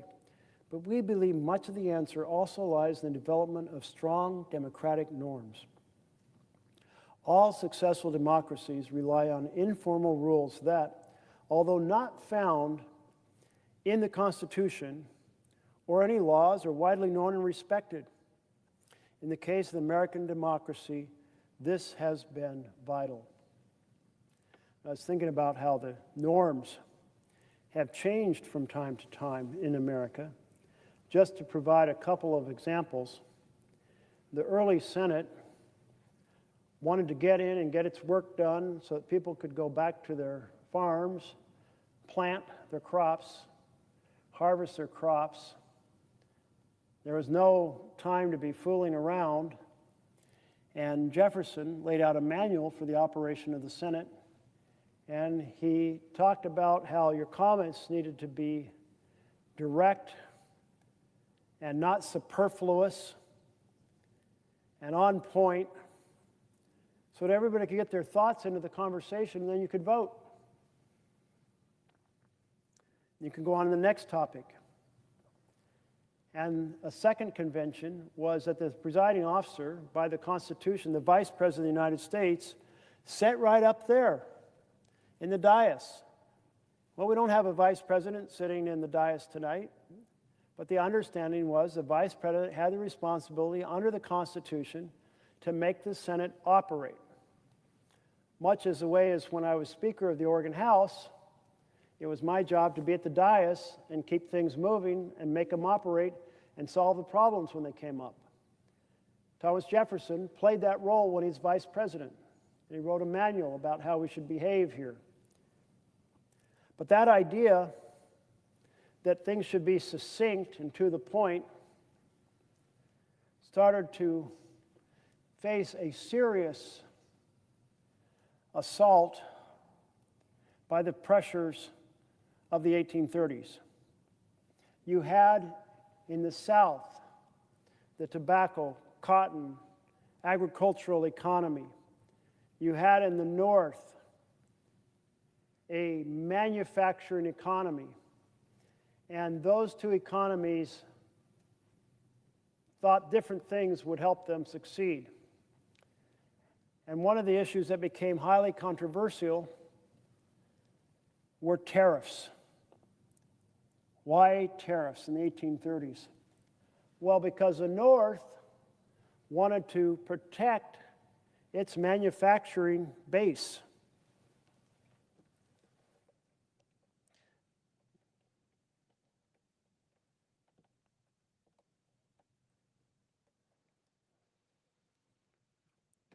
Stretch out this cord a little more so I'm tethered at a slightly longer distance.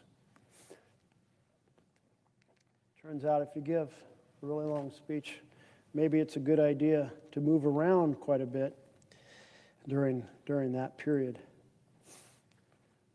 So in the 1830s, you have this tension, and the North wants these tariffs to protect its manufacturing economy. The South is concerned about retaliatory tariffs against its tobacco and its cotton. So the South called these tariffs the tariffs of the abominations. That's a pretty fierce phrase that shows how deeply they were concerned about this legislation. And Calhoun, who had been vice president and then left that to run and come back to this body as a U.S. Senator, he was really the spearheader of the philosophy that you could have states that could nullify a federal law if they didn't like it. Now, this idea wasn't completely a kooky idea. We were, in the beginning, an assembly of states, and there were alternative visions of whether we were primarily a group of states working together or were we one nation. And under the idea of nullification, states were retaining far more power, and the suggestions, the laws, the federal laws were suggestions, and they could nullify them if they wanted. Now, this came to a test over tariffs because ultimately Calhoun organized and encouraged South Carolina to write a bill that nullified a tariff law. Wow, okay. So Jackson, who was president, well, Jackson was a slave owner, I think born in Virginia, but representing Tennessee, or coming from Tennessee for most of his career. He said, hell no, you can't nullify laws, South Carolina. And he came to Congress and he got a declaration of war against South Carolina. And South Carolina backed down. And they undid their nullification law. And that was the end of nullification. So here is a southern economy based on tobacco and cotton and slave labor. And how are they going to try to stop laws that they really don't want?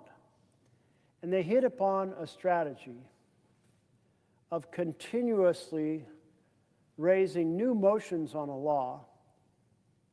And every time there was a new motion, well, under the Senate rules, each person could speak to it twice. So, by doing motion after motion, maybe motion to return it to committee, maybe a motion to adjourn, maybe a motion to do this amendment, do that amendment. Well, it enabled continuous talking about the bill. And this is the root of the word filibuster.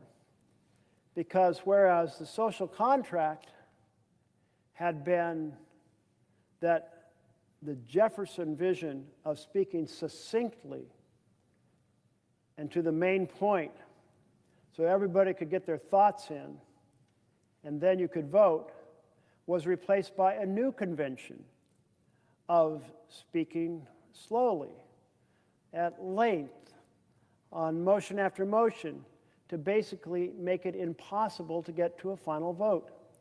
So the rules on the page for the Senate were the same, but the conventions around it changed dramatically.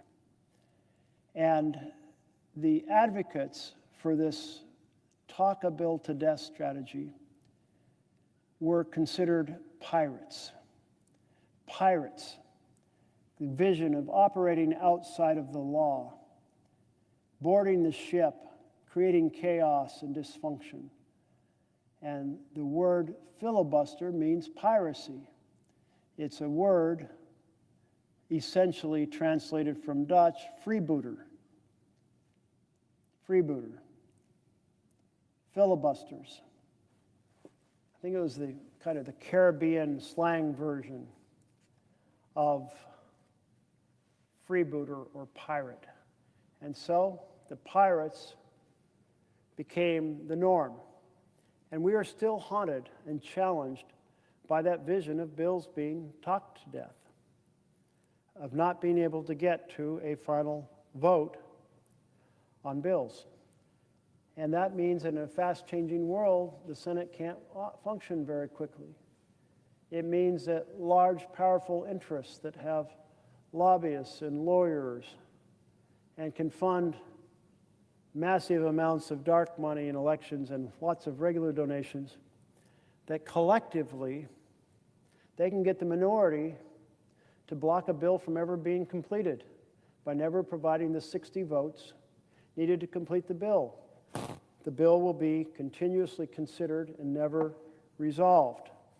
So that's the challenge that still is one we're struggling with here in this system. So, as they were noting, the thin tissue of convention prevents American presidents from capturing the referees and deploying them against opponents. Likewise, the Constitution is virtually silent on a president's authority to act unilaterally via decrees or executive orders, and it does not define the limits of executive power during crises. Huck and Ginsburg recently warned that the constitutional and legal safeguards of American democracy would prove to be fairly easy to manipulate in the face of a truly anti-democratic leader. And that's where we're at right now. And that's why I'm ringing the alarm bells. It's why 7 million people turned out on the No Kings rally on Saturday. Let's ring the wrong bells inside this building. Let's ring them outside this building, because our Constitution is under the greatest threat since the Civil War. And it's our job as elected leaders, in partnership with the groundswell of engaged American citizenry, to save it. That's our responsibility, to save our country from authoritarian takeover we are in at this moment. If the Constitution written in 1787 is not what secured American democracy, as I noted, I read this paragraph before, what did? Well, middle class was helpful. Vibrant civil society is helpful. And then norms. All successful democracies rely on informal rules that, though not found in the Constitution or any laws, are widely known and respected. In this case of American democracy, this has been vital. As in all facets of society, ranging from family life to the operation of businesses and universities, unwritten rules loom large. To understand how they work, think of the example of a pickup baseball game. Street basketball, or pickup basketball game. Street basketball is not governed by rules set up by the NBA, the NCAA, or any other league. And there are no referees to enforce the rules, only shared understandings about what is and what is not acceptable. Only those shared understandings about what is and what's not acceptable prevent such games from descending into chaos. The unwritten rules of a half-court game of pickup basketball are familiar to anyone who has played it. Here's some of the basics. Scoring is by ones, not by twos, as in regular basketball. The winning team must win by 2 points. The team that makes a basket keeps the ball. Make it, take it. The scoring team takes the ball to the top of the key, and to ensure that the defending team is ready, checks by passing it to the nearest opposing player. The player who starts with the ball cannot shoot. He or she must pass it. Players call their own fouls, but with restraint. Only egregious fouls are legitimate. No blood, no foul. But when fouls are called, the calls must be respected. Democracy, of course, is not street basketball. Democracies do have written rules, constitutions, and referees, the courts. But these work best and survive longest in countries where written constitutions are reinforced by their own unwritten rules of the game. These rules or norms serve as the soft guardrails of democracy, preventing day-to-day political competition from devolving into no-holds-barred conflict. Norms are more than personal dispositions. They do not simply rely on political leaders' good character, but rather are shared codes of conduct that become common knowledge within a particular community or society, accepted, respected, and enforced by its members. Because they are unwritten, they are often hard to see, especially when they're functioning well. This can fool us into thinking they are unnecessary, but nothing could be further from the truth. Like oxygen or clean water, a norm's importance is quickly revealed by its absence. When norms are strong, violations trigger expressions of disapproval, ranging from head shaking and ridicule to public criticism and outright ostracism. And politicians who violate them can expect to pay a price. Unwritten rules are everywhere in American politics, ranging from the operations of the Senate and the Electoral College to the format of the presidential press conferences. But two norms stand out as fundamental to a functioning democracy: mutual toleration and institutional forbearance. And the chapter goes on to talk about these two key norms of mutual tolerance and institutional forbearance, and notes that essentially when we become two parties treating each other like enemies, we've wandered way outside that framework that makes democracy function. I was struck by a chart that I saw years ago that described what the political spectrums looked like back in the 1970s. And since I was first here in 1976, it was like, if this is the bell curve for the Democrats and the bell curve for the Republicans, they cross over a tremendous amount. But that's not the way our country functions now. Now, those two curves are essentially far apart. There's this massive chasm between the Democratic range of views and the Republican range of views.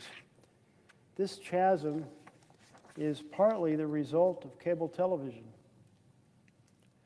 Cable television meant that things were not broadcast over the air, and somewhere along the line, I believe on the Reagan administration, we lost the fairness doctrine, which basically said you can't use your broadcast news in a partisan fashion. Well, that's gone. And each cable news world has its own audience. So if you go to a city in my state, and in most states, it's not very likely they're watching Fox News, to be simple, to be plain. It's more likely they're watching CNN or MSNBC. And if you go to rural Oregon, the reverse is true. They're probably not watching CNN, MSNBC, more likely watching Fox News or some other competitor within that range of the spectrum.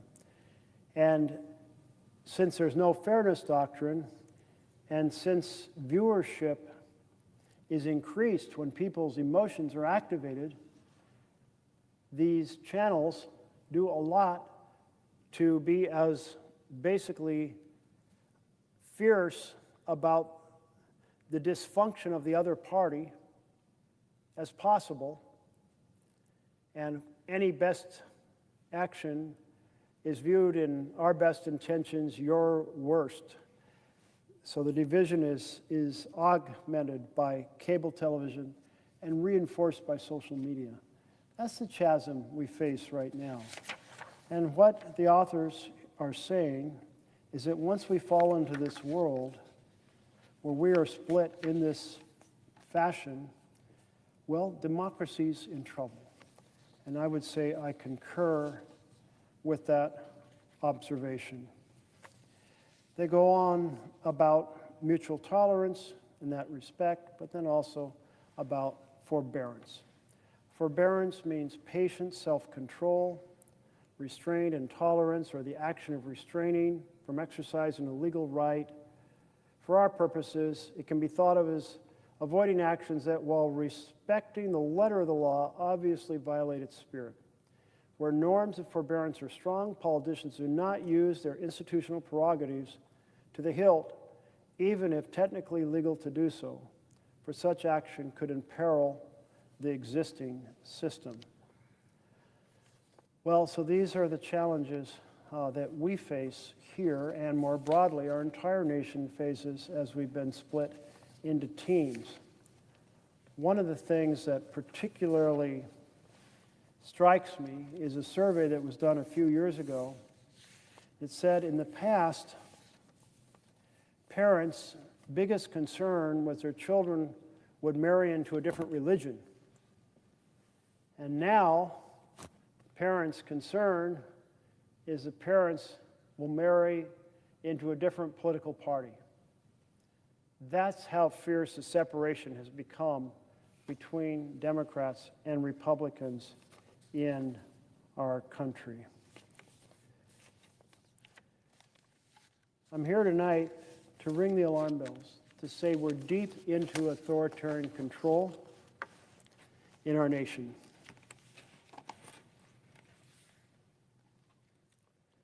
And that we have an obligation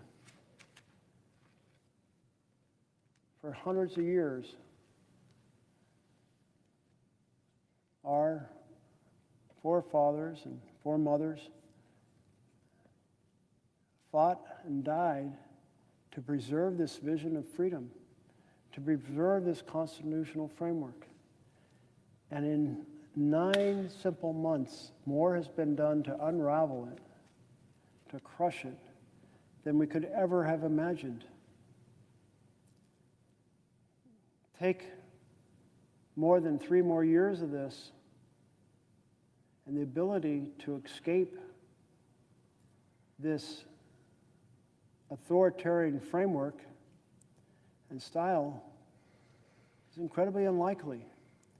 It's why it's important to ring the alarm bells now, to weigh in now, to have the No Kings March now, as we did this last weekend, to remind us all of the responsibilities we have to save the vision of our Constitution.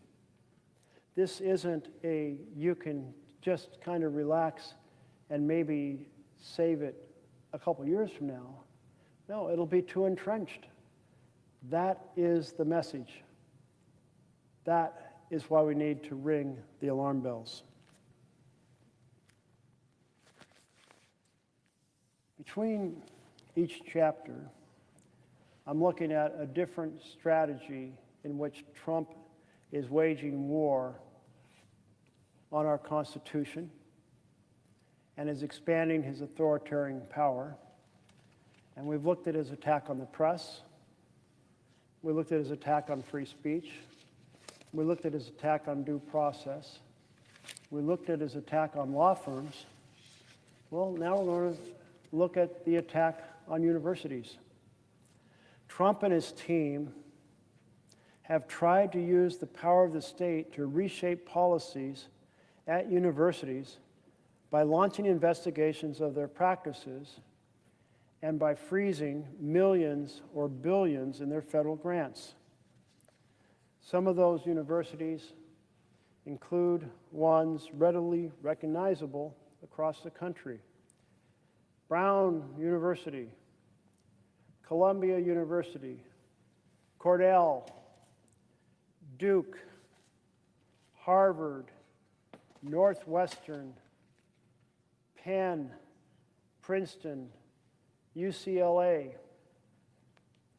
Dozens of other schools are under scrutiny. Harvard is one of Trump's biggest targets, with roughly $9 billion at stake. Let me read you this reporting about Trump's attacks on universities that was written just last month, September 5th.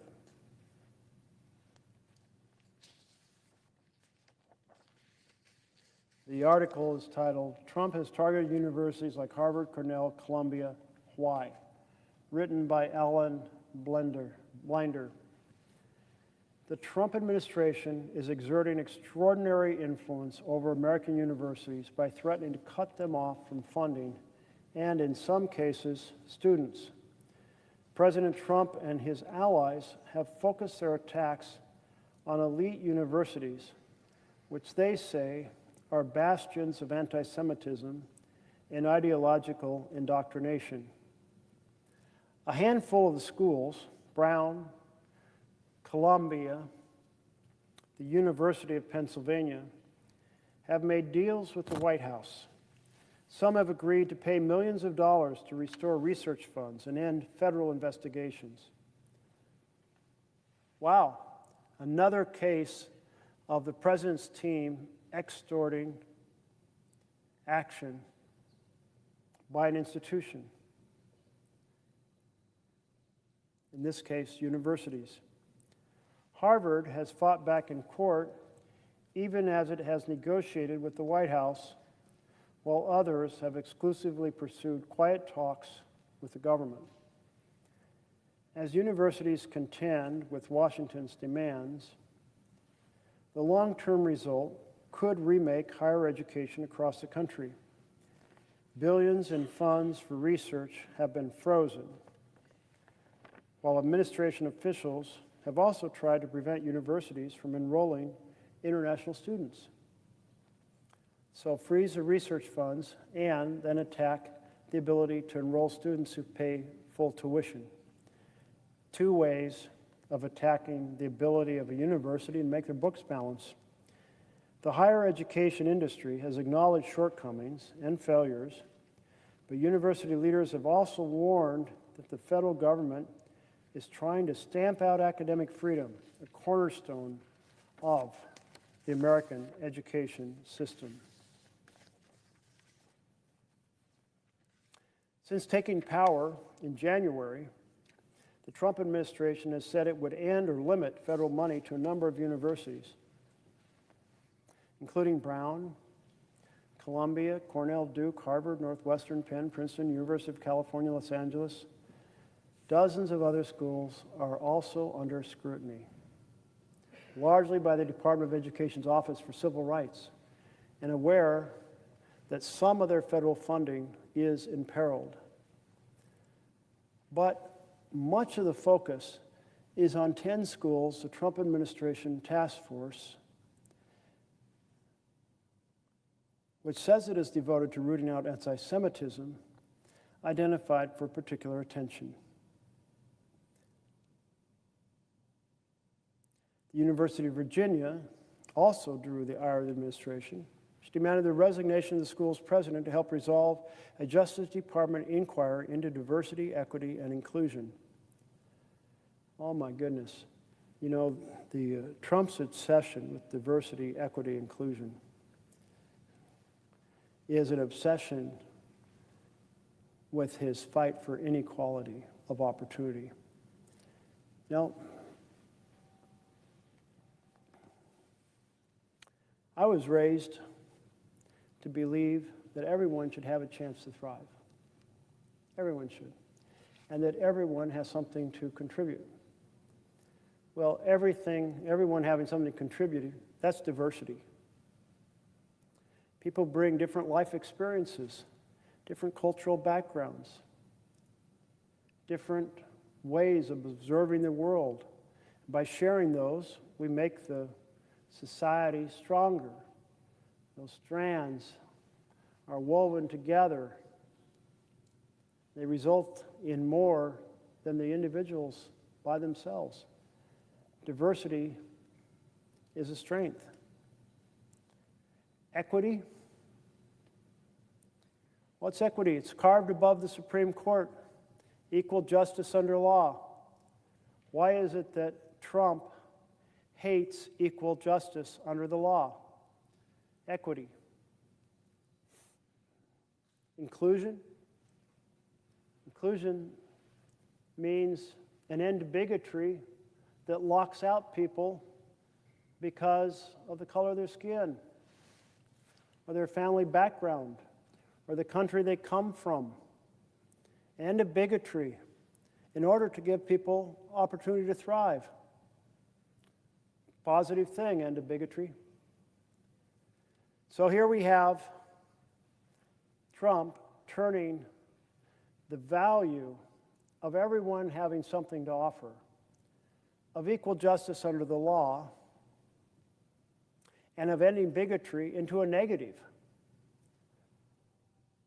I don't buy it, not for a second, this attack on diversity, equity, and inclusion, an attack on equal justice, an attack on opportunity for all. But here are all these schools getting rid of their programs dedicated to these important values of opportunity for all. The Trump administration announced 3 significant deals in July. First, Penn agreed to implement certain policies around transgender people in athletics, and to apologize, in effect, for the trans athlete, Leah Thomas's participation in the women's swim team several years ago. The agreement included no financial penalties. Columbia, which faced accusations that it tolerated anti-Semitism on its campus, agreed to a suite of policy changes as well as a $200 million fine to the U.S. government. Brown University cut a similar deal, though its $50 million payout was going to be directed towards state workforce development organizations, not the federal government. Brown and Columbia secured specific provisions intended to limit the Trump administration's involvement in academic matters. The next section of this essay is titled, "What's Happening with Harvard?"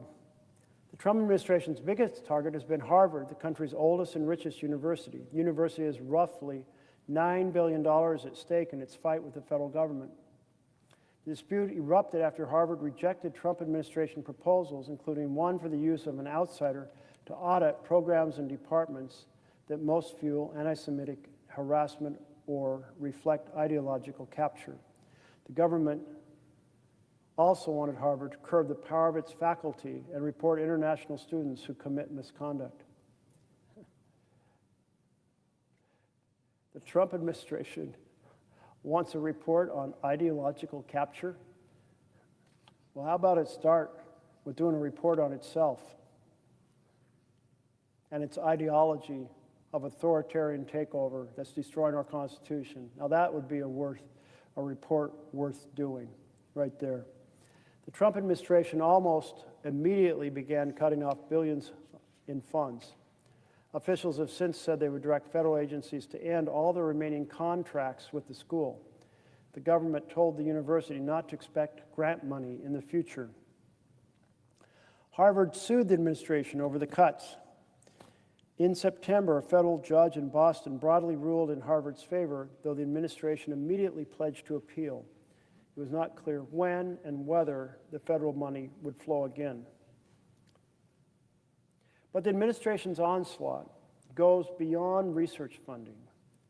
The university is confronting an array of investigations, some of which Harvard officials fear could become full-blown criminal inquiries in the coming months.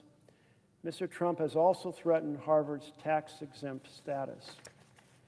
So we saw the president use power over mergers and license to try to compel the networks as to what programming they could have. And here we're seeing using the power over tax-exempt status to try to compel what the university does. So using these different powers of the administration in effect to extort concessions that interfere with the proper independent functioning of these organizations. I don't want the federal government telling universities what they can teach. I don't want the federal government using research grants as a weapon against our universities or using the ability to allow students to attend, from foreign students to attend because of the tuition, or in this case, threatening tax-exempt status. Recently, his administration has tried repeatedly to bar the university from enrolling international students, and a federal judge in Boston has blocked those efforts. In June, Harvard and the White House began discussing the possibility of a settlement. Even as the talks unfolded, though, the administration kept hammering at Harvard with subpoenas, accusations of civil rights violations, and a subsequent challenge to its accreditation. Harvard signaled it might be willing to spend $500 million to settle with the White House. Well, it's working, right? Major institutions, proud independent institutions that know their role in terms of research that contributes to all fields in America, to the prosperity of America, are feeling quite compelled that they can't endure this collective attack by the administration. We here in this chamber, we should be passing laws that say you can't do this, protecting academic freedom. Academic freedom is also about the students' freedom, but we're not. And that's a shame. The administration has frequently claimed that targeted schools harbor anti-Semitism, and it goes on to address that issue some length. Many conservatives say their views have been marginalized in lecture halls. They've said they want universities to emphasize academic programs that lead students to jobs essential to the economy. In other words, our universities, our private universities, become an extension of the philosophy of the government. And if that happens to sound appealing to you now, because you broadly share Trump's perspectives, would you like it so much with a different president telling the universities what to do, including conservative universities, based on a more liberal set of ideas about the world? I suspect not. The situation gets even worse. On October 2nd, the New York Times reported the White House sent letters to universities urging them to, quote, pledge support for President Trump's political agenda to help ensure access to research funds. To his political agenda? Can we not all agree that this is a massive abuse of government power? Let me read you the reporting. Trump administration asked colleges to sign compact to get funding preference. Demands sent to 9 top schools included pledging to freeze tuition for 5 years and to commit to strict definitions of gender. The White House on Wednesday sent letters to 9 of the nation's top public and private universities, urging campus leaders to pledge support for President Trump's political agenda to help ensure access to federal research funds. Pledge support, let me repeat that, to Trump's political agenda to ensure access to federal research funds. The letters came attached to a 10-page compact that serves as a sort of priority statement for the administration's educational goals. The most comprehensive accounting to date of what Mr. Trump aims to achieve for an unparalleled, months-long pressure campaign on academia. The compact would require colleges to freeze tuition for 5 years, cap the enrollment of international students, and commit to strict definitions of gender. Among other steps, universities would also be required to change their governance structures, prohibit anything that would punish, belittle, and even spark violence against conservative ideas. Colleges that sign the agreement would receive multiple positive benefits, according to a letter, included with the compact, signed by the Education Secretary Linda McMahon, and signed by Vince Haley, the director of the White House Domestic Policy Council, and by Meg Mailman, the White House Senior Advisor for Special Projects. The Trump administration gave 9 universities a set of terms to follow for better access to federal funds. At least one said it wanted to sign up, but some students wanted the college officials to say no. Colleges that agree would get priority access to federal funds and looser restraints on overhead costs. Signed compacts would also serve as assurance to the government that schools are complying with civil rights laws. Federal civil rights investigations have been used to halt much of the research funding the administration has blocked so far this year. So it's kind of completely captured by this notion that you don't get research funds unless you reshape your views and your actions to accentuate Trump's political agenda. Well, that's how far things have gone off track. The president wants to dictate how our universities teach and what they teach, and they want the universities to promote his political agenda. The letters were sent to a number of these universities, and there are a number of comments. University of Texas system is honored that our flagship, the University of Texas at Austin, has been named as one of only 9 institutions in the U.S. selected by the Trump administration for potential funding advantages under its new compact for academic excellence in higher education, said Kevin Eltife, chairman of the University of Texas Board of Regents. He said it in his statement on Thursday. We enthusiastically look forward to engaging with university officials and reviewing the compact immediately. The other 8 schools declined to comment, did not immediately, or said they were still studying the compact. The letters prompted concern about the precedent of signing on to such agreements.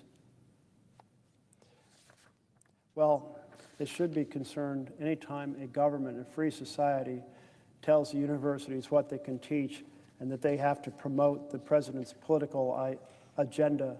That is a massive red line that has been crossed. I hope all 9 say absolutely no.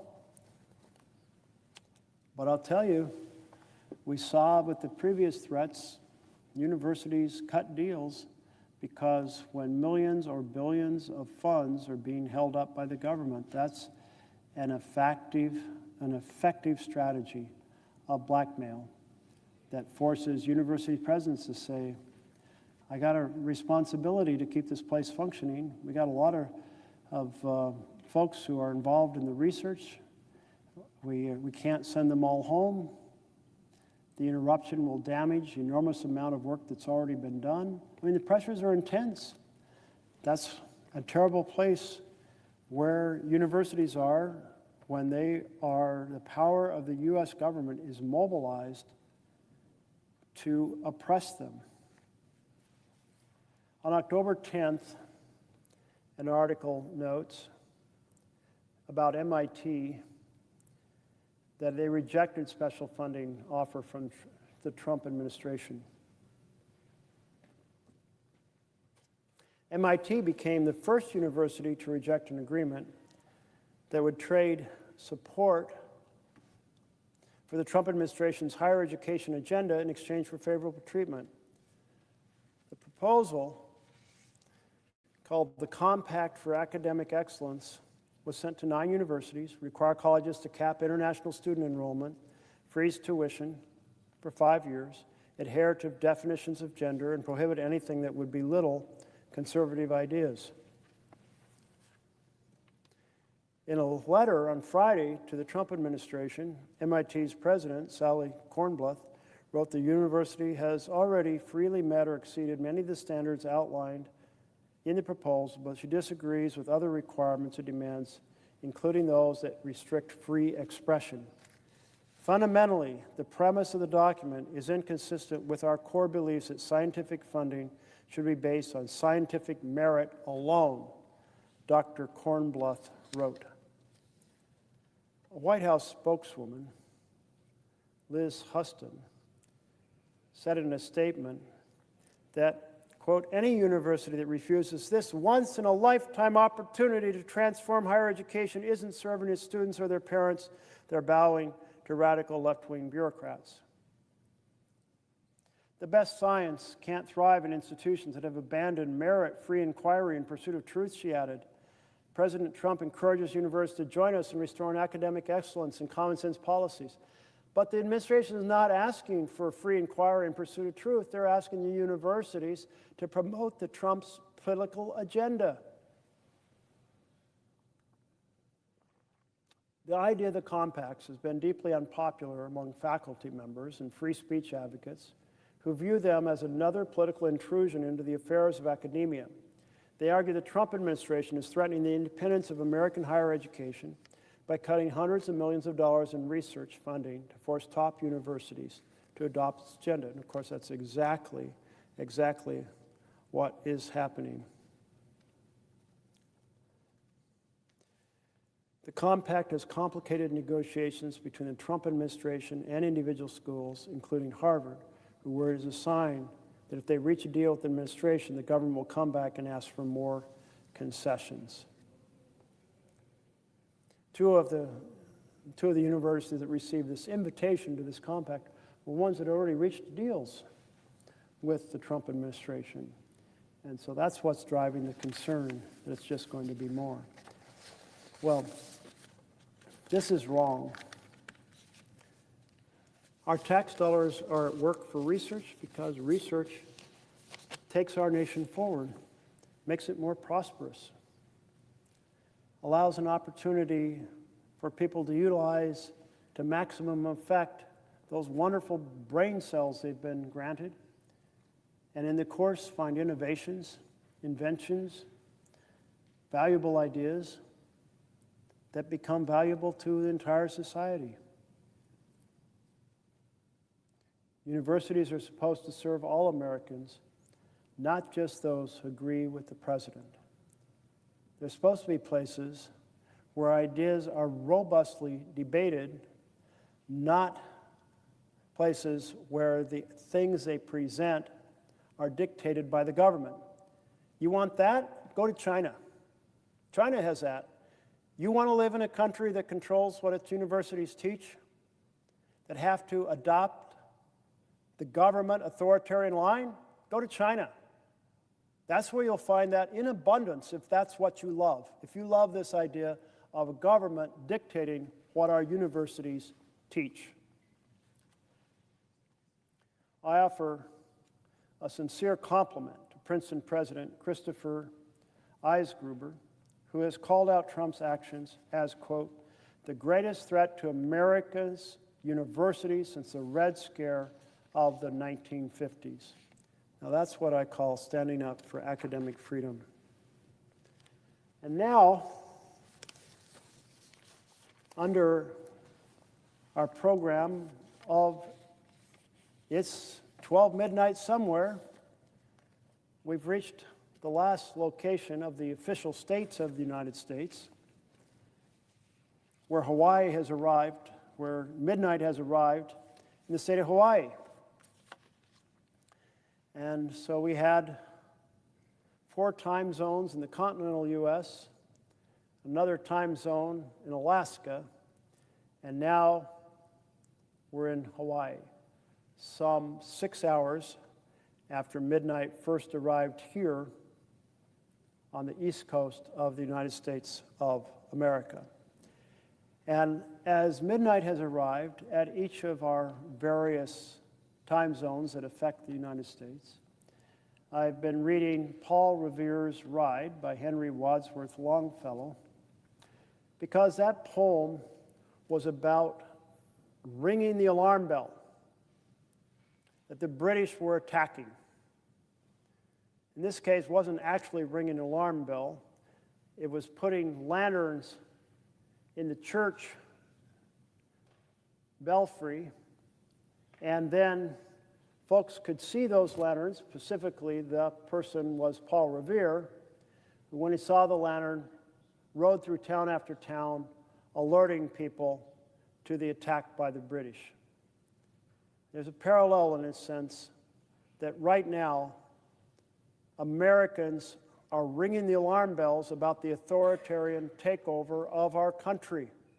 There is nothing normal, there is nothing legal, there is nothing constitutional about this authoritarian takeover. Quite the opposite. It is shredding our Constitution, demolishing our separation of powers, destroying the checks and balances. And that's the warning we all need to hear and respond to, just as the communities that Paul Revere rode through responded and went out to fight the British. Listen, my children, and you shall hear of the midnight ride of Paul Revere on the 18th of April in 75. Hardly a man is now alive who remembers that famous day and year. He said to his friend, "If the British march by land or sea from the town tonight, hang a lantern aloft in the belfry arch of the North Church Tower as a signal light. 1, if by land, 2, if by sea, and I, on the opposite shore, will be ready to ride and spread the alarm through every Middlesex village and farm for the country folk to be up and armed." Then he said, "Good night," and with muffled oar, silently rowed to the Charleston shore. Just as the moon rose over the bay, where swinging wide at her moorings lay the Somerset, the British man-of-war, a phantom ship with each mast and spar across the moon like a prison bar, and a huge black hulk that was magnified for its own reflection in the tide. Meanwhile, his friend, through alley and street, wanders and watches with eager ears, till in the silence around him he hears the muster of men at the barrack door, the sound of arms and the tramp of feet and the measured tread of the grenadiers marching down to their boats on the shore. Then he climbed the tower of the Old North Church by the wooden stairs with stealthy tread to the belfry chamber overhead and startled the pigeons from their perch on the somber rafters that round him made masses and moving shapes of shade by the trembling ladder, steep and tall, to the highest window in the wall, where he paused to listen and look down a moment on the roofs of the town and the moonlight flowing over all. Beneath, in the churchyard, lay the dead in their night encampment on the hill, wrapped in silence so deep and still that he could hear, like a sentinel's tread, the watchful night wind as it went, creeping along from tent to tent, and seeming to whisper, "All is well." A moment only he feels the spell of the place and the hour and the secret dread, the lonely belfry and the dead, for suddenly all his thoughts are bent on a shadowy something far away, where the river widens to meet the bay, a line of black that bends and floats on the rising tide like a bridge of boats. Meanwhile, impatient to mount and ride, booted and spurred with a heavy stride on the opposite shore, walked Paul Revere. Now he patted his horse's side, now gazed at the landscape far and near, then impetuous stamped the earth and turned and tightened his saddle girth. But mostly he watched with eager search the belfry tower of the Old North Church as it rose above the graves on the hill, lonely and spectral and somber and still. And lo, as he looks on the belfry's height, a glimmering and then a gleam of light. He springs to the saddle, the bridle he turns, but lingers and gazes till full on his sight a second lamp in the belfry burns. A hurry of hoofs in the village street, a shape in the moonlight, a bulk in the dark, and beneath from the pebbles and passing a spark, struck out by a steed, flying fearless and fleet. That was all. And yet, through the gloom and the light, the fate of a nation was writing that night. And the spark struck out by that steed in his flight kindled the land into flame with its heat.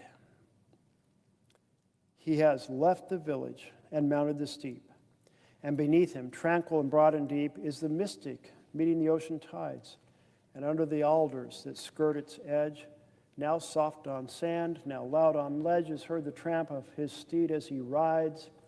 It was 12 by the village clock when he crossed the bridge into Medford town. He heard the crowing of the cock and the barking of the farmer's dog, felt the damp of the river fog, rises after the sun goes down. It was 1 by the village clock when he galloped into Lexington. He saw the gilded weathercock swim in the moonlight as he passed, and the meeting house windows, blank and bare, gaze at him with spectral glare, as if they already stood aghast at the bloody work they would look upon. It was 2 by the village clock when he came to the bridge in Concord town. He heard the bleating of the flock, the twitter of the birds among the trees, and felt the breath of the morning breeze blowing over the meadows brown. And one was safe and asleep in his bed, who, at the bridge, would be the first to fall, who that day would be lying dead, pierced by a British musket ball. You know the rest. In the books you have read, how the British regulars fired and fled, how the farmers gave them ball for ball, from behind each fence and farmyard wall, chasing the redcoats down the lane, then crossing the fields to merge again under the trees at the turn of the road, only pausing to fire and load. So through the night rode Paul Revere, and so through the night went his cry of alarm to every Middlesex village and farm, a cry of defiance and not of fear, a voice in the darkness, a knock at the door, and a word that shall echo forevermore. For born on the night wind of the past, through all our history to the last, in the hour of darkness and peril and need, the people will waken and listen to hear the hurrying hoofbeats of that steed and the midnight message of Paul Revere. The midnight message of Paul Revere. To be alerted, to be warned that the British are coming and that they are an enormous threat to the colonies.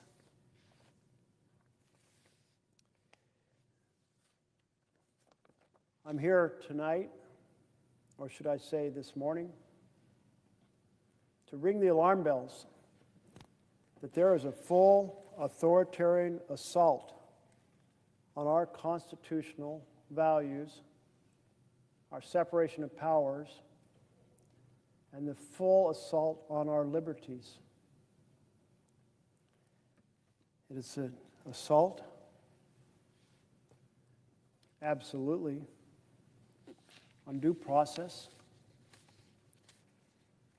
on free speech, on free press, on free assembly. It is the weaponization of the Department of Justice to go after people on a political enemies list the president has compiled. It is the effort to mobilize the military to go after peaceful protesters and to create violent interactions that would justify even more authoritarian power.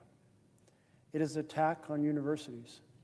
It is the attack on law firms.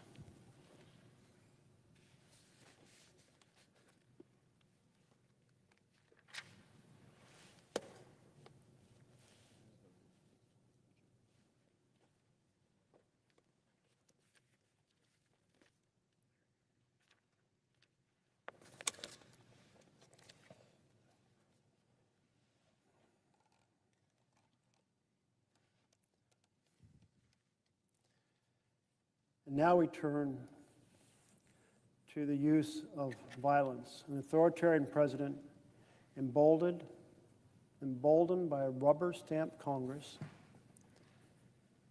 emboldened by a deferential Supreme Court, sending military troops against American citizens who are peacefully protesting. This is un-American. It's a fundamental violation of the purpose of our military. The military exists to defend us from foreign powers, not to be a tool in a president's hand to attack people who disagree with his point of view. That happens in countries that don't have a president. That happens in countries that have a king. Under our Constitution, we don't have a king here in America. Our whole Constitution is that we are not governed by and for a king, but governed by and for the people. And we certainly don't believe that the man at the top or the women at the top of the executive branch should be using the military against his own citizens. By law, federalizing the National Guard is quite limited. It can only be done if it's done in partnership with the governor, or if there is an invasion, or if there is a rebellion. At the time the laws were written, passed right here in this chamber, well understood what those terms meant. An invasion, a military force on our border, threatening to cross and attack our nation. That's an invasion. A rebellion, a large, well-organized, well-armed group trying to overturn the government of the United States of America. The last time we saw something that might have qualified a rebellion was when President Trump organized a mob to attack the Capitol to prevent the votes from being counted in the Electoral College. They were large, they were well organized, they were somewhat armed, and they were certainly striving to overthrow the government by preventing the counting of electoral ballots. But compare that to protesters peacefully holding signs of concern about the policies of this president or the actions of one of his agencies. Isn't that freedom of speech? Isn't that freedom of assembly? It goes to the core of who we are as Americans. Government doesn't tell us what to think. We get to say what we want. We get to say it when we want it. Sure, there are some restrictions. You don't yell fire in a crowded theater and cause people to stampede. But essentially, it's the freedom to express your views. And you can express them in ways the government doesn't like, in places the government doesn't like. You can express them in satire in ways the government doesn't like, because we're Americans and we treasure our freedom.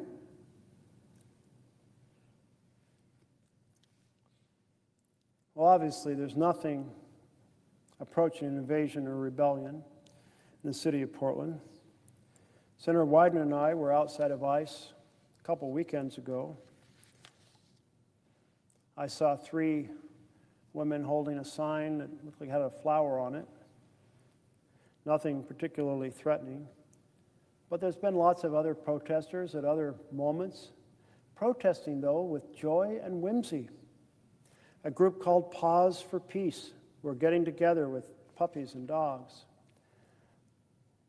I don't think a bunch of folks holding their beloved dogs constitutes a well-organized, well-armed group trying to overthrow the government. And there's a group called Pastries and Pajamas. They're handing out pastries while dressed in pajamas, encouraging people to be engaged in peaceful protesting. They may disagree with the administration, but making their voice heard is as American as apple pie, or in this case, apple pastry. But Trump decided he wanted to create a riot in Portland. Why does he want to provoke a riot? Because if he can incite violence, he feels he can justify putting the military into our cities, getting the courts to say that's okay. And being able to use the military against your own citizens, that's a powerful tool of an authoritarian. But it's an extraordinary risk to our republic, an extraordinary risk to government by and for the people. And not just in Portland, but in LA, or in DC, or in Chicago. What the instructions appear to be to his federal agents is to provoke violence by attacking peaceful protesters. In Oregon, the Oregonian, the major newspaper of our state, did a report in which they said their staff witnessed the federal agents attacking peaceful protesters. What really struck me about this is normally a newspaper story is detached. It's like a protester said the federal agents came out and attacked someone who's doing nothing but peacefully standing there. Well, someone said this, or someone alleged this. But in this case, the newspaper article was, our staff witnessed federal agents attacking peaceful protester. No, it was not simply reporting what someone said, it was what the reporters themselves witnessed. Let me read you this reporting from the Oregonian about how federal agents attacked peaceful protesters in Portland from October 3rd. It is titled, Federal Officers Blast Chemical Spray into Vocal but Nonviolent Portland Protester Video Shows by Jonathan Bach. A federal police officer walked up to a 19-year-old protester and blasted chemical spray directly in her face at Thursday night's protest outside the U.S. Immigration and Customs Enforcement building in Portland. The protester, who gave only her first name, Leilani, had been in front of the ICE building when federal agents with shields ordered protesters to move away from the entrance to let a car exit the garage. She complied, but was hurling curse words and insults at the two officers in front of her. When a third agent wearing a gas mask approached her, within 10 seconds, the officer directed a canister at the 19-year-old's face and doused her with chemical spray. Now, this video is just shocking. I haven't seen anybody watch this video who doesn't go, take a great gasp when they see this agent pull up the pepper spray straight into this big cone into her face. Shouldn't that disturb every one of us in this chamber to see a peaceful protester attacked in that fashion by federal agents? You know, I believe that it's important for all of our federal agents to have unique identifiers on their uniform. It's fine if it's a number. It doesn't have to be a name. But what we know from around the world is when you have unidentified agents,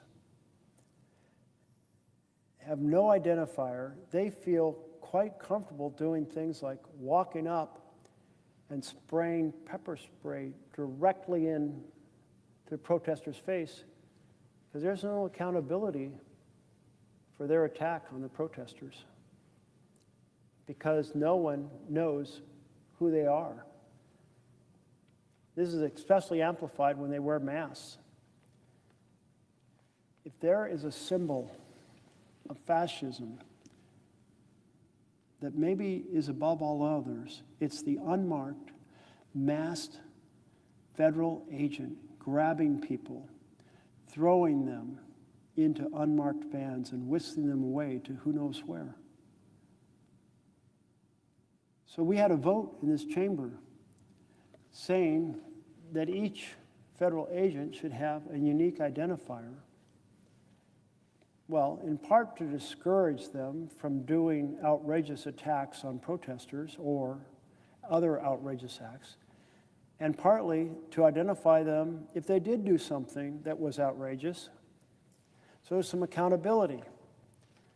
Accountability is part of the trust relationship in government by and for the people. You live in a land with an authoritarian king, you don't want accountability. The king doesn't want anyone to allege anything about anyone. But when the government's by and for the people, accountability matters.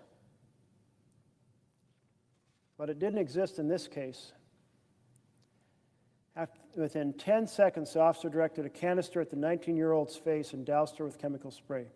The interaction illustrates how federal law enforcement officers use aggressive tactics against protesters who yell and needle officers, but don't appear to present any clear physical threat or present clear physical threats. That was the case even before Thursday's protest, when fights broke out between protesters and counter-protesters, leading to 3 arrests by Portland police. A reporter from the Oregonian, Oregon Live, witnessed the immediate aftermath of the chemical blast when protesters, acting as on-site medics, rendered aid to the 19-year-old and another protester who was also hit with chemical spray. A nearby Portland Police Bureau officer then called for paramedics. A Department of Homeland Security did not immediately respond to a request for comment Friday on its tactics. The Oregonian, Oregon Live, that's their online name, has witnessed other uses of force by federal police against nonviolent protesters outside the South Portland building. To be sure, not all protesters at the ICE building since June have been peaceful.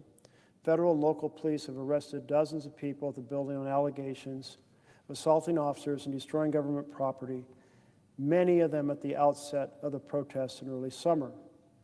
Mayor Keith Wilson called for an investigation after the newsroom published video in September of Homeland Security officers seen repeatedly shoving, spraying, and hitting protesters. Well, so as this article points out, if you go back several months, there was some back and forth between folks who were protesting and the federal agents, and the police took care of it. They were arrested. I'm not just sure exactly what is meant by destroying government property. It may have been graffiti, maybe it was something else, but not that I have heard that there was any significant property destroyed, but that was months ago, and it was handled by local police. That's a normal, not great. I mean, I prefer all protesting to be absolutely nonviolent. But what we have seen in the time that Trump has been sending these additional agents, that's been a time when virtually no one's been arrested because nobody's been acting out. They have been not playing the game Trump wants to play. They have not been taking the bait. They have been protesting with joy and with whimsy. Very hard to argue that there's anything the local police can't handle when there aren't even any arrests because people are handing out pastries and bringing their puppy dogs down. And then there's a report by Oregon Public Broadcasting. Oregon Public Broadcasting has been down covering the demonstrations. They said the federal agents asked the protesters to move back several blocks, and the protesters did. There was no conflict between the protesters and the agents. They were asked to move back, and they followed instructions. Behind this line of federal agents were videographers, professional videographers. What are they doing there? What is their role?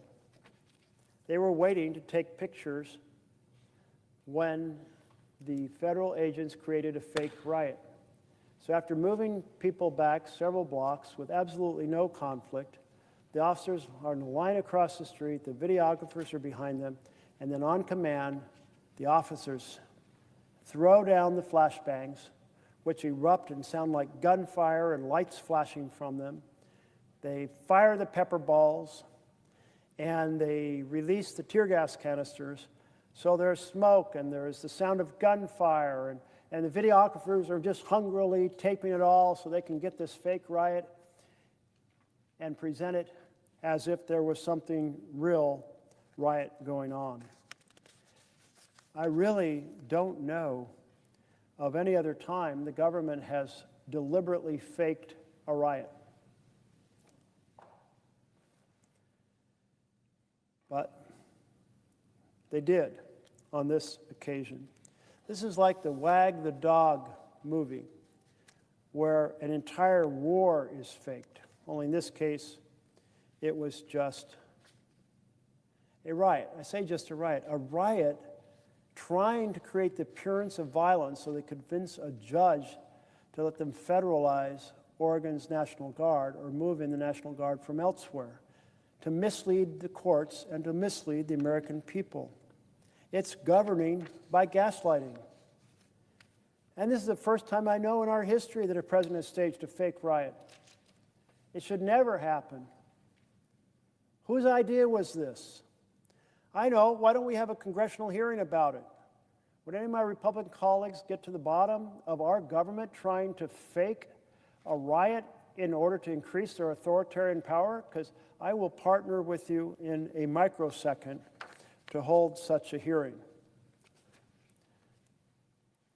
True-blooded patriots should be terrified the government is faking scenes to try to provide evidence to courts or to the American people that something is going on that simply isn't going on.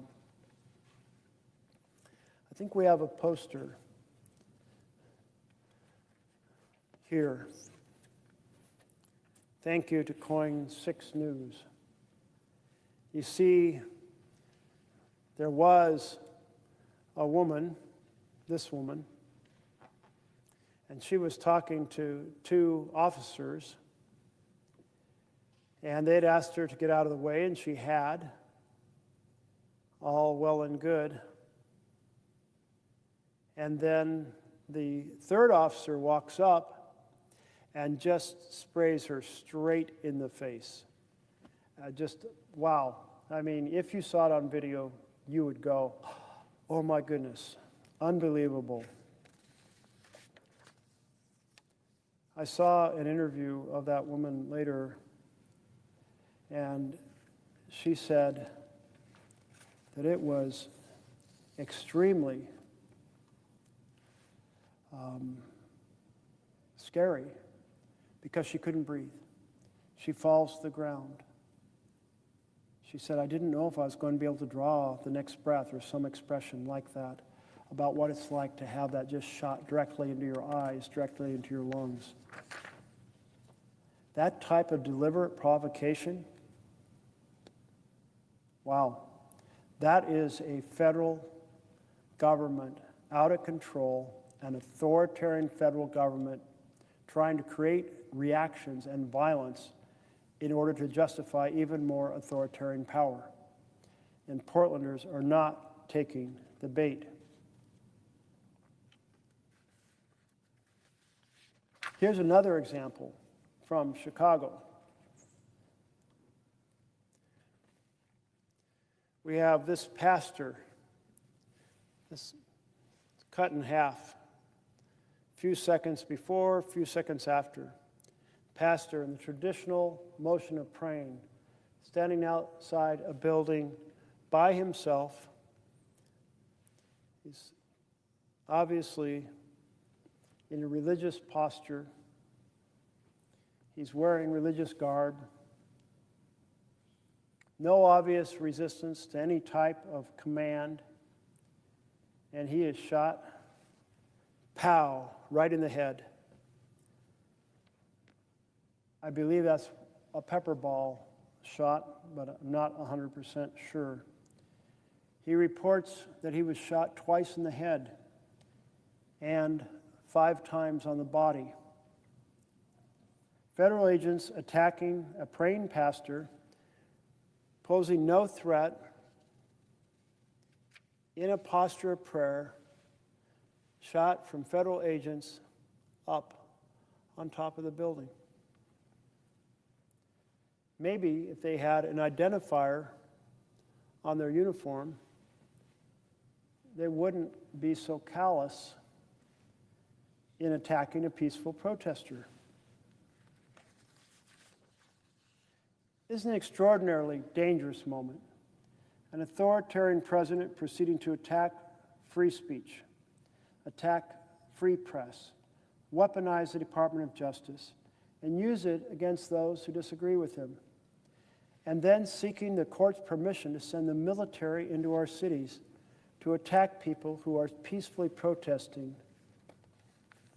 And this reporting from Time magazine about the military-style ICE raid on a Chicago apartment building during which ICE agents zip-tied the children.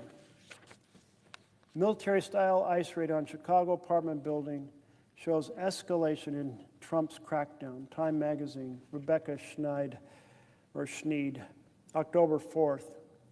Around 1 a.m. on Tuesday morning, armed federal agents rappelled from helicopters onto the roof of a 5-story residential apartment in the South Shore of Chicago.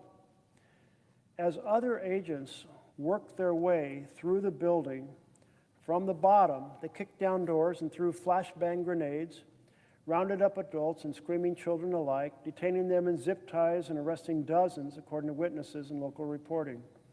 The raid has drawn outrage throughout Chicago and the state of Illinois, with rights groups and lawmakers claiming it represents a dramatic escalation in tactics used by federal authorities in the pursuit of Trump's aggressive immigration crackdown. Illinois Governor J.B. Pritzker accused federal agents of separating children from their parents, zip-tying their hands, detaining them in dark vans for hours. Videos show flashbang grenades erupting on the street, followed by residents of the building, children among them being led to a parking lot across the street. Photos of the aftermath show toys and shows littering the apartment hallways, evidence of those pulled from their beds by the operation that included FBI and Homeland Security agents. Pritzker condemned the raid and said he would work with local law enforcement to hold the agents accountable. Well, that raid was designed to be a provocation to the community, try to generate a riot, use the violence to justify more authoritarian control, but in the process demonstrated inappropriate and disproportional military assault on Americans in their apartment buildings, in their homes.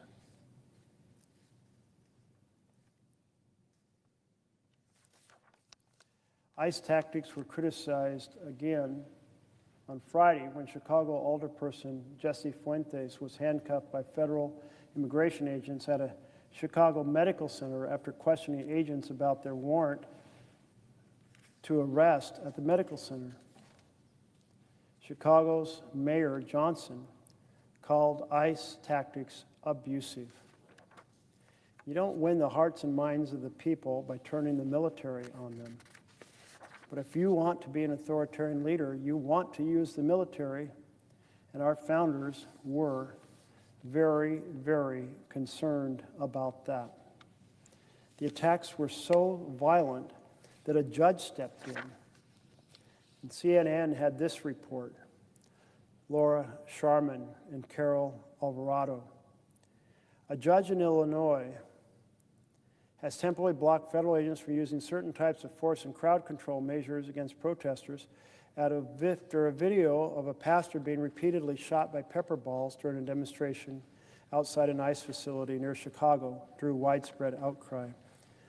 The lawsuit alleges federal agents have shot, gassed, and detained individuals who have been protesting outside ICE detention facility in Broadview for the past few weeks, preventing them from exercising their First Amendment rights. The suit claims the tactics infringed journalists' right to cover the protests. The 14-day order took effect Thursday and applies to all DHS agents, including those with ICE and U.S. Customs and Borders Protection in the district, which encompasses Chicago and Broadview ICE processing facilities. The judge laid out specific protections for journalists covering the protests, blocking federal agents from arresting members of the press unless there is probable cause to believe the individual has committed a crime. Reverend David Black of Chicago's First Presbyterian Church stood in the street offering prayers and urging ICE officers to repent when he was repeatedly struck in the face by masked agents standing on top of the ICE facility, according to the lawsuit and the video taken during the protest. Black was visibly attired in clerical garb when ICE snipers fired, the lawsuit said. Moments later, he was doused with chemical spray that ICE agents directed at his face. Video obtained by CNN shows the pastor near the building with his arms outstretched when a cloud of smoke erupts from an explosion by his head and he drops to the ground. Other protesters rushed to his aid and surrounded him. Another video shared with CNN shows masked agents pushing Black as he walks back and is then pepper sprayed in the face from close range.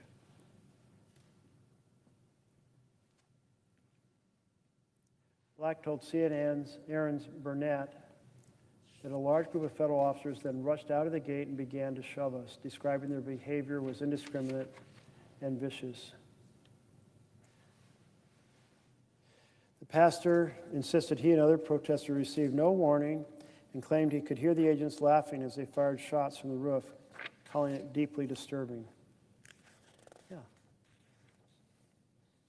Man of God praying in front of a building attacked by masked ICE agents. This is the picture of Trump's tyranny against the American people. Unbelievably, Speaker Mike Johnson doesn't seem to be too bothered by these violent attacks.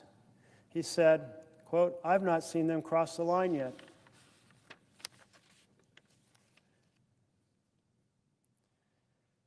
We've seen images out of Chicago of federal agents shooting faith leaders with pepper balls and arresting journalists, reporters said. Where's the limit for you on what's acceptable conduct by federal law enforcement? And when is it incumbent on Congress to amend oversight on federal law enforcement? I've not seen them cross the line yet, Johnson replied, saying there were some committees with jurisdiction over federal law enforcement. It's not risen to that level. Well, where is the line, Speaker Johnson? Was the line crossed when the president abandoned due process and threw students out of the country for alleged comments on policy in the Middle East? Was the line crossed when the president proceeded to use the licenses and the power over mergers to tell broadcast media what they can put on the air? Was the line crossed when a person was stopped on the street who had legal residence in the United States and sent to a prison in El Salvador where the only way out is a coffin? Was that crossing the line with no due process? Was the line crossed when the presidents used the power over research grants and rules over foreign students who pay healthy tuitions in order to try to force the universities to become agents of the state and teach what the president wants them to teach? Was that crossing the line?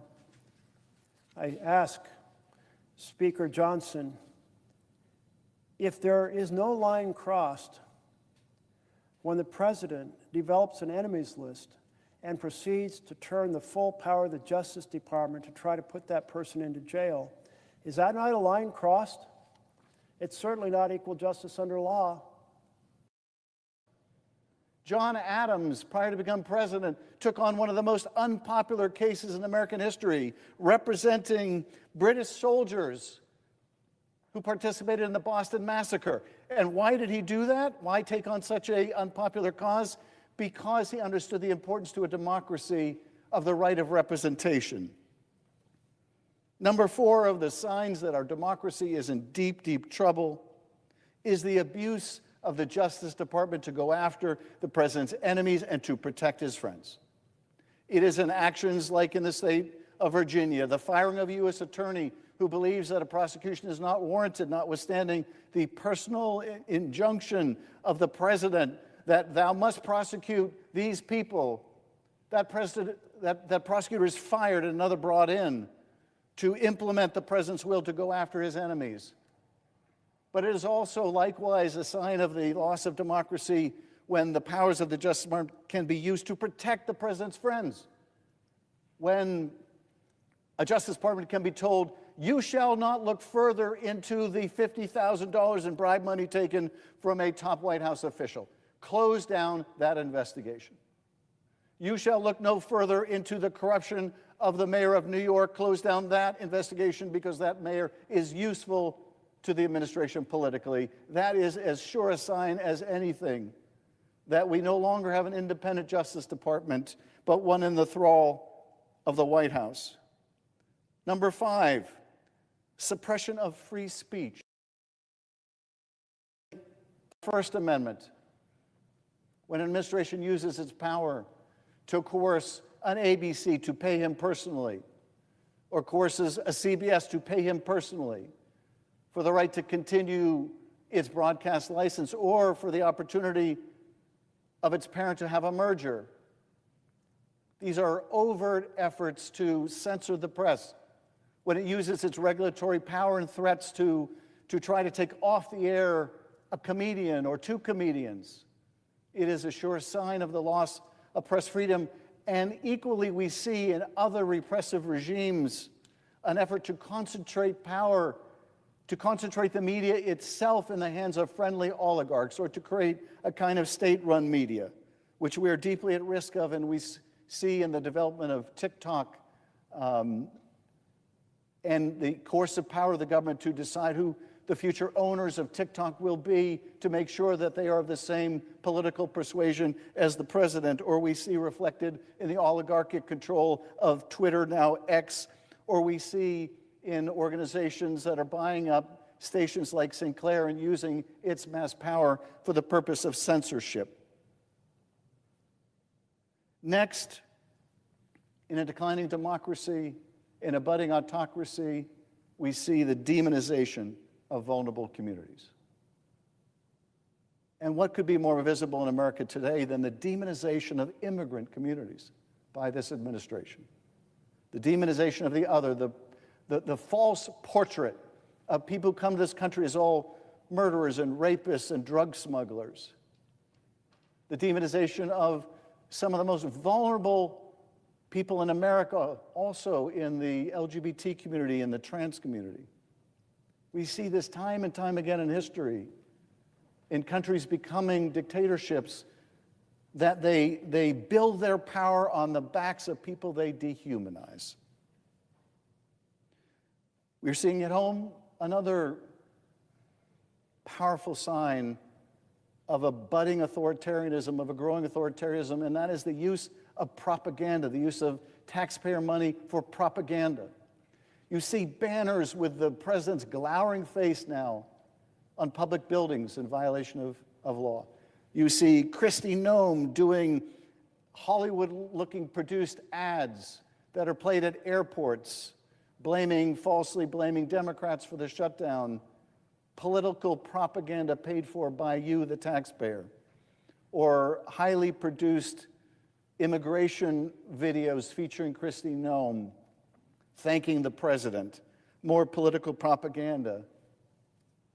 Another sign of the decline of our democracy, of the growth of our authoritarian regime, is the corrupt use of government power for self-enrichment.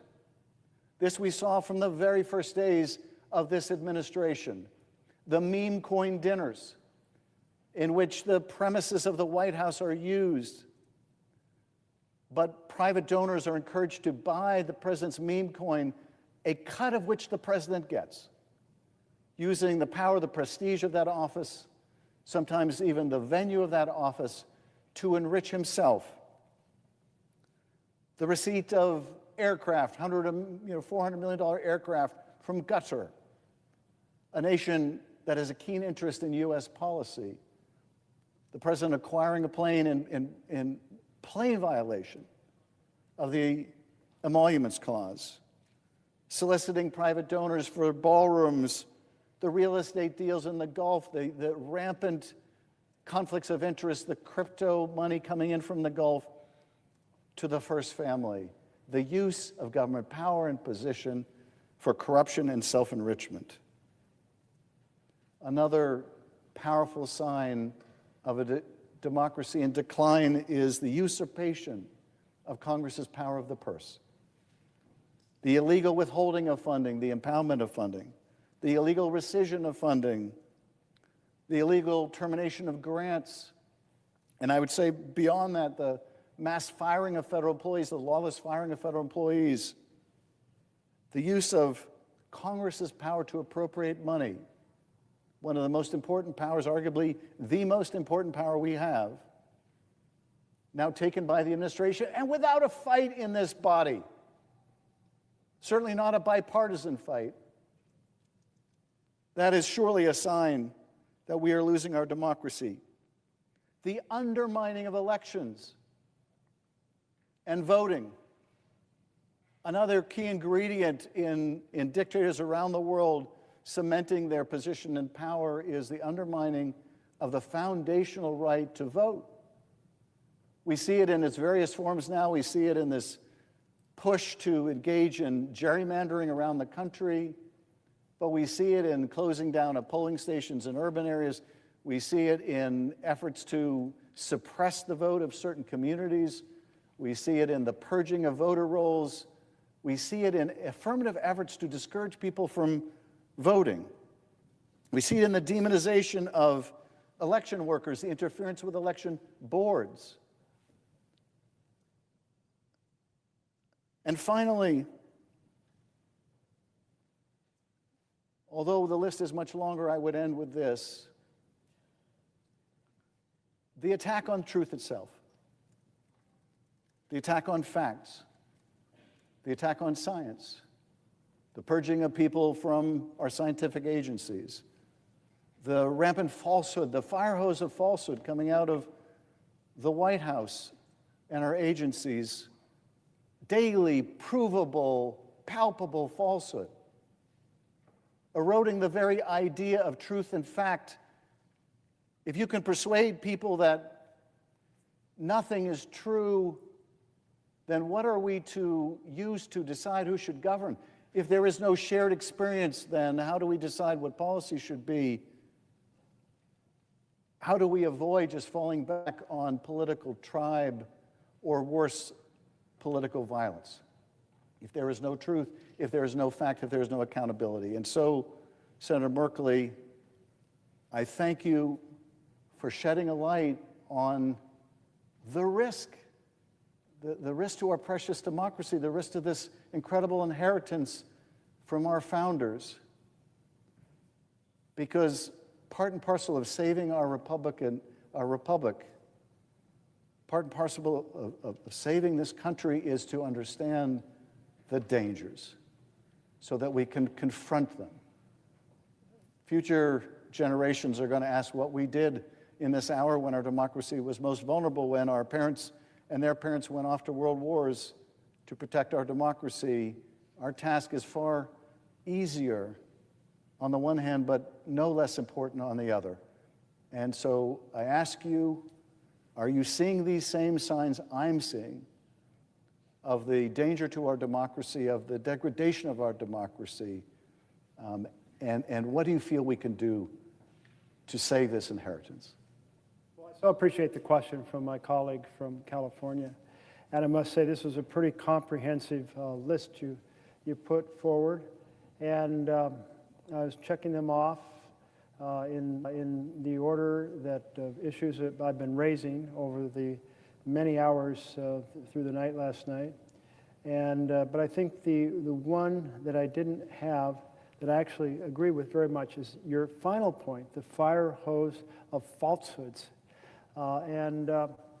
Because we are just adrift in a sea of misinformation and disinformation. And added into that toxic brew is a whole lot of just basic propaganda in places it doesn't belong. And that we see, if you go out to the Portland airport, you will not hear the tape that Noam once played, because she wanted it played in airports all around the country, and a group of airports, led first by Portland, Oregon, said, no, it's breaking the law, it's breaking the Hatch Act, it's breaking the Anti-Lobbying Act, it's breaking some other act on the list. And in this situation where the administration does not care what the law says, the philosophy is we are the unitary executive, we're in charge, and we can do whatever the hell we want, take us to court if you don't like it, attitude. And then we see the deliberate crushing of rights, and we see the deliberate grabbing of the power of the purse from Congress. The difference between an authoritarian government, there's many differences, but one way to describe it, authoritarian government and democracy, is in the democracy, representatives of the people decide what the programs are, how they're funded, and how they'll be run. And in an authoritarian, all those powers of what are the programs, how much money will go into them, how they run, transitions to the executive, the all-powerful executive. So we can see every time we hear Trump or his cabinet members saying, I'm canceling that grant, I'm defunding that program, because it doesn't act consistent with the priorities of this administration, that's an authoritarian statement. And we are deep into this authoritarian crisis. The poster behind me says, ring the alarm bells. I thank you for helping to ring these alarm bells in a very cogent and extensive way. I thank the 7 million people who went out and protested on Saturday for ringing the alarm bells. Because what we know is if we do not confront tyranny in its first year, and if we do not find a way to have a strong rebuttal in the next election, then it becomes entrenched. And it is our responsibility, our oath to the Constitution, to not let that happen. Thank you. And I notice we have a colleague from Vermont on the floor. If the colleague might be interested in asking a question. I would yield for a question. How are you managing to do this? You've been up all night, and your staff too. It is really, really quite extraordinary. Well, thank you for that question. I am on the verge of And the staff. falling over, but I've got an hour more before we're going to wrap up this effort. I am so pleased that so many have been able to come from the caucus and help ring the alarm bells, because this is the most perilous moment for our republic since the Civil War. And never did I expect it to be in my time. I thought, yes, we argue over housing policy and how can we best have a decent home and a decent community. And yes, we argue over education policy and how can it be a pathway for every child to have a full and productive life. All these foundations. Another question. I would yield for another question. Yes, I would. All right, well. Make it a long one. I'll make it a longish one, but I want to join in my colleagues in expressing to you our gratitude for this incredible physical effort that reflects not just your intellectual engagement, but your deep passion in the care you have for the Oregonians that you have been serving so well for so long. It's really been, just for me, a wonderful opportunity being a new member of the Senate, along with Senator Schiff. I know you feel the same way, to be working with somebody like the senators from Oregon, who's just honest and true and totally grounded in your commitment to the people that you serve, in the Constitution that all of us serve. It's just a gratifying experience for us to be your colleague. You know, one thing that I want to talk about was tariffs and who has the authority to impose tariffs and what the implications are. Because what I'm seeing by farmers, they're proud folks, like the dairy farmers in Vermont, and they used to have markets. The thing they love to do is have purchasing power that they earned by tilling the land, family farm operations that would be passed down from generation to generation. They really didn't want a lot of government involvement or interference, so they wanted to be able to grow their crops. And what I'm seeing is that the Trump administration embrace of tariffs has resulted in the total collapse of the markets that used to be available to our Midwest farmers, including the China market. And last year, our farmers sold about 30 or 40% of their soybean crops to China. They haven't sold a bushel, okay? They haven't sold a bushel. And there's now talk by Trump of taking revenue from the tariffs to pay farmers a subsidy. And I get it, the farmers need it, but wouldn't it make more sense to let farmers sell the crop that they grow rather than have a tariff that prohibits them from selling to markets they have had? And the second thing I noticed, and I really am interested in this because rural America is the heart of America. The wonderful community values folks have, family values, hard work, service.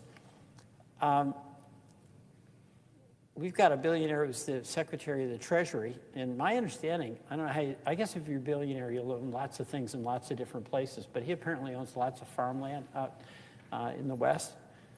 But his major new initiative is to take $40 billion of our money to bail out the Argentine peso. So maybe you can explain to me how that's going to help our Midwest farmers.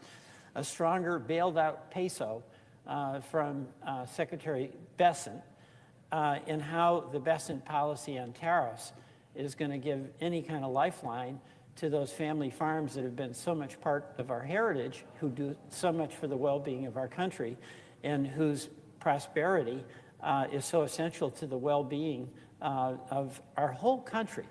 Farmers like to feed people. They like to work hard. They don't want to bail out. They don't want to hand out. And we've got the tariff policies that are wrecking their markets, and then we've got a bailout that's going to Argentina that's going to further erode the ability of our farmers to sell their product because, oh, by the way, the Argentinian farmers are now going into the markets we're helping them create that have been opened up as a result of denying access to those markets for our Midwest farmers. So perhaps you could explain to me how this makes sense. Well, I appreciate the question from my colleague from Vermont. And I must say soybeans have come up several times today, as has Argentina. And this is so troubling. Now, I'll tell you, when I met with my Farm Bureau, everyone has a little bit of queasiness, even if tariffs haven't touched them yet. But the tariffs are changing all the time. And how might it suddenly affect the market if another tariff changes, or the input, or so forth? And everyone in the agricultural world is terrified that if they lose their market, even temporarily, those relationships deteriorate, new relationships are forged. It's hard to get people back. If you've let people down once, then what happens next? And so this situation, this double deal, I guess I'll call it, with Argentina, where by us, well, having a trade war with China, so China doesn't buy a single bean.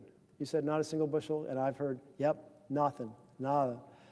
And so Senator Murray of Washington was down here saying, we've got all these beans that normally travel through Washington State to get exported. Where the hell are they going to be stored? I don't know. But what I do know is that a lot of folks aren't going to sell them, may not have a place to store them. I look forward to learning more about what's going to happen to this massive crop that there's no customer for because China went to Argentina. And then you mentioned the second part of the Argentina deal, that the president says, you know what, I want to bail out this far-right government down there because they're in trouble, and we don't want to let a far-right government be in trouble. And $20 billion and maybe $40 billion. Think of how much money that is. That's $100 for every single person in the United States of America. You know, if I went door to door in Oregon and personally asked everybody, would you like to give $100 to Argentina? You know how many takers I'd have? I think I would get 0 takers.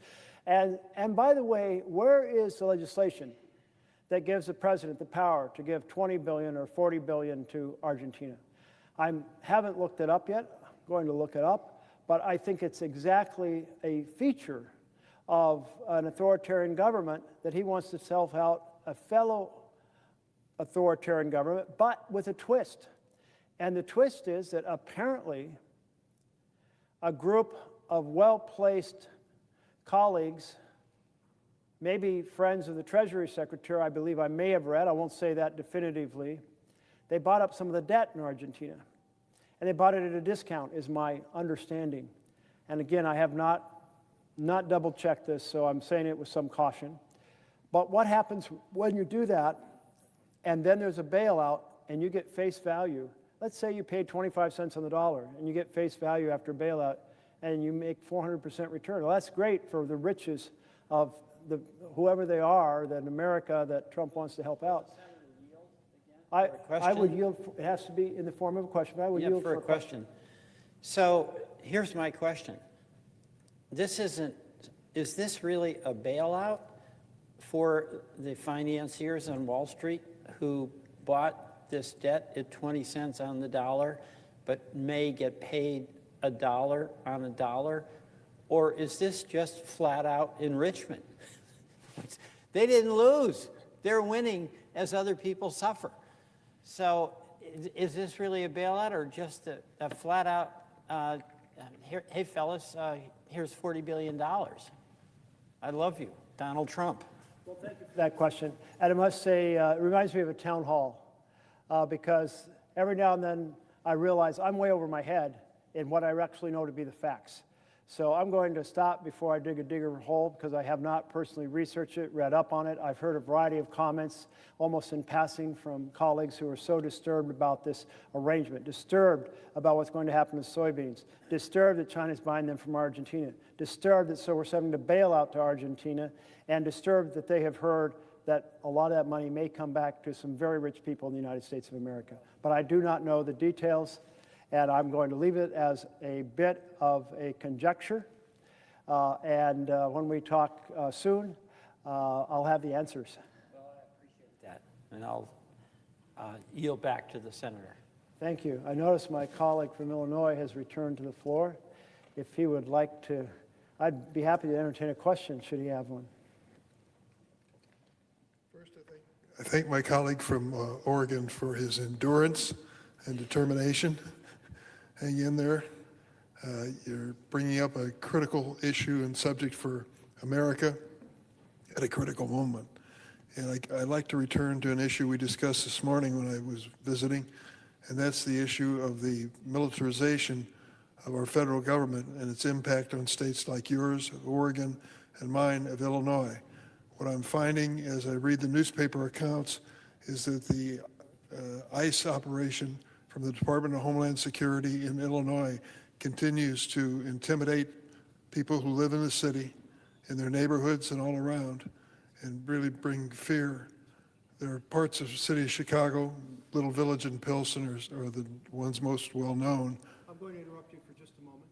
Because the protocol team is not sure whether you asked me if I would yield for a question. That's a legitimate point. Will you yield for a question? I will yield through the for chair. a question. Thank you. So the point I'm trying to make is that there are areas of the city of Chicago, and I'm sure in your state of Oregon, where the intimidation factor has reached a point where people are worried about literally going to church, going to work, taking their kids to school. It's a genuine problem. Just last week, an individual took his child to daycare, left the motor running in his car, and took the little toddler into daycare, came out the door and was arrested and detained and removed from that scene specifically while the motor was still running in his car. That's the kind of thing that is happening. It isn't as if they're targeting criminals. They're after people who look like they're Hispanic. And there are many who live in our city, and I'm glad to have them. They're wonderful people. So I'd like to ask in your state, what kind of intimidation, if any, has taken place through this military operation of the president? Well, thank the senator from Illinois for the question. And as you're telling this story, I was thinking about a story from Oregon in which a woman who has been there for a long time, she has legal status in the United States. Her mother visits from Honduras, and her sister lives in Canada. So there is a park on the border between Washington State and Canada where people can go into the park, meet. They have to leave by the same entry they came in. And they've done this before, and so her mother gets to be with her, and then with her sister, the three of them, and 4 children, 7-year-old triplets and a 9-year-old, I believe. And so, and the children are U.S. citizens. So they do what they've done before. They go up to meet the Canadian sister in this park, and while they're hugging, she gets arrested. Arrested why? For smuggling her sister into the U.S. But they're in this park that is set up for that purpose. And she is still being held. The children were released, and they are with a family friend. But the grandmother was released, the mother's mother. But the mother, Jackie, the mother of the 4 American children, she's still being held. And we keep protesting, writing, calling, and she's still being held. The case against her was dropped. Why? Because you can't arrest somebody for hugging in a park set up for that purpose. This is my understanding of the case.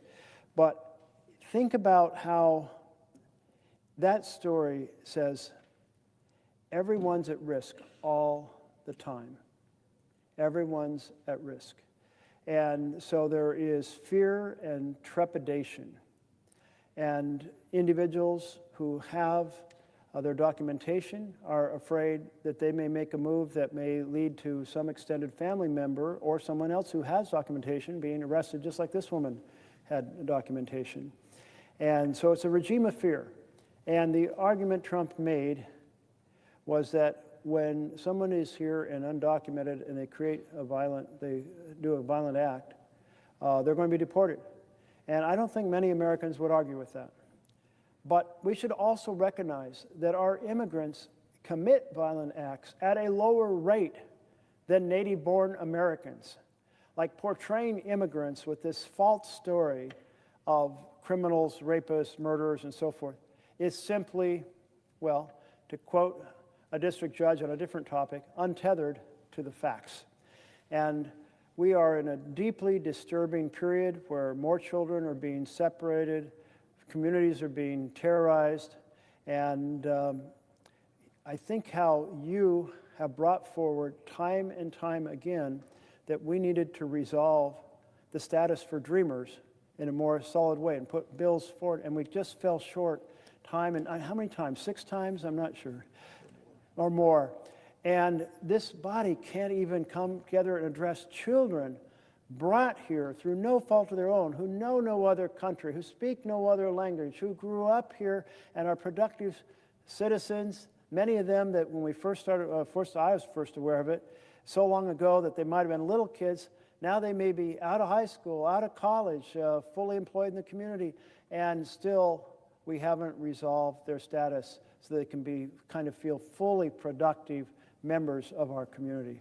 Senator, yield. I will yield for a question. Over the course of my service in the Senate, one of the things that I was proudest of, still proud of, was the formation of the so-called Gang of 8, 4 Republicans and 4 Democrats who sat down to write a comprehensive immigration reform bill. Senator McCain led the effort on the Republican side. Senator Schumer joined me with others on the Democratic side, and we produced a measure that had support of business and labor and Democrats and Republicans, brought it to the floor of the United States Senate and passed it with over 60 votes. It was a glorious day. It was a day of great celebration. What was it all about? It was all about the 11 million undocumented people in the United States coming forward and registering with this government, who they are, where they live, and they pay a fine for coming to this country without documentation. They then don't automatically become citizens, but they are allowed to work, they wouldn't be deported, and they can live a normal life paying their taxes and doing what people who live in this country do normally. It was an attempt to try to regularize the situation, to account for the 11 million, and to say that that was going to be an accounting which would give us some stability in this country on the issue of immigration. And the fact was, it would have done just that. And unfortunately, it was never taken up by the Republican leadership in the House of Representatives. So we passed it here in the Senate. It included the DREAM Act, and it was a step forward. I contrast it today to what we're faced with. Full-scale battles and war going over immigration in cities across this country. It's unnecessary. There are ways to resolve this fairly, humanely, and in an American fashion. And I hope the senator from Oregon agrees with me. It's time for us to sit down and do this. Hiring more ICE agents is not going to resolve the issue of immigration. Having a law that is enforceable and rational and humane and American in its nature is the best way as far as I'm concerned. And I ask the senator for his reaction. Well, thank you, Senator. I do not only agree, but I so admire what you accomplished, and it's so frustrating. Why can't we accomplish that again? And I know one of our members worked hard with a colleague across the aisle to do a bill that may have been a slimmer version, and President Trump, then candidate Trump, said, don't take that immigration bill forward last year because he wanted to keep this as an election issue. If people want to keep chaos rather than to solve problems, how are we to address a better path forward for our nation, a more productive path? So I hope what you accomplished can be reinvented. I'm not sure that I have any confidence that it is possible, maybe harder now than it was then, but let's try. And you have my full backing in that effort. I'd like to just make one last comment, if And I I'll can, yield for a question. in the nature of a question. Just a few feet away from where we're in the chamber is my Capitol office, and on my credenza behind my desk is my mother's naturalization certificate for all to see. I'm a proud immigrant. She came to this country at the age of 2. Her mother did not speak English, but brought 3 children on a boat from Germany to Baltimore and ultimately to Illinois, where I grew up and my mother spent her life. And it was an indication of the American dream as far as I'm concerned.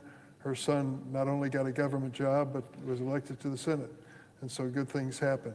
But I think it's a story of immigration, a story repeated over and over again by families, that coming to this country determined to succeed makes us a better nation and always has. Has a senator run into that in the state of Oregon? Well, I must say, Senator, I don't think there is an individual that we have in the Senate who is not the descendant of immigrants. And so shouldn't we all be able to identify with our family stories and bring those to bear to solve this challenge and actually restore a framework? I think about, like, just let me take one piece of this. The process for being able to have an asylum hearing has a backlog of about 6 years. Well, that's a piece that we can find a rational way to address that. The Dreamers, we can find a rational path to bring the Dreamers fully into our society as you have laid out in the past. We can proceed to, I think, find a deal on border security, what we pay. But there are many pieces that will never get solved unless people are sitting down like you did with your Gang of 8, bringing people together and say, let's iron this out. And so that's my hope and prayer. In the nature of a question, I asked the senator from Oregon, is he aware of the fact that we have approximately 700 immigration judges facing that backlog you just described, and the Trump administration has dismissed 100 of them? So instead of adding more judges so we can expedite the hearings and resolve them, the opposite has been the case. Was the senator aware of that? I was not aware of that, no. And that's insanity. It certainly is. I also asked the senator, when it comes to I yield in the nature of a question. When it comes to the issue of due process, the question is whether or not we can in this country offer due process to the people who are asking for their fate to be resolved. That has been part of our Constitution, applying not only to citizens, but those who are in our country petitioning to become citizens. Does the senator agree with me that due process is a critical part of our democracy? Absolutely. Well, we face this reality now with children. I just described it earlier, and this is the question I would ask you is this. I yield for the question. Does the senator believe that these unaccompanied children need to have humane treatment at all times. You told the story earlier of going down to the border and watching what happened under previous administrations. Would the senator recount that story at this point? Well, yes. I think you asked me to recount the story. And the story involved the fact that I read a speech by Attorney General Sessions. And Attorney General Sessions was delivering this speech at, I think it was called Freedom Park in Southern California on the border. And as I read the speech, I said out loud to people around me, it sounds like he's planning to separate children deliberately from their parents in order to have that trauma be a deterrent for people coming. And I said, there is no way any American administration, not blue, not red, would ever deliberately harm children as a political policy strategy. And a member of my team said, there's one way to find out. Go down to the border. And I checked, and I had that weekend free, so I was down to the border. And I go into this warehouse, and in this warehouse, there are all of these, basically what we'd call in Oregon, cyclone fence cages, wire cages. And I stop in front of one of them, and it has a group of boys lining up from the smallest to the tallest. And the smallest was just knee-high to the grasshopper, as we say, just a little tyke, maybe 4 years old. And I see these kids looking out across the warehouse because in other cages inside that warehouse were groups of women or men, and my impression is they were looking to see, where did my mother go? Where did my father go? Where is my sister at? And I said to the Customs and Border Protection agent, I said, were these children separated from their parents? And he said, yes. And I said, where do you do that? He said, we bring the family in through that door. The door was maybe 25 feet away. And we say, children, come with me. Parents, go with that person. And boom, separated. And they stay separated. And what happened as that unfolded is administration, this is under Trump 1, said they were keeping careful records of the children to be able to have a reunion with their parents. But they were not. So we ended up with extraordinary efforts, including tons of volunteer lawyers and researchers trying to get children back unified with their parents. A few, 100, I believe, were never reconnected to their parents, could never be found. Whether they returned to a small village in a faraway country, I don't know. But it was profoundly disturbing. I went outside, and the press had a little huddle. They said, what do you see? And I said, children being separated from their parents. And, of course, this story immediately blew up. And then I went up the road. I heard that there were hundreds of boys being held in a former Walmart. And my team member was like, well, we asked, but we didn't get permission to get in. I said, well, let's go knock on the door. And so we go up, and he's doing a live feed. What's that called? Anyway, one of those social media, Facebook feeds.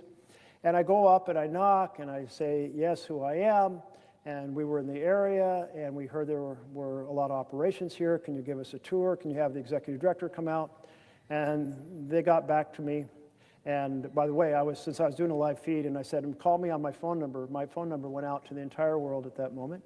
And so I enjoyed having hundreds or thousands, it felt like thousands of people call for weeks about this. But they didn't come out. What they did is they called the police to have me arrested.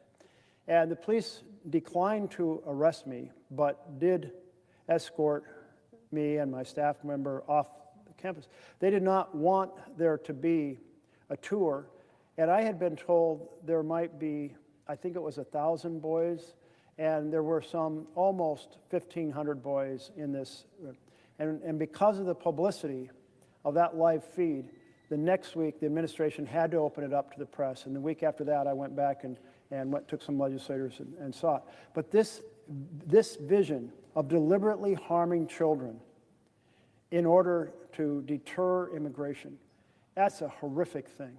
And it did stop. The outcry was massive. It did stop, thank God.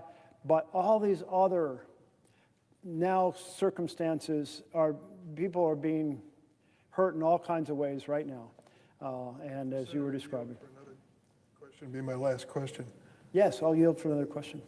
Is the senator aware of the fact that 2 weeks ago, ICE offered to children under the age of 18, and they were children, an option of $2,400 reward if they would leave the country and go back to their country of their birth?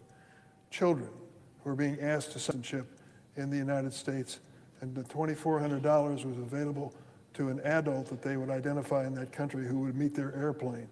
With all of the trafficking that has been going on, it was a ridiculous idea to take children and ask them to make that decision and to give them a financial reward if they went along. Was the senator aware of that? I had heard a reference to some kind of payment program being tested, but I didn't know the details. That was the detail. I'm going to yield the floor and thank the senator from Oregon. Thank you very much to my colleague from Illinois, and thank you for being a champion. And I noticed that we have a senator from Washington State. No, we do not. Do we have a senator? No, we do. We do have a senator from Oregon who has arrived. And would the senator from Oregon like to ask a question? I know you have to ask permission. I just want to say that today has been an extraordinary day for Oregon and for the country. We look forward to continuing this discussion, and I thank. And would the senator yield? Yes, thank you for the protocol. Was just checking. Thank you for asking me. And yes, I would yield for question. Would the senator be willing to continue this discussion in the days ahead? Because I think this has been extraordinary. It has begun to lay out the implications of what this is really all about in terms of authoritarianism. It's important for our state. It's an important debate for the country. Would the senator be willing to carry out further kind of discussions? Might not necessarily be here on the floor of the Senate, but elsewhere as well. Thank you to my colleague, and as long as that discussion is not taking place in the hours I might be sleeping tonight, absolutely. And I do feel like this is so fundamental to our nation. That's why everyone who has come down to the floor, everyone here has asked a question today and made solid insights as they prepared their question. And we are collectively ringing the alarm bells. We're ringing the alarm bells because authoritarianism is not down the road or around the corner or next month or next year. It is here right now. And it has been so astounding to hear all the dimensions that have been highlighted by individual senators about how this tyranny is taking shape.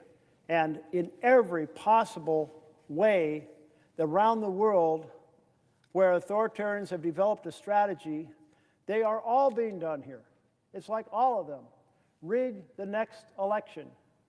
Yes. And then proceed to pressure the newspapers. Yes. And pressure the broadcasters on what they can put out. Yes. And weaponize the Justice Department. They are doing it. And the list goes on and on. And for us in Oregon, certainly the one that is on everyone's mind is striving to have a pathway to legally send in the military when there is no rebellion, no insurrection, and no invasion. And that one terrifies me. That administration is hell-bent on getting judicial thumbs up, green light to be able to move troops where they want in this country when none of those things are happening. My colleague has richly earned a few hours of sleep tonight, but I'm going to make sure that here in the Senate and across the country, people understand that this is the beginning of further discussion, not the end. And I want to thank my colleague for taking this time today to lay out what this is really all about in terms of this issue. We still have 25 minutes. I'm checking. More colleagues would like to ask a question. Senator, the senator from Michigan. Would the senator from Michigan like to ask a question? Well, I would. Thank you. Thank you. Senator Merkley, for yielding to me. I do have a question for you. And certainly I appreciate all that you have been saying over all of these hours. You're right, we are in a real crisis here in this country. Before you go any further, can you just say these magical words, would you yield for question? And I will say that I will yield for question. Would you yield for a question? I will yield for question, yes. Well, thank you. I appreciate that. And again, thank you for bringing this to the attention of the American people in such an eloquent way. First, I'd just like to ask my colleague about how President Trump is pursuing dangerous and authoritarian practice of basically picking winners and losers in government. Clearly, he's like a king. As we've seen, he's picked winners and losers by illegally refusing to spend money that Congress has directed. He's picking winners and losers by withholding federal grant funding for programs, disaster relief, and medical research unless people basically bend the knee to his draconian demands. He's picking winners and losers by firing nonpartisan experts in programs that he doesn't like, and he's replacing them with people whose only qualifications that they're loyal to the president. Only qualification he cares about. And in classic authoritarian playbook, he's covering all of this up by removing independent watchdogs that conduct oversight of executive functions. One of the most egregious examples of this power grab is the ongoing effort to illegally withhold funding that Congress has authorized and appropriated with bipartisan support for critical services. He's withholding it. President Trump froze funding that helped Michigan communities build new radio towers, prepare for natural disasters, and construct safe and modern infrastructure. And when the president breaks the law to give a windfall to some states and some communities, but not others, he is picking winners and losers. We've also seen how President Trump has picked winners and losers among the employees who work on critical government programs and protect our national security. President Trump has fired tens of thousands of nonpartisan federal employees, all because they carry out a function that the president simply doesn't like. And just this week, President Trump's Department of the Interior fired hundreds of workers who protect the health and safety of the Great Lakes, an economic and ecological gem for Michigan and all the states that surround those lakes. At every turn, President Trump has instituted policies that increase his power and sway so that he can more easily pick winners and losers among the federal workforce. He's made it so that only qualification for being a federal worker is someone who voted for you, whether or not you were voted for him, whether or not you actually do the job. In fact, he's taking us back to the spoils system of the 1800s. And it's not only politicizing our nonpartisan expert civil service, it's jeopardizing our government's ability to deliver crucial services to the American people. And like authoritarians in the past, President Trump doesn't want you to know about his illegal actions. So he's covering them up by undermining independent oversight at every single turn. And when it comes to picking winners and losers, we know that President Trump always chooses himself as the winner. He blatantly uses the office of the president to promote the sale of his own meme coins. He accepts large investments and gifts from foreign governments without regard for national security concerns or federal ethics laws. Meanwhile, his family and friends peddle influence and make deals to enrich themselves and the president. And what have all these efforts to enrich himself add up to? It's no surprise that his net worth has risen by $3 billion in the past year. So I'd like to ask my colleague from the great state of Oregon a question about what these decisions to basically unlawfully pick winners and losers, what do you believe that means for the future of our country? Well, I so appreciate the point that my colleague from Michigan has been making. And if we think about the fundamental difference between a democracy and authoritarian government, one way of describing that difference is that in a democracy, elected representatives of the people like folks who are gathered here right now, work together, bringing their diverse life experiences, their knowledge of their individual states, and together find a strategy that will address their collective challenges so that each and every part of the country is represented and things are addressed that are important to every part. That design of the programs and how they will operate and how they will fund happen in a democracy in a chamber like this. In an authoritarian system, it's all happening on the executive side. The executive is saying, here are the programs that are going to be funded. Here are my priorities and what I'll do. Here are the grants I'll cancel and the ones that I'll redirect. Here is the way we'll run these programs. And that is exactly what the Trump administration is trying to do. They are trying to move the responsibility we have under the Constitution to design programs, to decide how much they should be funded, to resolve questions about how they will operate, and move that responsibility over to the executive. And the head of Office of Management and Budget, he was very upfront about it. He said, I believe in the unitary executive, where all power rests with the president. And that means the president can cancel programs at will. And I was shocked when I heard him say this. This was before we had the hearing in the Budget Committee, probably about the same time you were holding a hearing on Russell Vogt. And I said, you know, that's already been adjudicated by the Supreme Court. There was an effort in 1996 to do a line item veto and allocate to the president the ability to say these programs go forward, these programs fail. And the Supreme Court said, hell no, you can't do that. The Constitution assigns the responsibility to the legislature to decide what gets funded, and the executive has to implement that plan.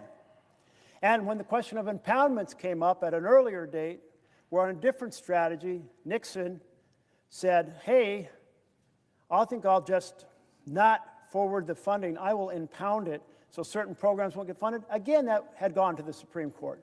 And again, the Supreme Court said no. But Mr. Vogt said in my office, and he said, well, I believe that we will get this issue to the Supreme Court, and the Supreme Court will back the unitary executive, strengthen the executive powers in this country. And I just shook my head. I like, that can't possibly happen. But what happened just a short time ago? A piece of this went to the court, and in their shadow docket, and the question was, could the administration slow walk funding to the last 45 days of the fiscal year, then bring over a request for us to undo that funding, it's called a rescission, and then because there's a 5-day grace period pause, the fiscal year expires and the funding authorization goes poof, and suddenly the president has killed the program. And the court, on their preliminary response, said, yeah, we think you can do that. So Russell Vogt certainly seems to have a better grip on where the Supreme Court is, but I just feel like we have to do everything we can, therefore, legislatively, to stop that. Our spending bills need to say that if we have a bipartisan spending bill, that decision to undo that program can only be done by a bipartisan bill in the future, which is the way we do rescissions now. We have money that's left over from a program or this program, and we say that money can be brought back in, it's not needed, but we do it in a bipartisan manner, not in a manner that gives the power of the purse to the President of the United States. And this is a collective effort that all of our Republican and Democratic colleagues should be involved in. I mean, collectively, we need to be defending our role in the Constitution, and this is central to the separation between authoritarian power and a democracy. I've been on the Senate floor to ring the alarm bells for a long time, somewhere around 6:25 yesterday. And I want to thank people who have been here with me the whole time, people who made this happen. My team, Merkley staff, who I see a few of them, and quite a few of them are here. I'm so pleased, and I appreciate their support. The Capitol Police, who had to stay through the night, the Democratic and Republican floor staff who had to stay and go forward without being, if you will, the center of attention. They had to make sure everything went right, and they did. The Senate pages who have come and gone through the night, but I think it's pretty cool that you were here. Every now and then when I was a little lonely, I'd look over, I'd see some heads peeking around the corner over on this side, this side. That was great. That page program is extraordinary. And I hope all of you will think about how you find a path in life to build a better world. There is no better mission for a soul on this planet to find a way to build a better world. A million ways to do it.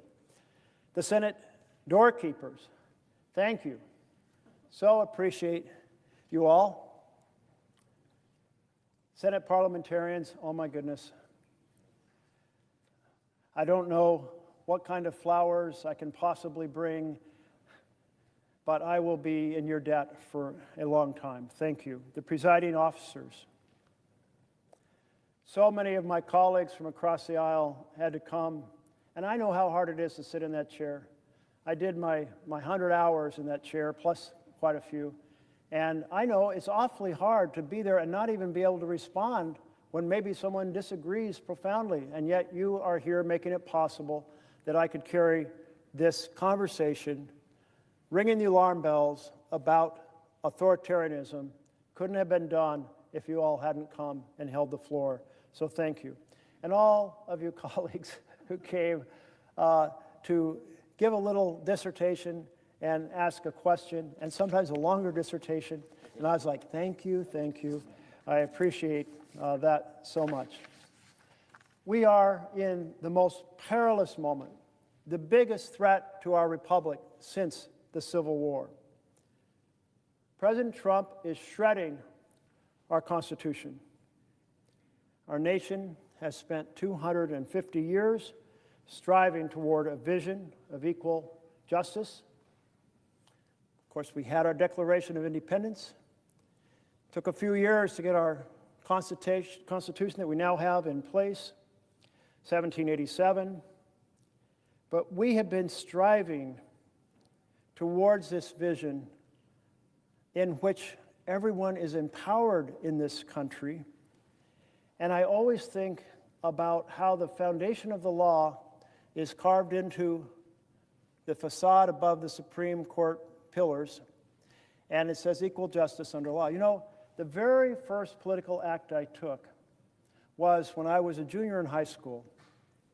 And I read an article in the evening paper, back when there was often a business paper in the morning and a labor paper in the evening, the Oregon Journal. And the article said that Agnew, Vice President Agnew, had been convicted of bribery, convicted of taking $100,000, the article said, and he had been given a fine of $10,000. And I was like, what? For the rich and powerful, they get to keep 90% of their proceeds? So I fired off a letter to the Oregon Journal and said, this is not right in a nation that values equal justice under law. And they printed it. They're long out of business. I'd like to get a copy of that, but long out of business. But the vision Trump is putting forward is unequal injustice. It's a huge assault on the foundation for our nation. And what we have is a nation in which the founders, and many of you spoke so eloquently to this, a nation in which the founders said, we do not want to have a king. We want to have government that flows up from the people, not down from a monarch. And so they put together their best ideas. They wrestled with it at the Constitutional Convention. They went through many versions of what the Senate would look like and even what our terms would look like. At one point, 12 years. At one point, lifetime. Right now, I'm wishing it was a little less than 6 years myself. But the challenge we have is that that vision of a separation of powers, of checks and balances, is being steadily destroyed by President Trump. In the book that I was using as kind of the framework for discussing these issues, it says most people, even today, think it's still republics die with men wielding guns. And it is essential we understand that that is not the way most republics die today. Most republics die because someone is elected who starts working systematically to reduce those checks and balances. And then perhaps they're aided by a rubber stamp Congress. And perhaps they're aided by a Supreme Court that vests more power in the executive with key decisions. And of course, it takes that aggressive authoritarian personality. And we've got all three.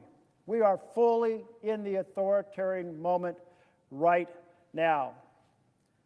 The president believes that he is the king of this country and that he can control everything regardless of what the law says or what we send him. And we have to collectively, and it should be a bipartisan effort, collectively say, hell no. We took an oath to the Constitution, to the vision of government by and for the people, not government by and for the powerful. And we're going to keep fighting to restore that vision. And today, so many of you highlighted so many pieces of what's going wrong in our country in terms of the erosion. A president who wants to tell universities what they can teach and is using research grants over their head. A president who wants to tell law firms who they can give pro bono help to and has forced them to various firms to chuck up $1 billion to be done for pro bono work on the places, the organizations Trump wants them to spend it. A president who is using every tool available to try to get the court decisions that will allow him to use both the National Guard and the troops to be able to go where in the country he wants them domestically, even if there is no insurrection, no rebellion, and no invasion. A president who is weaponizing the judiciary to go after person after person after person, coming off his enemies list. And whoever it might be that's next, one of us may be next. One of our colleagues has certainly been publicized by Trump as being on Trump's enemies list. And this is just not to be allowed in government by and for the people. The crushing of due process, and I appreciate the comments of my colleague from Illinois about due process and all of the challenges regarding immigration and due process. And let's find a way to finally pass an immigration bill after coming so close so many times. And Senator Durbin, I know you are retiring, but let's get the immigration fix done before you leave us with all of your expertise. Your group of 8 that you put together before you did incredibly fabulous work, and this is way past due that we have that foundation of law with many of the pieces of improvements for justice. We saw on day one of this administration, Trump down there in the rotunda with the billionaires standing behind him. And from that moment, it was apparent that's what his government was about, by and for the wealthy and the powerful.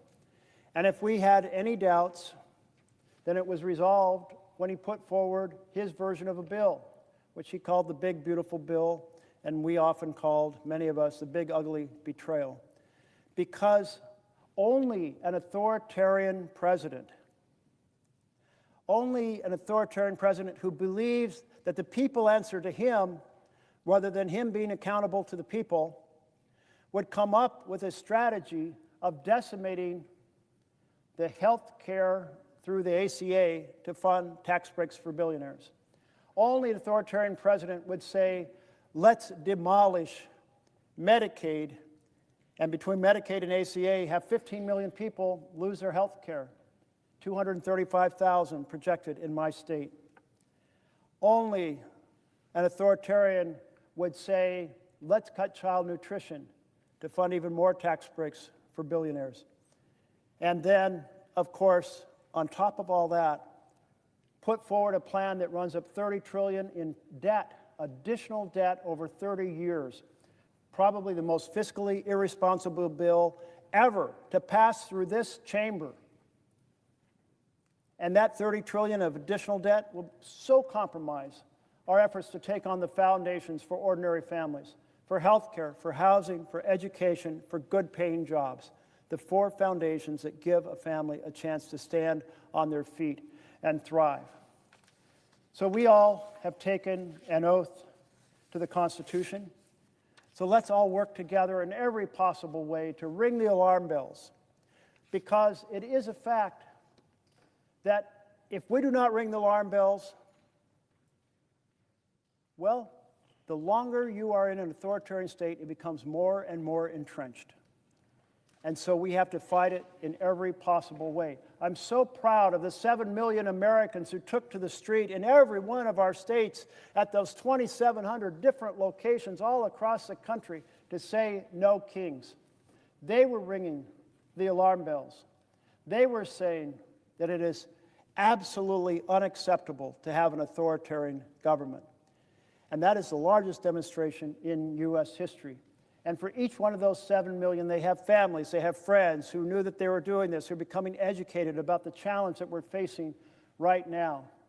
And we have to recognize that the next election is absolutely critical if we're going to save our republic, because the strategy of an authoritarian is to rig the elections. And the more time they have, the more entrenched it becomes. And already here is Trump trying to do a national voter registration file that can be more easily manipulated for the elections next year. Here is President Trump trying to do massive gerrymandering in a whole bunch of states in order to offset the balance between Democrats and Republicans that are fairly represented in the House of Representatives. Here is President Trump saying he'll do everything possible to stop the use of vote by mail across the country, because we know why. Because vote by mail has such integrity. It can't be manipulated on election day like precincts can. In precincts, you can move their location. You can put them where there's no parking. You can understaff them. The machines can break down. You can send intimidators. You can proceed to put out fake information about their location. You can put out information the election was last week when it's really this coming Tuesday. Can't do that with vote by mail. And when we have the majority, we must pass the For the People Freedom to Vote bill and lock down the integrity of our elections, so we will not worry for a generation about the people having a fair voice in our government by and for the people. I'm proud to be colleagues with all of you in this effort. Thank you very much, and I yield the floor.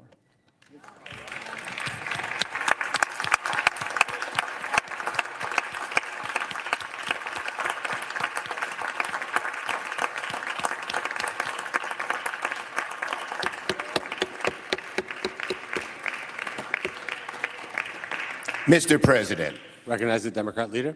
Mr. President, let me express the profound gratitude of all of us for his amazing tour de force over these many hours. Jeff Merkley has been the Paul Revere of 21st century America, literally, figuratively riding from one corner of this country to the other, alerting people to the danger our democracy is in with the would-be king as president. No one has done it better. No one has done it with more persistence. No one has done it with more passion. No one has done it with more effectiveness than Jeff Merkley. Not only this Senate, but much more importantly, all of America owes you a tremendous, tremendous debt. Thank you.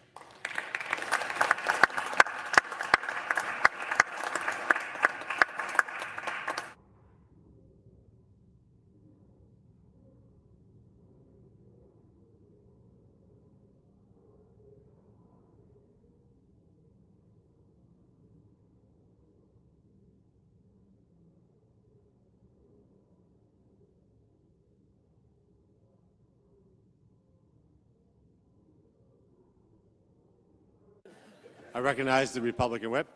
Thank you, Mr. President. Mr. President, over Can the Senate in One of order, our please? colleagues just spent over 22 hours.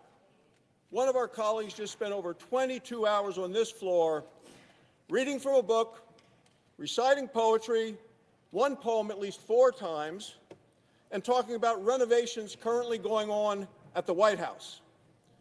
It was 22 hours of what I can only describe as rubbish. I come to the floor today to ask a simple question. What did Democrats actually accomplish? The government's still closed. Capitol Police officers and Senate support staffers who were here for the entire 22 hours are still not getting paid. So let me read, Mr. President, from the record and into the record, an article published today in the Daily Caller written by Adam Pack. The headline is this. It's entitled, Democrat Forces Unpaid Capitol Police to Stay Up All Night so he can rail against Republicans. Let me tell you the title again. Democrat forces unpaid Capitol Police to stay up all night so he can rail against Republicans. The article goes on. Democrats are refusing to pay support staff and Capitol Police during the government shutdown, but still force them to work overnight Wednesday so a lawmaker could rail against the Trump administration from an empty Senate chamber. Can we have order, Mr. President? Can you please take your conversations outside the chamber? Please take your conversations outside the chamber. Thank you. To repeat, Mr. President, I said Democrats are refusing to pay support staff and Capitol Police during the government shutdown, but still force them to work overnight Wednesday so a lawmaker could rail against the Trump administration from an empty Senate chamber. The article goes on. Democratic Oregon Senator Jeff Merkley took to the Senate floor for, as they wrote this, a 14-hour-long, now 22, and counting screed against President Donald Trump beginning early Tuesday morning. The article continues. His overnight talkathon, which was still ongoing at the time of publication, forced floor aides and Capitol Police to work throughout the night despite staffers missing their first full paycheck due to the funding lapse on Monday.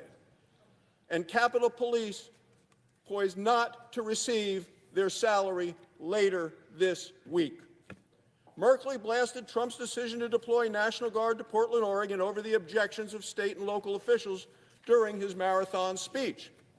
It goes on. He also denied that violence had occurred outside an Immigration and Customs Enforcement facility in Portland, despite at least 195 rioters being arrested outside the building since June. Portlanders have responded in a very interesting way, Merkley said in the opening hour of his speech. They are demonstrating with joy and whimsy. The article goes on. They want to make it clear to the world that what Trump is saying about there being violent protests or a rebellion in Portland, Merkley continued, it's just not true. Democrat New Jersey Senator Andy Kim also joined Merkley on the Senate floor in the 10 p.m. hour, praising the Oregon senator for shining a light on the Trump administration's alleged authoritarianism. It's important that we don't underestimate the fragility of our democracy, Kim said. Senate staffers missed their first full paychecks on Monday after Democrats consistently rejected House-passed bipartisan spending bills to fund the government. A wide swath of federal employees will not receive their salary on Friday if Democrats do not supply the votes to end the shutdown. The article goes on. Merkley and Kim have voted with Senate Minority Leader Chuck Schumer on 11 separate occasions to keep the government shuttered during the 22-day-long funding lapse. Just 3 Democrat Senate caucus members have thus far crossed party lines to fund the government, leaving the spending measure short of the necessary 30-vote threshold to move most legislation in the Senate. Republicans blasted Merkley's overnight speech during the shutdown, arguing the move was unfair to floor aides and Capitol Police officers working unpaid because Democrats refuse to fund the government. The article goes on. The Democrats are going to make Capitol Police and Capitol staff, support staff, who they refuse to pay, work all night so they can give speeches patting themselves on the back for shutting down the government and hurting the American people, Senate Majority Whip John Barrasso wrote on X. How ridiculous is that? Senators whose pay is protected by the U.S. Constitution receive their salaries on Monday. The Senate is expected to vote on legislation this week sponsored by Republican Wisconsin Senator Ron Johnson to pay military personnel and federal employees who are reporting to work during the shutdown. Democrats are expected to filibuster the bill. Several members of their caucus have argued that every federal worker should be paid during the shutdown, despite repeatedly voting against reopening the government. The article continues, Merkley's overnight remarks follow other Senate Democrats staging all-night speeches to protest the Trump administration this year. In April, the article concludes, New Jersey Senator Cory Booker delivered the longest Senate floor speech in history to attack the president and his policies. Mr. President, the facts speak for themselves. Americans deserve better than Democrats' rubbish. Thank you, Mr. President. I yield the floor. Mr. President, Recognize the senator from Montana. Mr. President, I'm going to make some comments about my friend Bill Mercer. It's one of the judges we'll be voting for here in a minute. But let me just set the record straight on something. I'm tired of the lies being spread around the country. Real quick. Thank you. There's a lie being spread around the country now on social media and so forth about what's happening here in Washington. And the lie is this: the Republicans control the presidency, the House, and the Senate, so it's on the Republicans for shutting it down. That is a lie. It takes 60 votes to get something done here in the U.S. Senate. We're looking for 5 Democrats to join us. It's already bipartisan. 3 Democrats have joined us. If 5 more join the Republicans, we've done this 11 times in voting for this clean CR, which Democrats have done repeatedly under Joe Biden's watch. If 5 Democrats join us, we'll open the government back up. But just want to set that straight at home. Yes, Republicans have majority control of the Senate, but it takes 60 votes to get an outcome here in Washington. We have 53 Republicans, 5 Democrats join us, we'll get this done.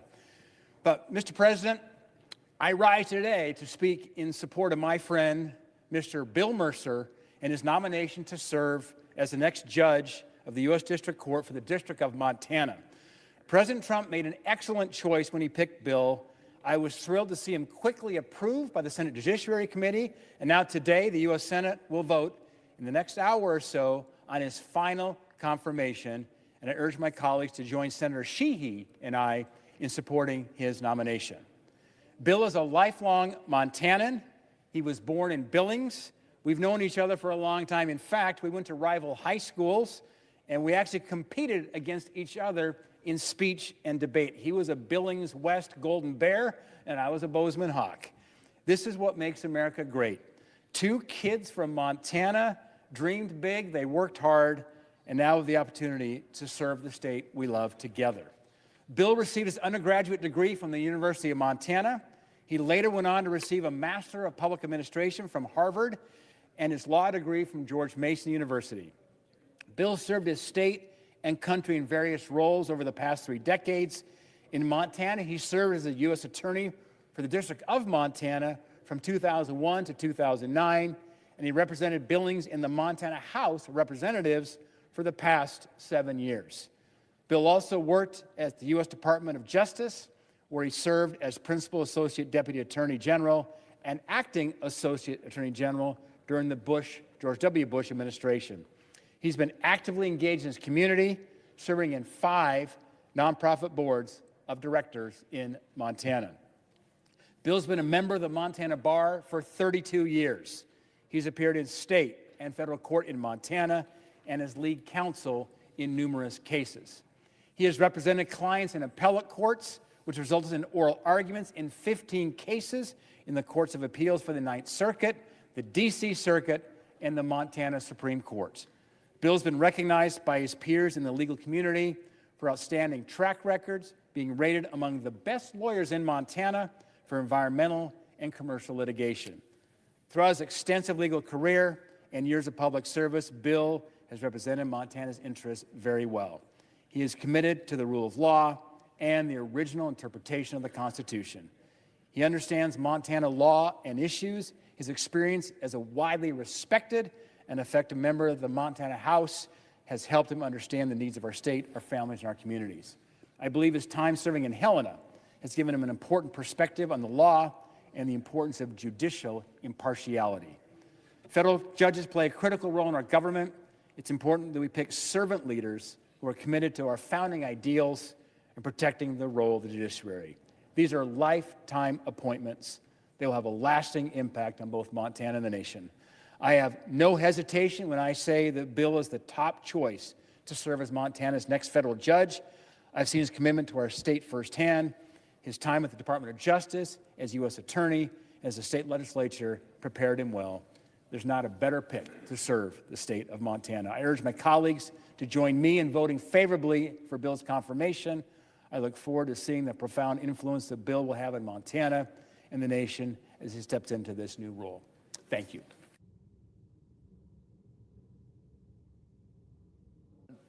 I recognize the majority leader. Mr. President, I ask unanimous consent that notwithstanding Rule 22, following the cloture vote on the motion to proceed to calendar number 168, H.R. 5371, the Senate vote on the motion to invoke cloture on the Lewis nomination, and if cloture is invoked on the Lewis nomination, all post-cloture time be expired. The Senate vote on the motion to invoke cloture on the Meredith nomination.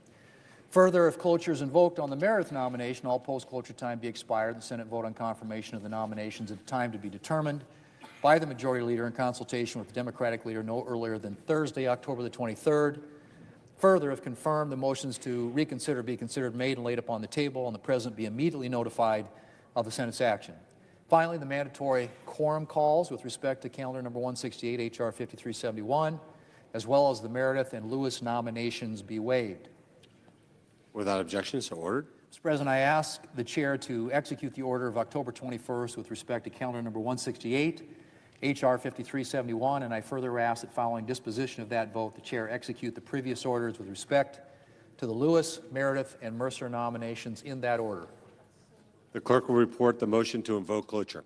Cloture motion. We, the undersigned senators, in accordance with the provisions of Rule 22 of the Standing Rules of the Senate, do hereby move to bring to a closed debate on the motion to proceed to calendar 168, H.R. 5371, an act making continuing appropriations and extensions for fiscal year 2026 and for other purposes, signed by 17 senators.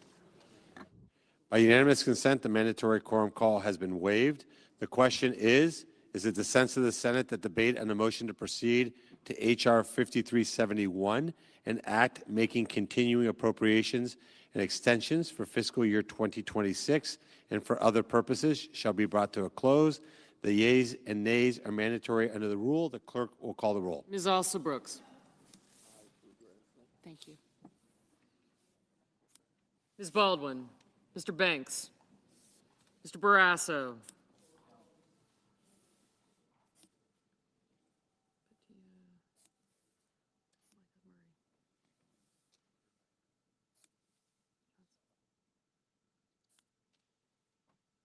Mr. Bennett.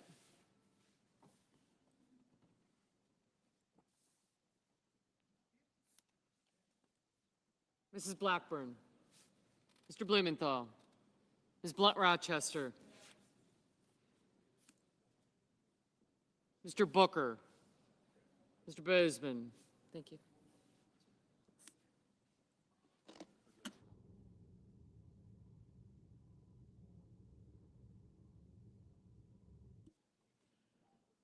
Mrs. Britt. Mr. Budd. Ms. Cantwell. Mrs. Capito. Mr. Cassidy. Ms. Collins. Mr. Coons. Mr. Cornyn. Ms. Cortez Masto. Mr. Cotton. Mr. Kramer. Mr. Crapo. Mr. Cruz. Mr. Curtis. Mr. Daines. Ms. Duckworth. Mr. Durbin. Ms. Ernst. Mr. Fetterman. Mrs. Fisher. Mr. Gallego. Mrs. Gillibrand, Mr. Graham, Mr. Grassley, Mr. Haggerty, Ms. Hassan, Mr. Hawley, Mr. Heinrich, Mr. Hickenlooper, Ms. Hirono, Mr. Hoven, Mr. Husted, Mrs. Hyde-Smith, Mr. Johnson, Mr. Justice, Mr. Kane, Mr. Kelly, Mr. Kennedy, Mr. Kim, Mr. King, Ms. Klobuchar, Mr. Langford, Mr. Lee, Mr. Lujan, Ms. Lummis, Mr. Markey, Mr. Marshall, Mr. McConnell, Mr. McCormick, Mr. Merkley, Mrs. Moody, Mr. Moran, Mr. Marino, Mr. Mullen, Ms. Murkowski, Mr. Murphy, Mrs. Murray, Mr. Ossoff, Mr. Padilla,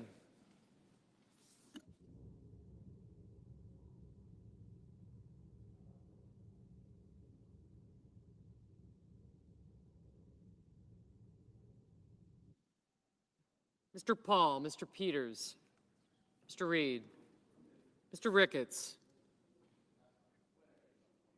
Mr. Risch, Ms. Rosen, Mr. Rounds,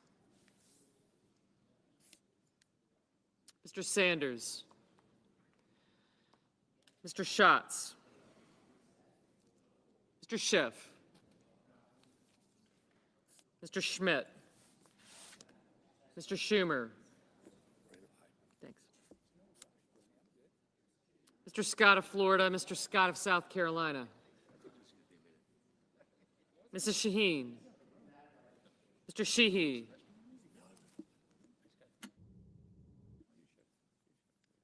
Ms. Slotkin. Ms. Smith.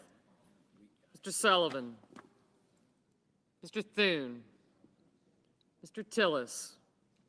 Mr. Tuberville, Mr. Van Hollen,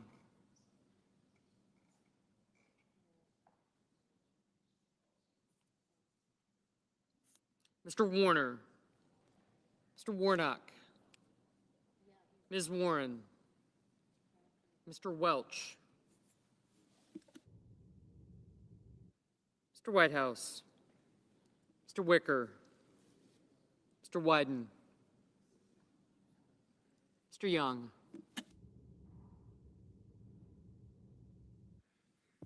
Senators voting in the affirmative: Barrasso, Crapo, Daines, Grassley, Haggerty, Marino, and Thune.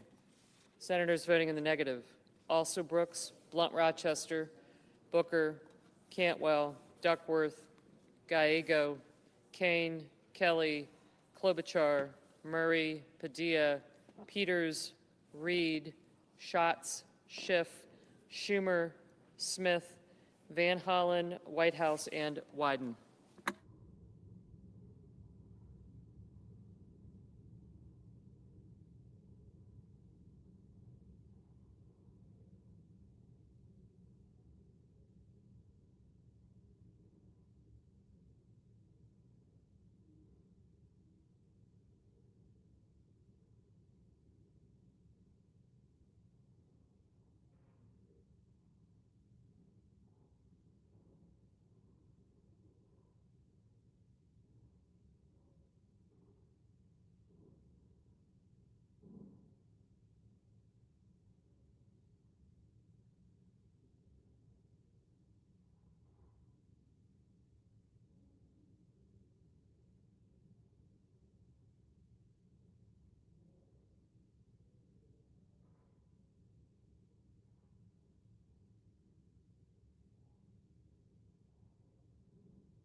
Mr. Graham, aye.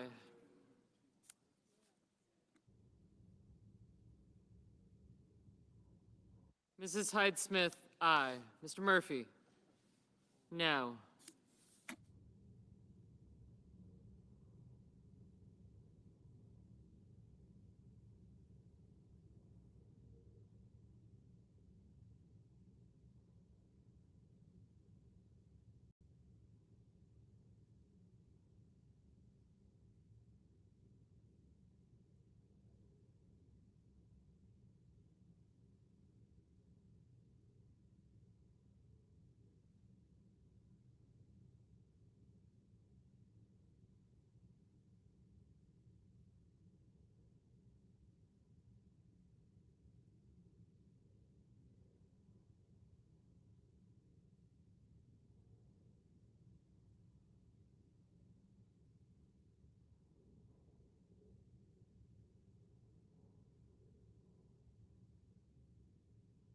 Ms. Slotkin?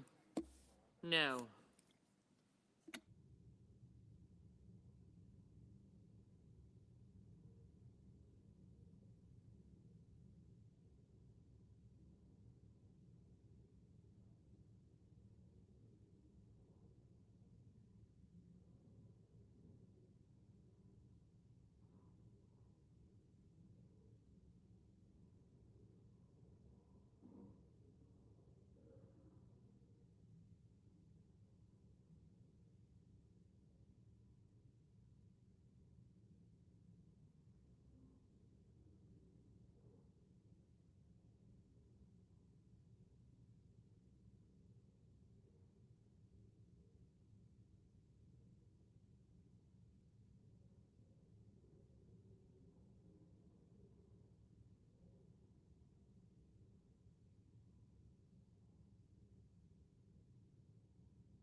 Mr. Durbin?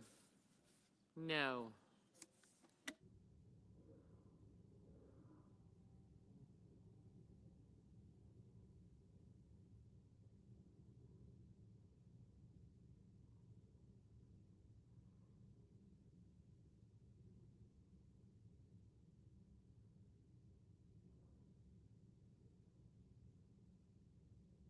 Mr. Merkley?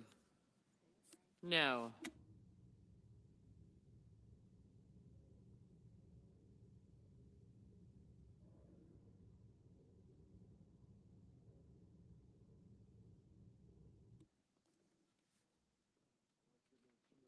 Mr. Sheehy? Aye.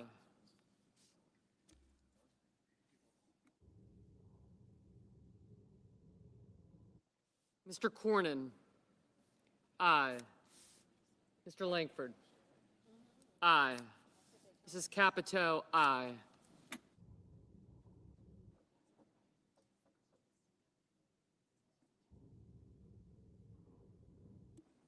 Mr. Curtis, aye.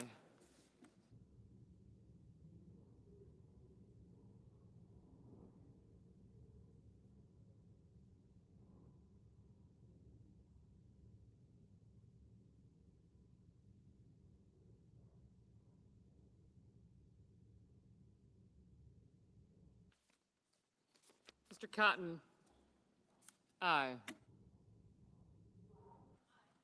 Mrs. Blackburn, aye.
Ms. Lummis, aye.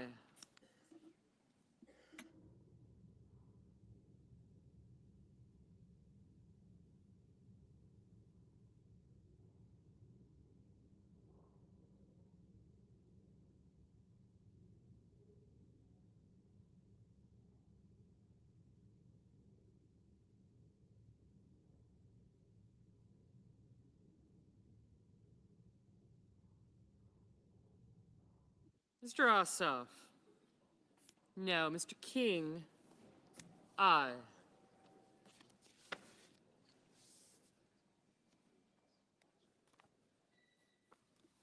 Ms. Rosen, no. Ms. Hassan, no. Ms. Baldwin, no. Ms. Cortez Masto, no.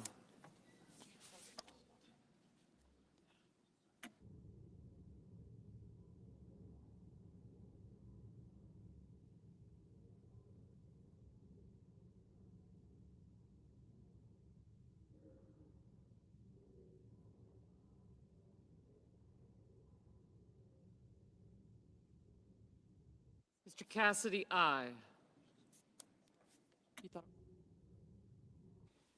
Ms. Cortez Masto, aye.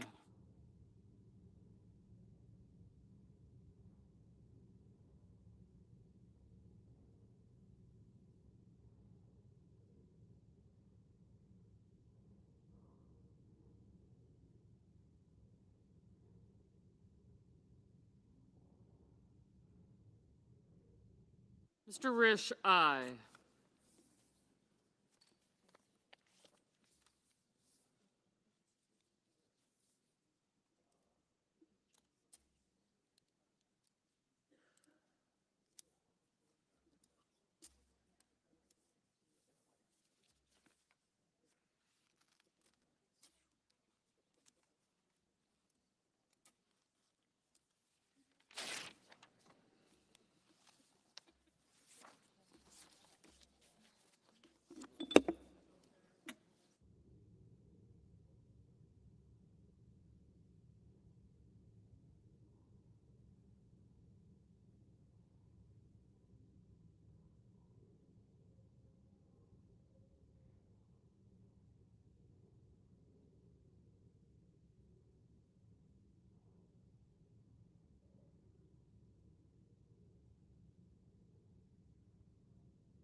Ms. Murkowski, aye.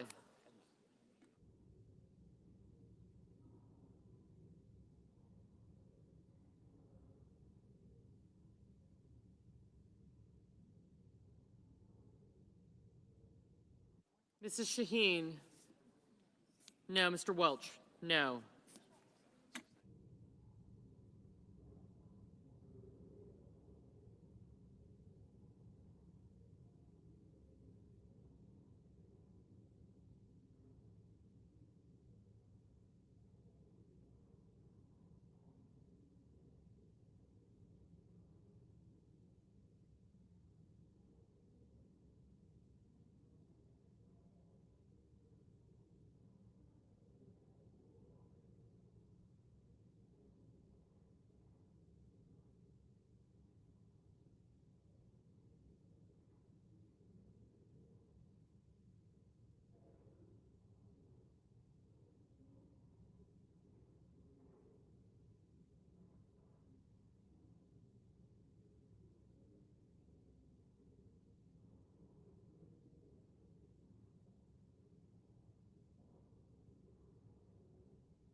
Ms. Collins, aye. Mr. Warner, no.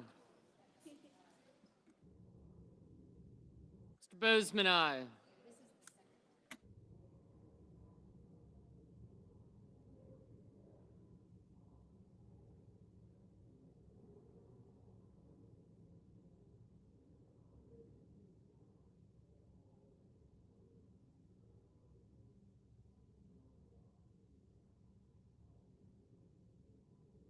Ms. Ernst, aye.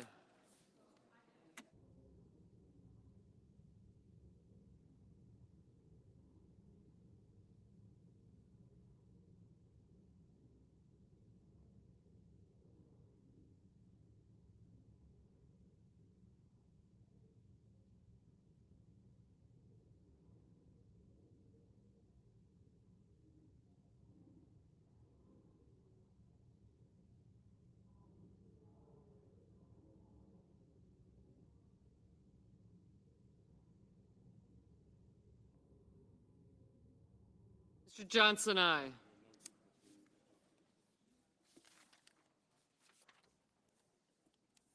Mr. Marshall? Mr. Marshall, aye.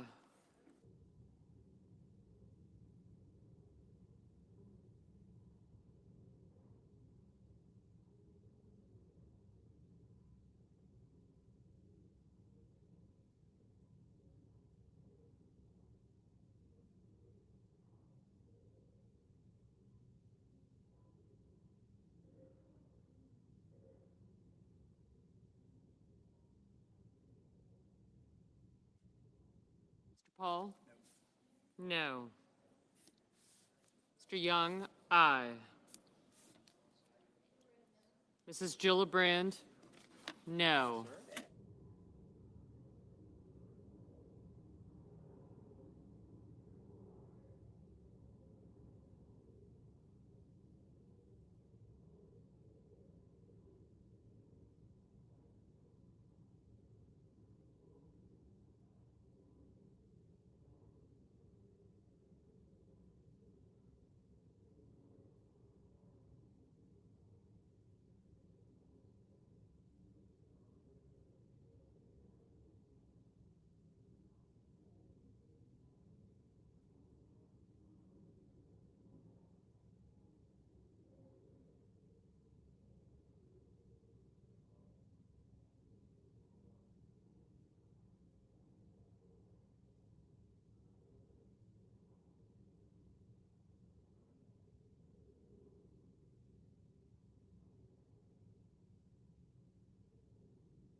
Mr. Kennedy, aye.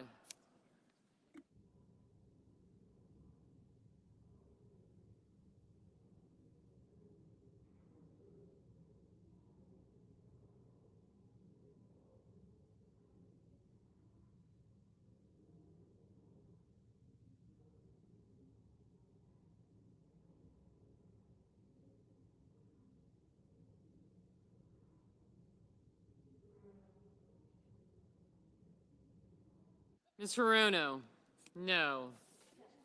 Mr. McCormick, aye.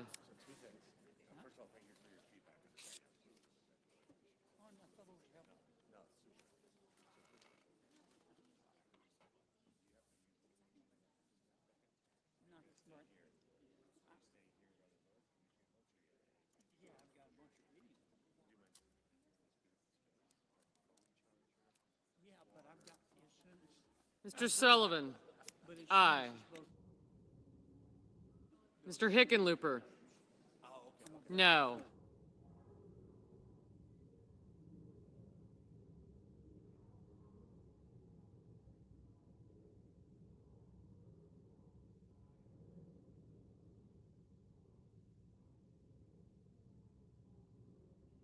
Mr. Cruz,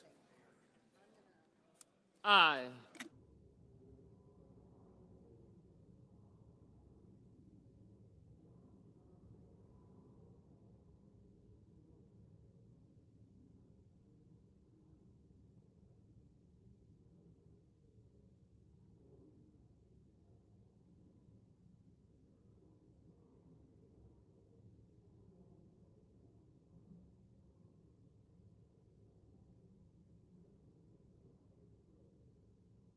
Mr. Hawley, aye. Mr. Budd, aye.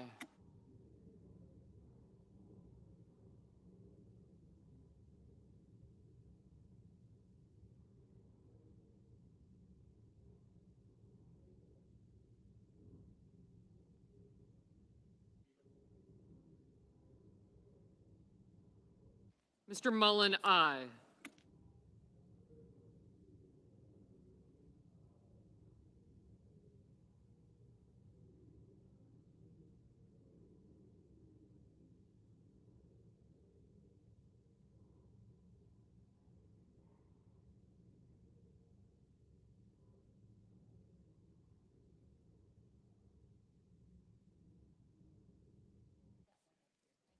Mr. Schmidt, aye.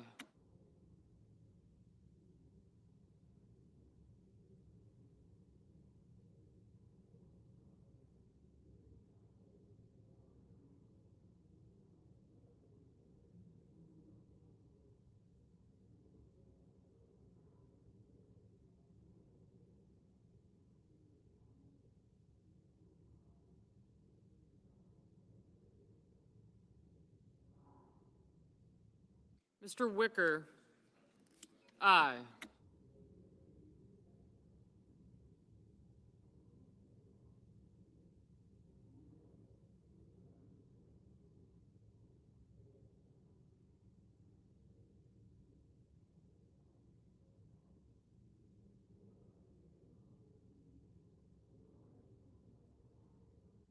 Mr. Heinrich, no.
Mr. Lujan, no.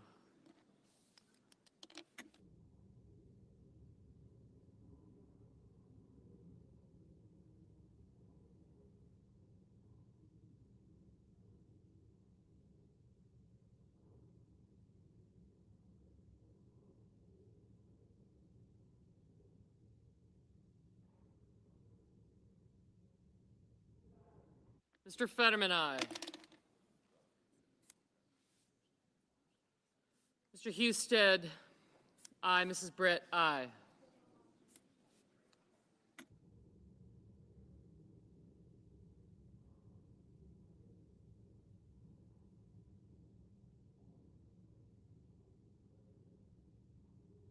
Mr. Ricketts, aye.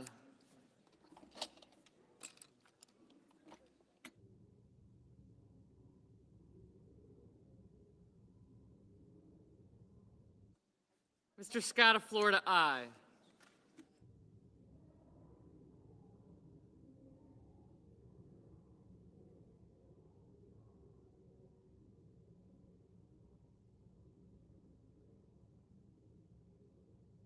Mrs. Moody, aye.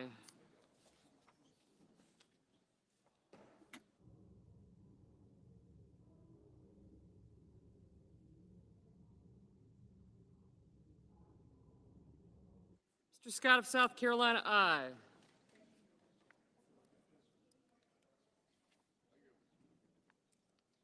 Ms. Warren, no. Mr. Blumenthal, no.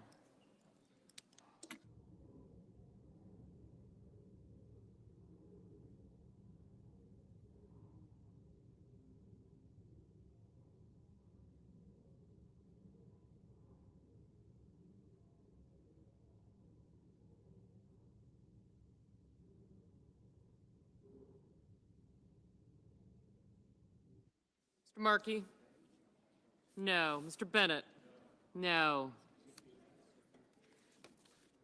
Mr. Rounds, aye.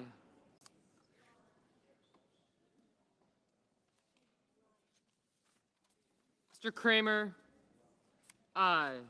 Mr. Hoven, aye.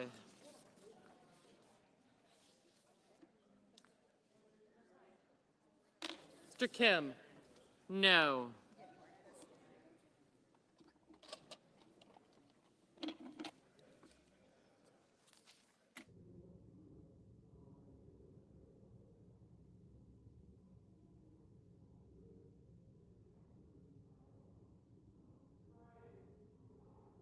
Mr. Moran, aye.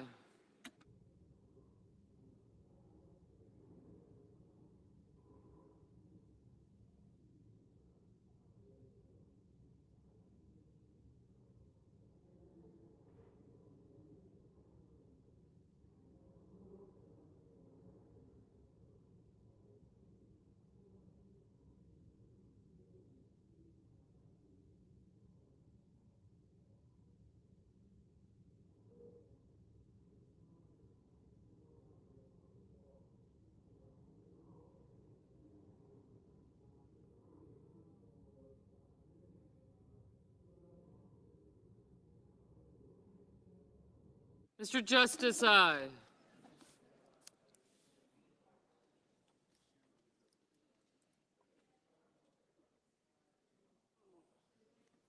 Mr. Tillis, aye. Mr. Sanders, no. Mr. Tuberville, aye.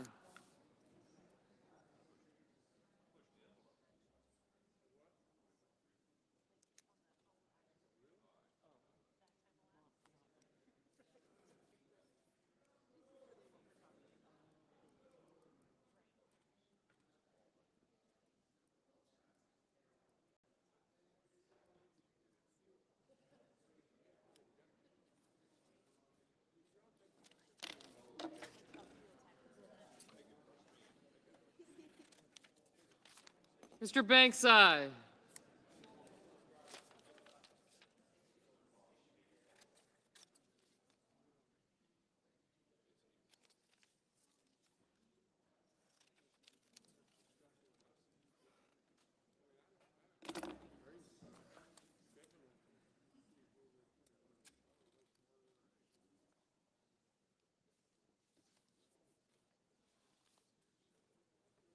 Mr. Coons, no.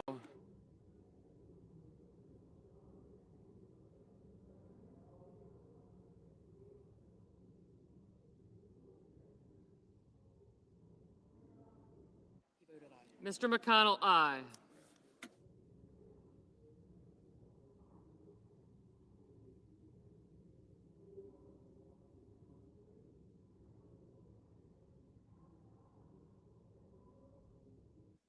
Mr. Lee, aye.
Mr. Warnock, no.